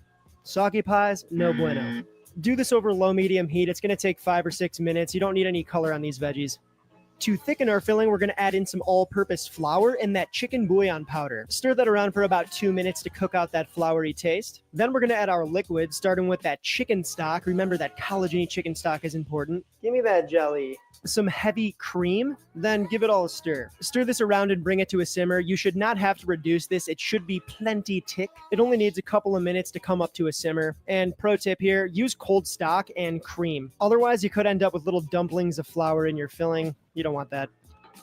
Now we're going to go in with all of our shredded chicken, Parmesan cheese for that extra umami punch, fresh parsley, and peas. You gotta have the peas. This brings us to our next law of chicken pot pie, which is that it's a pie, not a chowder. Too often do I see strange soupy versions in a casserole dish with some sort of like baked crust on top. It should have more texture and you should be able to pick up a slice. And we want a cooled filling, so I'm spreading this on a sheet tray, then I'm gonna pop it right in the ice dungeon just while we get going on our crusts. By the time we're done with that, we'll be ready to use the filling. All right, so crust is one of the most important things on a chicken pot pie. Go figure, right? There's like 2 components, but still. This is a neutral French short crust called pâté brisé. I use this for all my pastry crust basically that I make, whether it be for a pâté or terrine, an apple pie, a quiche, you get it. I made this recipe a ton of times on the channel here. I'm going to leave all the measurements for you below and also on the website. It's very easy to do. For this recipe, I make 2 batches of this dough just to make sure that I have enough for the entire pie. And keep in mind, I know it might be annoying, but this dough does need to rest in the fridge for 4 hours, or better yet, overnight if you can. Moving right along, we are ready to line our pie tin. So we got to roll the dough out. You can use plenty of flour here, clean work surface. Make sure the dough is cold when you do this and roll it out to a 1/4 inch.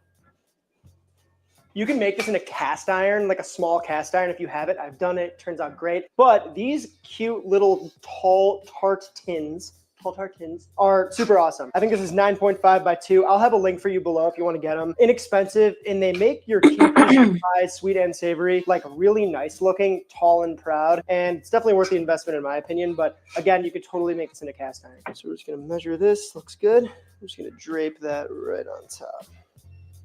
So maybe give your crust a little stick and poke. Help that steam come up. I like to give the dough a little haircut with some scissors. You're going to want to leave about 1 inch of overhang, but get rid of all the crazy parts. Now, is he going to ghost bake Pop it it in the fridge, and we're going to get going on the top crust. That is Which very leads important. beautifully into the next law of chicken.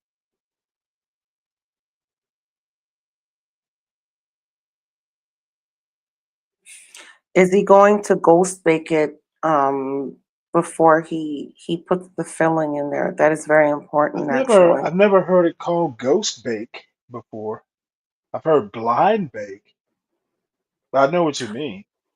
Oh, okay, okay. All right, so it's just a different term.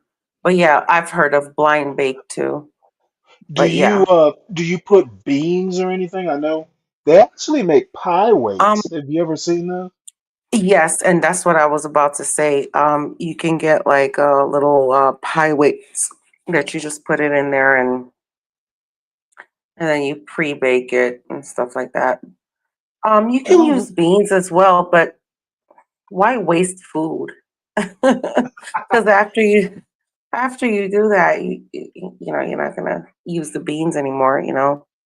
Really? You can't just use them, cool them Well, off, and use them? I guess if you're using it, you know, within the next day or something, whatever, you know. But I rather just use the weights to do it. Right. And use a brick. Oh well, I guess that's what they did in the old days. I mean. Yeah, I've heard of not necessarily for pies, but like as a press. You know those hamburger presses? I've heard of Mm-hmm. people just wrapping a brick in aluminum foil and using them as a press. Oh, absolutely. I've done that, you know, fairly recently when, you know, I didn't have something to press the burgers down on the grill. I've used a brick and like you said, you just wrap it and you press the burger down or Right. press you spatchcock a chicken, right? Right. And you put it on the grill and you put some bricks on it. Yeah, absolutely. Chicken pot And pie, you and that is that it you should wet never the be rag single. and you wet the rag in seasoned water, and then you wrap it up with the brick, and then you put it down on the chicken, you know, Right. or whatever else, you know.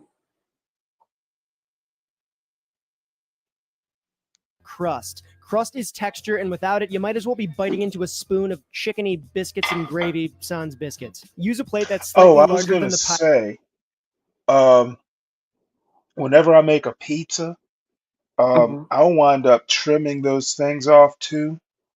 And eventually, if you make enough pizzas and trim enough, you actually have enough for another crust. So I have Right, like, because you can always ball it up and save right, it, you know, right. I usually do. and put it Uh, back in the freezer. It could last about maybe 2 months, you know, just depends on how long, you know. Now, if you don't make pizza often, yeah, I can. But here's the thing, Stanley, you can also take those little shavings and ball them up into little balls, put yeah, them in make dumpling. a cast iron. Well, put them in a cast iron, sprinkle some butter and herbs on it, and make what you call those uh, garlic bread bites. You know. Oh, really? Well, I never thought of doing that. Yeah, yeah, absolutely. You know, I mean, I don't believe in wasting food. To be honest with you, you can Well, always find something to do with leftovers. right. Let's see here. I tend to cut out a perfect circle, then take another little cookie cutter mold or just use your knife to cut a slit for an air hole. You can go in the fridge right Okay, next yeah. to our other pie crust just to chill down. All right, TTB. Let me tell you, Mr. Virgo makes a Just gonna brush a such little an bit of egg. awesome quiche. It's been a while since I made a quiche.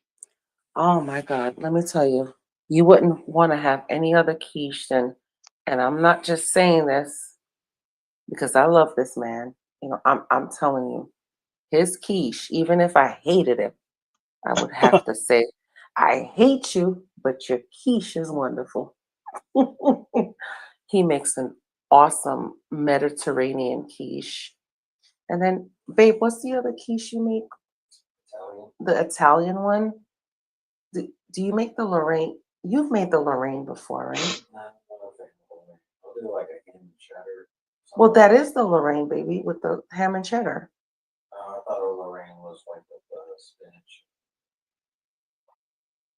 Well, maybe I'm mistaken. I thought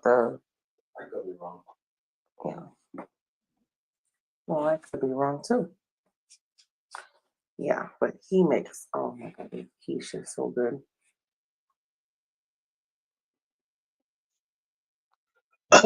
Talking of quiches, you actually reminded me of something that I made probably 2 or 3 years ago. It was a Persian thing.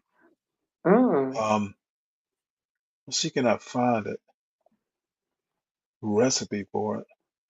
Washington on the rim here. This is just one yolk and water. Cool little egg wash tip here. It should be about the consistency of heavy cream. Now, let's see what we got here. Oh yeah. Cooled and ready to go. Press into those crevasses, remember. And beautiful. Right to the tippy. A nice full GPP. Very soupy.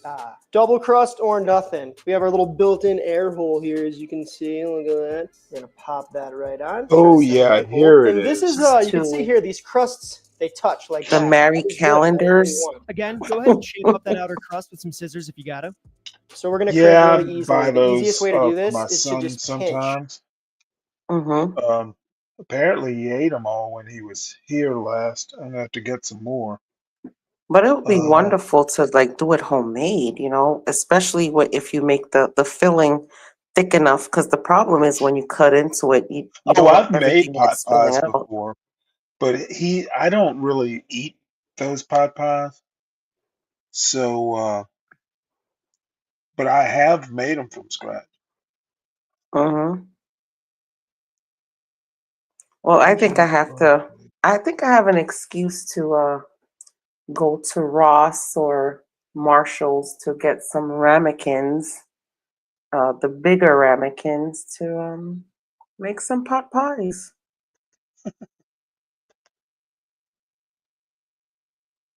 And Mr. Virgo did not have any objections, so I think we're all good. He didn't say anything. Why is this? Hold on one sec here. Here we go. Oh, I got something for you next. Mhm.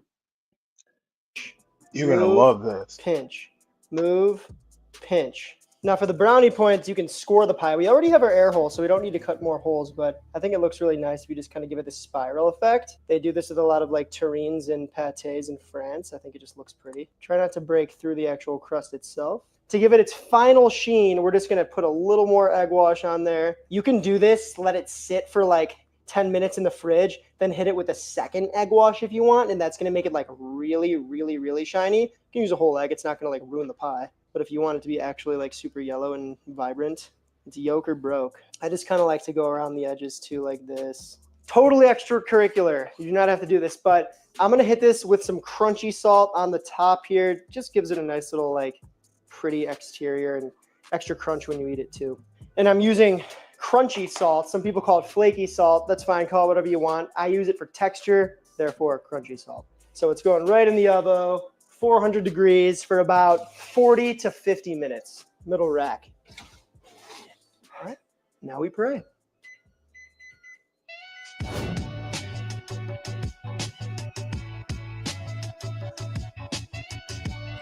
Just so you know, I'm gonna Oh wrap. yeah, baby. Wait a minute. Did he have to use Look his at that microwave as a combo. timer? That brings us to the final.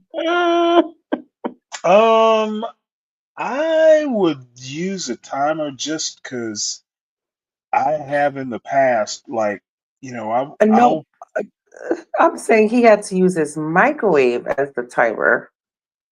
yeah, why not? Shit. I mean, he could have used his phone. You know what? I always use the microwave too. For You your know, timer?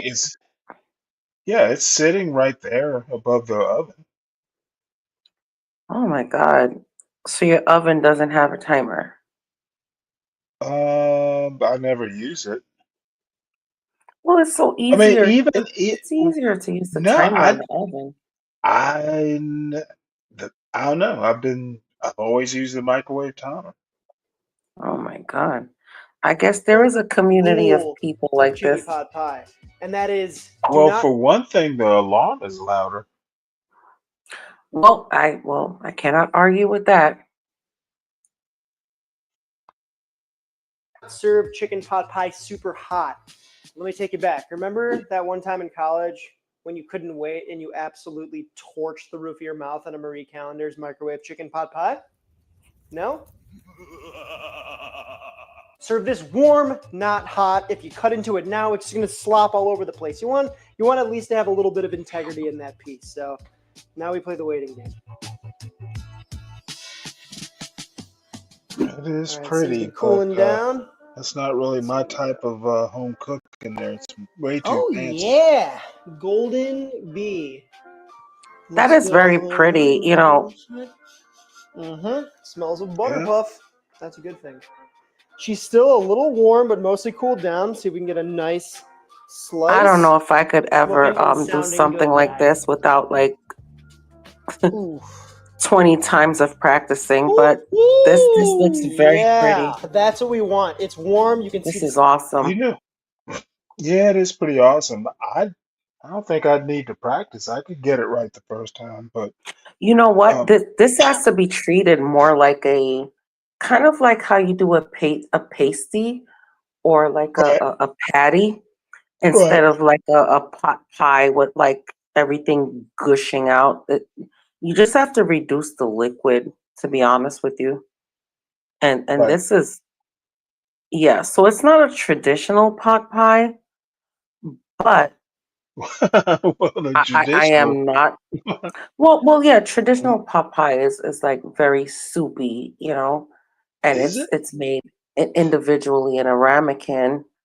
But if you're making a whole pie, uh, soupy doesn't, you know, necessarily match to Well, I know I've always liked them a little soupy because you can like, you know, um, take the crust and kind of let it soak in the broth or the filling, yeah, and and that's absolutely great if you're doing it in a ramekin.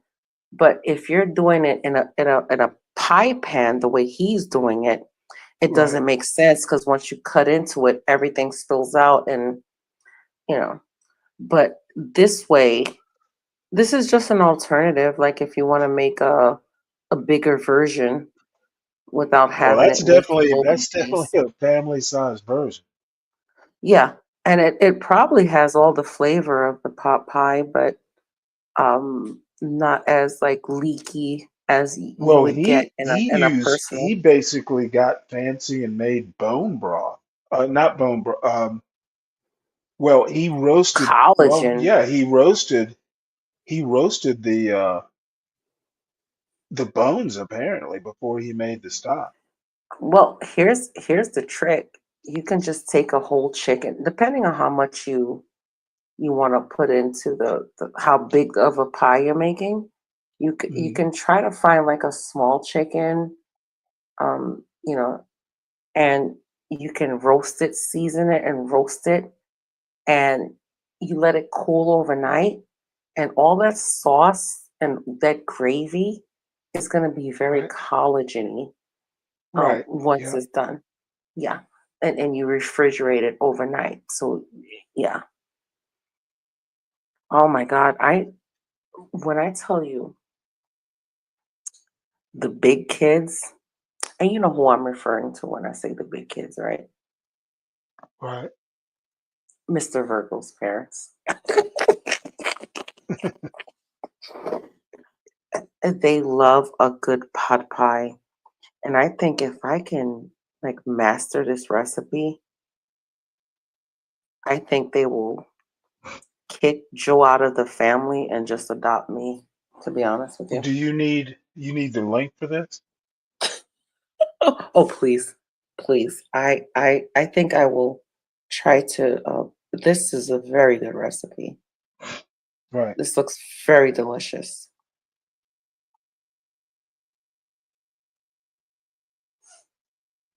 Regal. Hmm. But instead, I would take it the lazy route, and I would use. But yeah, because if I'm roasting the chicken, Jesus Christ, I'm not gonna make the crust too.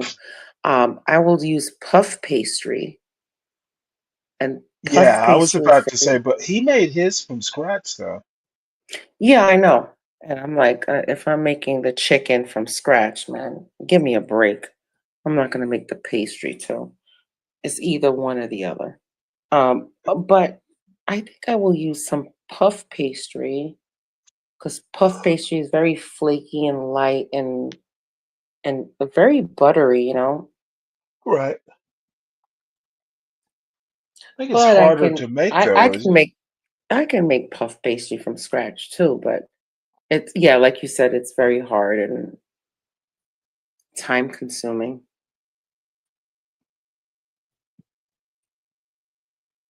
All right. Steam coming Ooh. out of it, but it's not gooing, right? It's a piece of pie. You want the goo to be contained, right? You still have all that flake there and everything. Got a nice cook on that. We got a nice color all the way around. On the plate with ye. And look at that. Look in here. Look in here. It's all self-contained in there. It's not a chowder. It's a pie. You got the double crusts. It's warm but not piping hot, so it's not going to burn your face off, and it'll still hold together in its piece. It's got a Burn your lot of flavor. We layered the chicken all the way through this entire thing. I think law I'm forgetting. Oh yeah, law. It's a good time. I'm vibrating, man. Dude, I love the look of that. That's why I think the tart tin pan is so awesome. Look at those ribs. It just looks so enticing, you know? Maybe just a little bit of chive or a lot of chive. Look at that. Come on now. Let's take a bite of this thing. I am going to be kind of a demon. I really like this bite. I want to get some of the crust in He there. just elevated the pot pie to heaven. Yeah. Serious. Put some of that crust on top. That's a hell of a bite right there. It's got texture, flavor.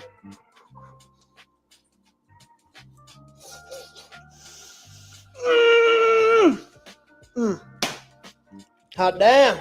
That's down home cooking.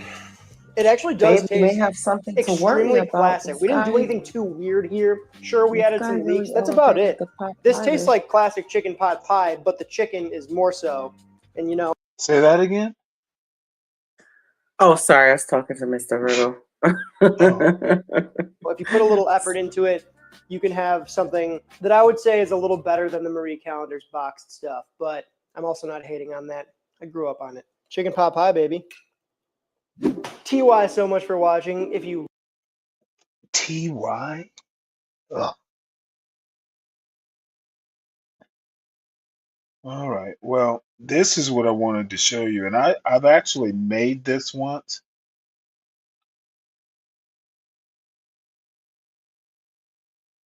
Have you ever heard of this?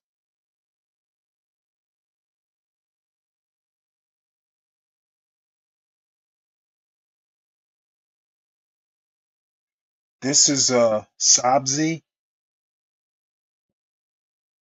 Still there? Or did I die?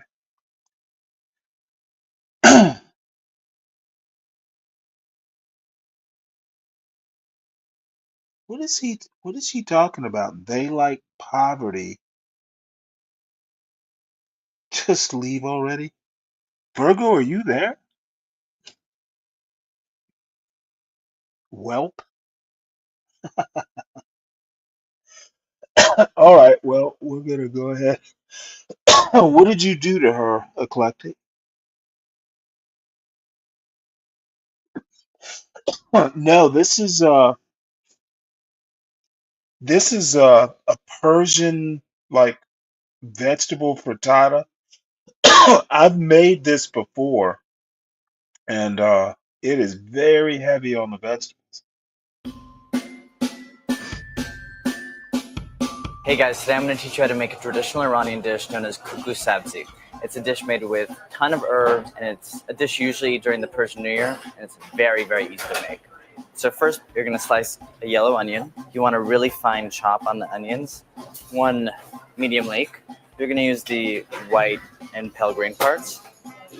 Even if they look clean, you're going to have to give them a bit of a rinse. So you want medium heat. You're going to do 2 tablespoons, any kind of neutral oil. I'm using vegetable oil. So we're going to cook this down until it's very soft, tender. You don't want any charred bits. Cilantro, parsley, dill, equal parts. You're going to need about 2 bunches of each. And Persian New Year is all about eating a ton of herbs because it's a celebration of spring. No, you cannot do this in the food processor. I know what you're thinking. You can't. You know why? Because the blade of the processor, it cuts the herbs and releases their liquid and they become wet. And that won't happen if you have a super sharp knife. In total, we're going to need 4.5 cups. 5 eggs, which is really not a lot for 4.5 cups of chopped herbs. Really, you're just using the eggs to bind the whole thing together. And then you'll add them to the chopped herbs. 1.5 teaspoons kosher salt, 1 teaspoon freshly ground black pepper, 1/2 teaspoon turmeric, and then 1 tablespoon crushed fenugreek leaves. It gives it its sweet, fragrant character. You could find this at Indian or Middle Eastern markets. And then 1 teaspoon baking powder. It's very, very thick. It's not a loose mixture like it would be for frittata or omelet. And then we're going to fold in our cooled onion and leek mixture. We're going to wipe out the skillet. This will work, but we're going to do an old line cook's trick. A rim baking sheet. All right? Is that cool? 3 tablespoons of neutral oil. We're using vegetable oil. Nothing is even cooked yet, and it's still so fragrant. All right. It's a little bit shimmery. It's a little bit hot. You want to pat it down so it's nice and even throughout. Then you're going to cover it. Okay, you're just loosening up the sides. You see how jiggly that is still, though? We're going to go here. Boom, boom. For about a minute. Watch carefully. Just wanted to set. Okay. So here's the cuckoo. You could leave it as is, eat it like I like to do, or you could pair it with Mine was lavash thicker. bread, some yogurt, some radishes, and more fresh herbs to make a sandwich. I'll try to make fufu sabzi. Eid Shoma Mubarak, which means Happy New Year in Farsi.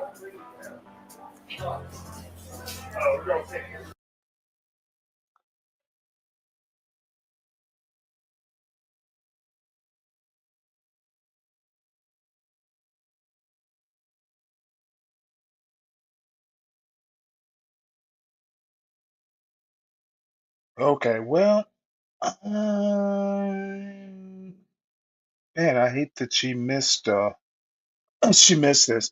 Anyway, folks, I've made this once, and actually, now that I've thought about it, that pot pie actually reminded me that I hadn't reminded me of this. Um, I don't know. I might make one maybe in a week. Not this weekend, but maybe next weekend. You gotta like vegetables for this thing, though. You know, leeks especially. I imagine you could do it with almost any sort of green leafy type iron. I'm sorry, something that's like spinach or something like that. He used leeks, which I can take or leave leeks, but I don't know. We will try it. So let's see what's next.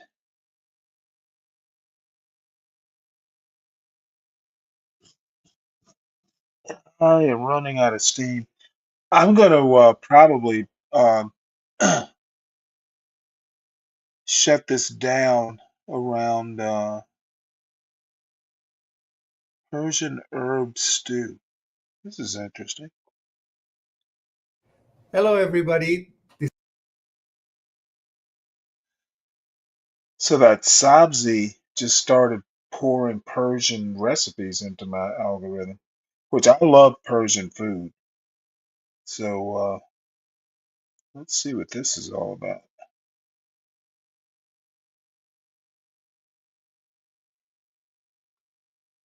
Cooking with Yusef.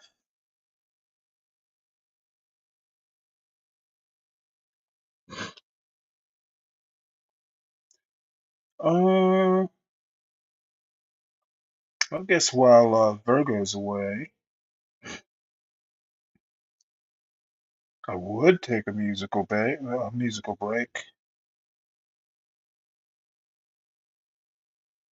Let's see, looks like the hummingbirds. Let's see what the deer are doing.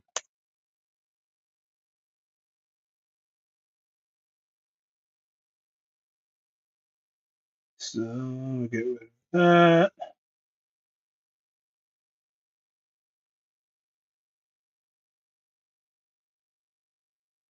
Oh, let's see here. So there's the deer.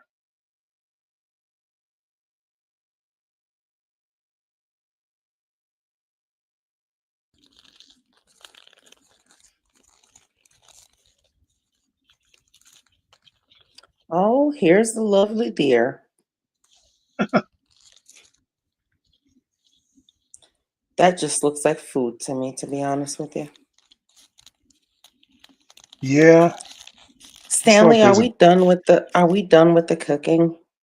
No, I got one more. I am gonna stop at two because I'm running out of steam. But Okay. I wanna show this. Um, You getting tired? well, yeah. I was fussing on John's show when I probably should have been sleeping or napping or something. Okay. And yeah, I gotta give Mr. Virgo a little bit of attention. Well, I mean, I can stop now. Though, let's see what this guy's about, and then I'll just. Yeah, we'll watch this last little clip and then we'll This is call it a Yusuf. night, I Welcome guess. back to my channel. Okay. And today we're gonna make one of the most authentic and essential Iranian or Persian food, which called korme sabzi, that made out of the herbs and a meat, and it's gonna be a nice and delicious stew which if you ask 9 out of 10 of the Persian, that's going to be their favorite food. And if you make it the way that I show you, I'm pretty sure you're going to love that too. And it's going to be one of your favorite dish. Now we're going to go over the ingredients with you and show you how to make it. So start from the onion, one medium to large onion, which is going to be chopped and sauteed. And the meat that I chose, it's a beef and a lamb. So it's about like a 2/3 of beef and 1 lamb shank only. I took the beef out of it and I used the bone also. So the beef that I used here is a London broiler and 1 lamb shank. And then I have the herbs with the ratio of 4 bunch of parsley, 4 bunch of chives, 1 small bunch of fenugreek, and 1 bunch of cilantro, which Where the some hell people did they he like, find some that people they fenugreek don't. If you from? don't like it, you don't have to. The fenugreek is very, very important because all the fragrance and I've aroma literally comes never from seen that special herbs. And if you fenugreek. cannot I wonder find if he it, grew there it. is a dry one, which is as good as a fresh one. And you can find it in all Persian food store, supermarket, or you can order online. And Yeah, there's a Persian market over in Marietta that my sister and I have been talking about visiting for years. Um, um, I adore Persian food. Um, so anyway, now, if you can't find the Chavez, you can use Link, does the same thing. And this food actually is going to be for 6 people. That's why the ratio are. So eating that the stew, you need the rice, which I'm going to make that later on. And for the people that they don't, I'll show you the link to go to how to make the rice. And the beans also is a very important part of the food. And I use the kidney. I soak that for a couple of hours. And the red beans or kidney beans is something that most of the Iran make this food with this, but there are some parts of Iran, like in north and northwest of Iran, they use black eye peas, and some part they use, pinto beans. But the rest they use this, and I love this also using the kidney beans. There are dry lime, and this is very important also. You can use that, you have to. dried And limes? I'm using like a 6 or 7 of that. Where the hell is he One and a getting this half stuff? or 2 teaspoon of the turmeric, 1.5 black pepper, 1.5 salt, and we need onion and need also olive for saute the beef and an onion, and also the herb after we chop that. I usually chop this with the hand, and today I'm going to chop it with the food processor because I mix it faster and easier. And then we're going to go over to how to saute those and put them together. Okay, after I do that, I'm going to show you how it's going to be turned to and show you how to cook the food. This is what a chops looks like, and just gonna put that in a pan for a few minutes without any oil to get the excess water out of it. Then I'm gonna add the oil to it to just saute that, and it has to turn to black. So the more on a heat, the better the result gonna be.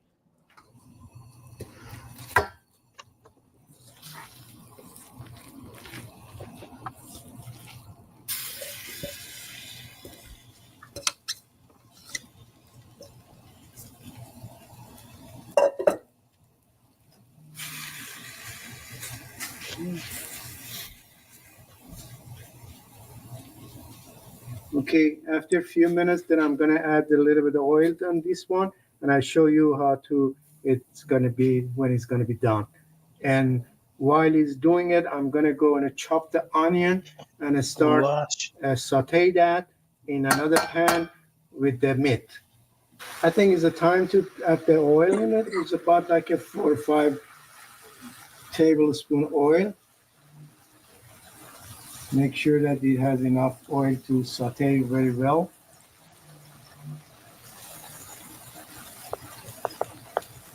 And frequently you have to turn around.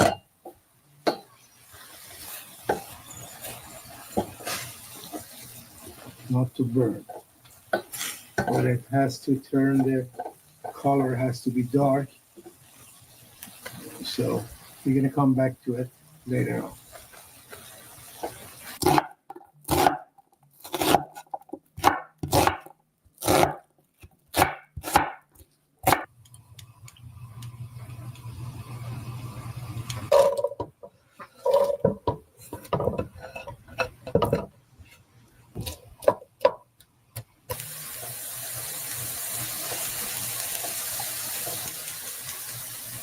Is he putting some type of protein in there? Oh yeah, he's got a Okay, combination of beef and before I lamb. add the meat to it, this is time I add the turmeric also, and turn around with the meat that I'm gonna add to it. So he's actually beef and lamb, but I think it's lamb shank and London broil. Oh.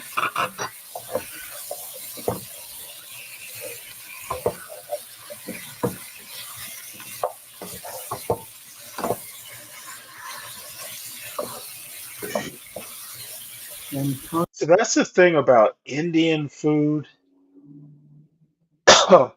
Indian, Persian, probably Afghanistani, that region. They've got like 88 ingredients for every dish, and Indian, I can make I was gonna say chutneys. I can make the yeah, damn it. Why can't I the what am I thinking of? Indian food for some reason or another. I actually went and bought like all these Indian spices and stuff like that. Um, because I actually like things like the simple curries I can actually make. The curries aren't that difficult to make, but when you start moving into stuff like the more complicated of the higher levels beyond the curries, and then Persian, I don't even try Pakistani. These things are Pakistani food so, is really good. oh my goodness. There was a Pakistani restaurant near where I used to work when I lived up in Virginia, and they made a goat curry that was just, I mean, I would, one week, like when I first discovered the place, I ate like goat curry for lunch 5 days in a row, and I know I smelled like curry after lunch. I just They didn't probably give a called damn. you Curry Boy. It was just stupendous, and Yes. it was just, it almost had me in tears. It was so good.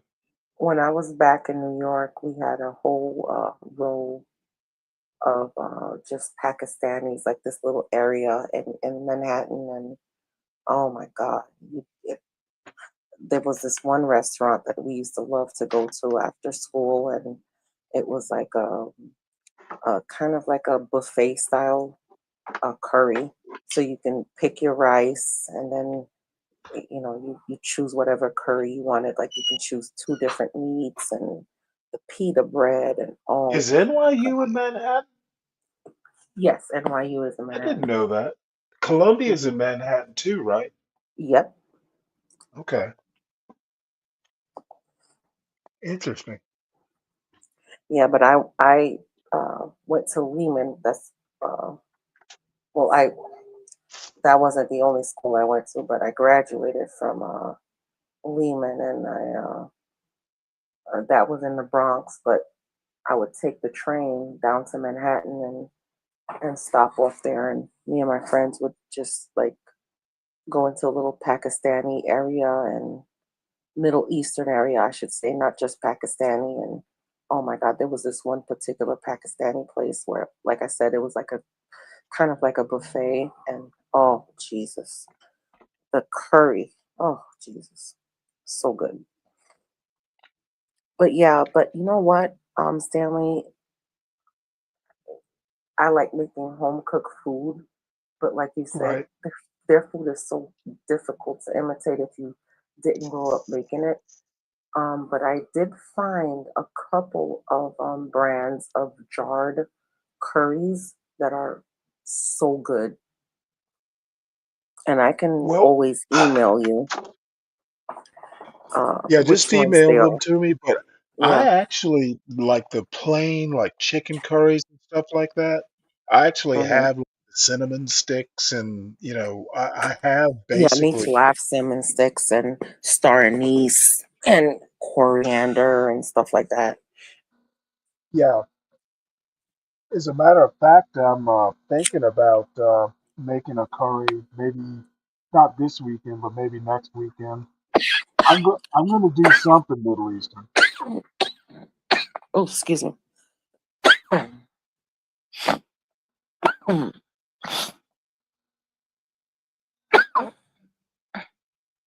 Oh, Lord. It's That's like 20 sneezes in a row. here. Hold on one sec. Let me adjust this. So I think my earbuds just went out.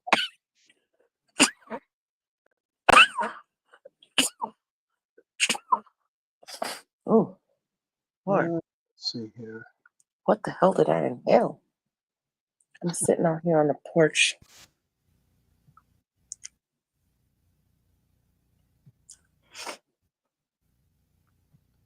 Can you hear me? Yeah. Yeah. We'll finish up this video and then call it a Mm-hmm. night. Constantly turn this around because otherwise it's gonna start uh, releasing the juice out of that meat and it's gonna be dry. So this way it's gonna be sealing. If you just do it fast, it's gonna seal the meat and the juice gonna stay inside of the meat. So this is very important that just turn around for a few minutes.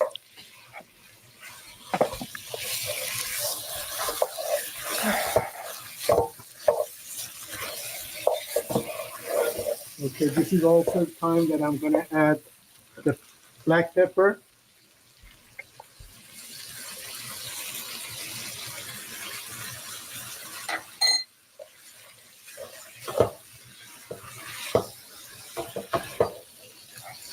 Okay, we're gonna just saute this and turn around till you don't see any red meat here. Then we're gonna add the beans and the water. It prefer to be hot water, and about like a half away, and let it start. Hey, y'all, make sure you hit the like button. I've been remiss in asking people to do that. And if you're new to the channel, like and subscribe. I've been so remiss in my hosting duties. Yeah, we need solid Till snake. our herb is gonna be ready, and we're gonna add it to the meat.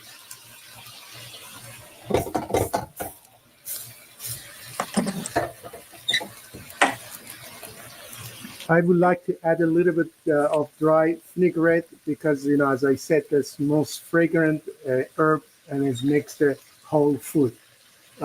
This time to the meat and let it saute a little bit. Then it's the time to add the beans and water.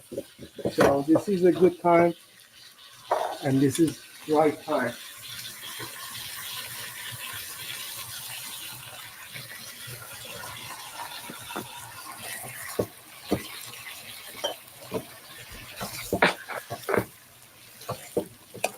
Hey, Portia.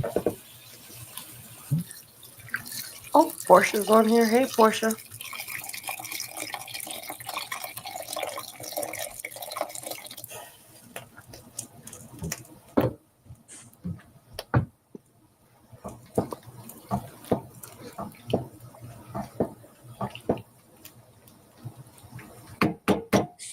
Okay, as you see, this is it has to turn to this color to be ready. So you have to just constantly, you have to turn it and, on a medium heat and not to the burn, but at the same time to the color turn to dark. The darker is better. Now it's a time to add it to the rest of the food in the pot, and also is a time to add the dry uh, lime and a salt.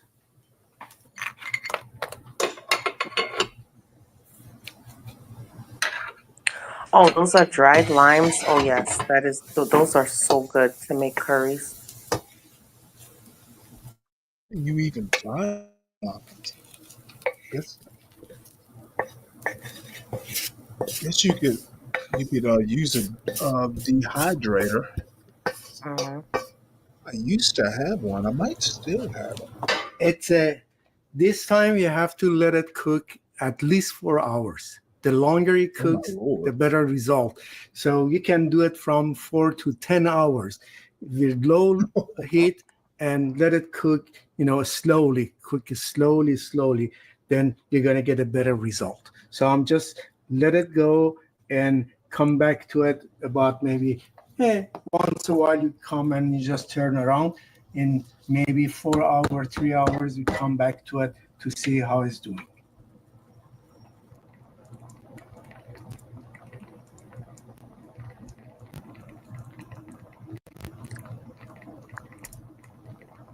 It's been more than 4.5 hours that this has been cooking. If you look at it, it's beautiful, it's just done. And you might let it cook for another hour or so. It's up to you. But to me, it's done. It's perfect.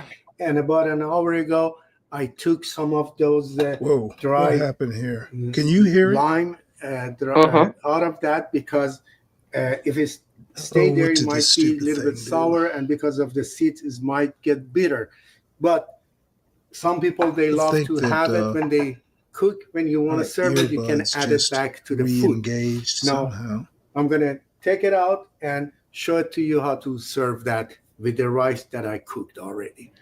Here we are at our world famous korma sabzi.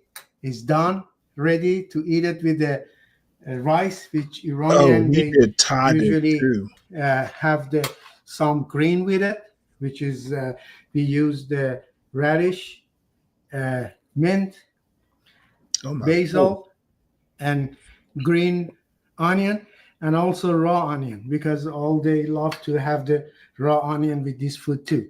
So the way that it is, just take some of the rice and pour some of the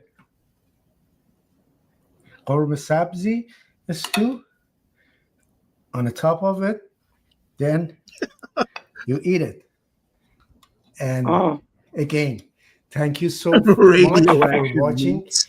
And till next time that I come with another food, which probably might be bagali polo, because we have some requests for that. Yeah, I'm gonna And subscribe again, to his channel. see my channel on YouTube and recommend to your friend. Let them see it also. By the way, we have a very nice tadik also here that it turns beautiful, and also that's delicious if you put some of the stew on the top of it. And see you next time. Thank you for watching. Yeah, my Persian dreams will never be realized. Yeah, that looks good though. Oh, believe me, I I want to bring out my inner Persian all the time, but it's that stuff is just too complicated, too many ingredients, and like just where the hell do you get dried limes? Oh, you You can know, dry the them yourself. Yeah, well, I'm not doing all that. Literally, the nearest the nearest Persian, they probably ship it to me, but I'd have to That's go why all the way over that's why I to miss living in Marietta. New York. I miss living in New York because you find all this stuff in New York. Yeah, I remember I was in Manhattan, and I I did I was in Manhattan. I can't remember the name of the hotel that I stayed in, but it was right across and a little bit down the street from Madison Square Garden.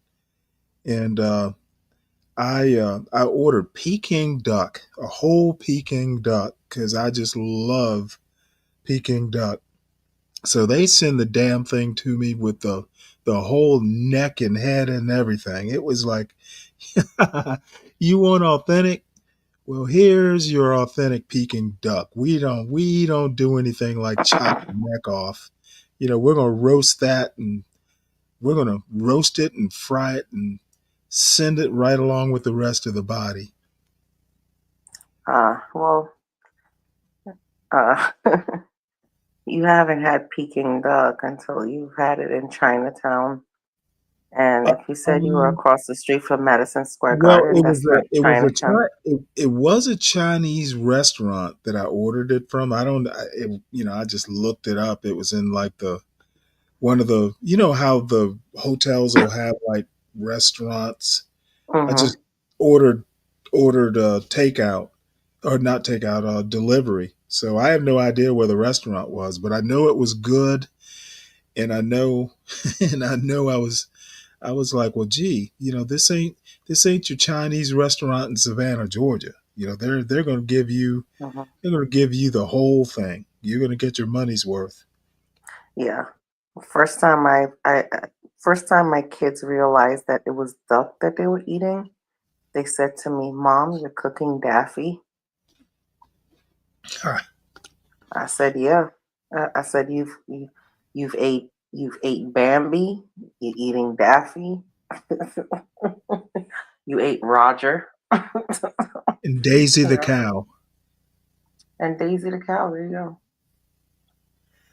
Anyway. All right, folks. Well, I'm gonna wrap up this show. Please make sure you hit the like, and I imagine I'll do a show tomorrow. I'm not 100% sure. It depends on how much rest I get. I'm gonna actually try and actually sleep tomorrow. I got books I got to read, so that'll just give me an excuse not to get out of bed. Well, I would like to thank you everybody in the chat. Black Manta says eclectic ate Alf. Oh Lord. Black Manta is a hot mess. He is a hot mess. She ate an alien life form. He is a hot mess. He did a UFO takeout.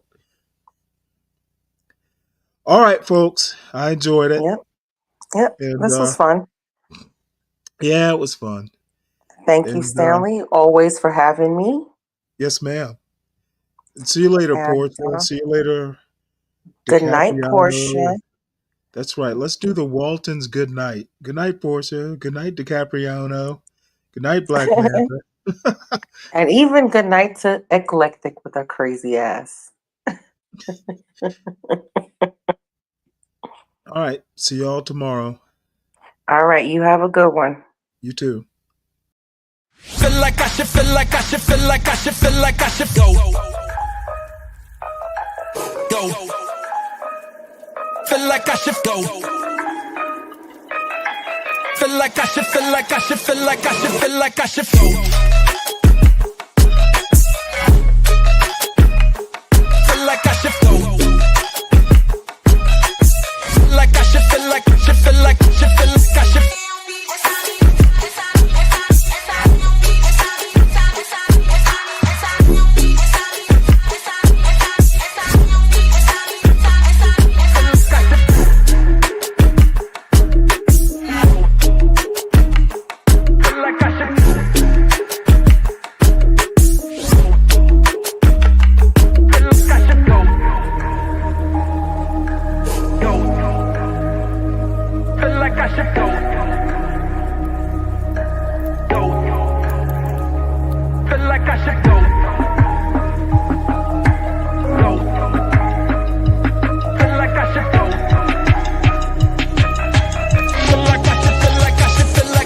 Feel like I should go.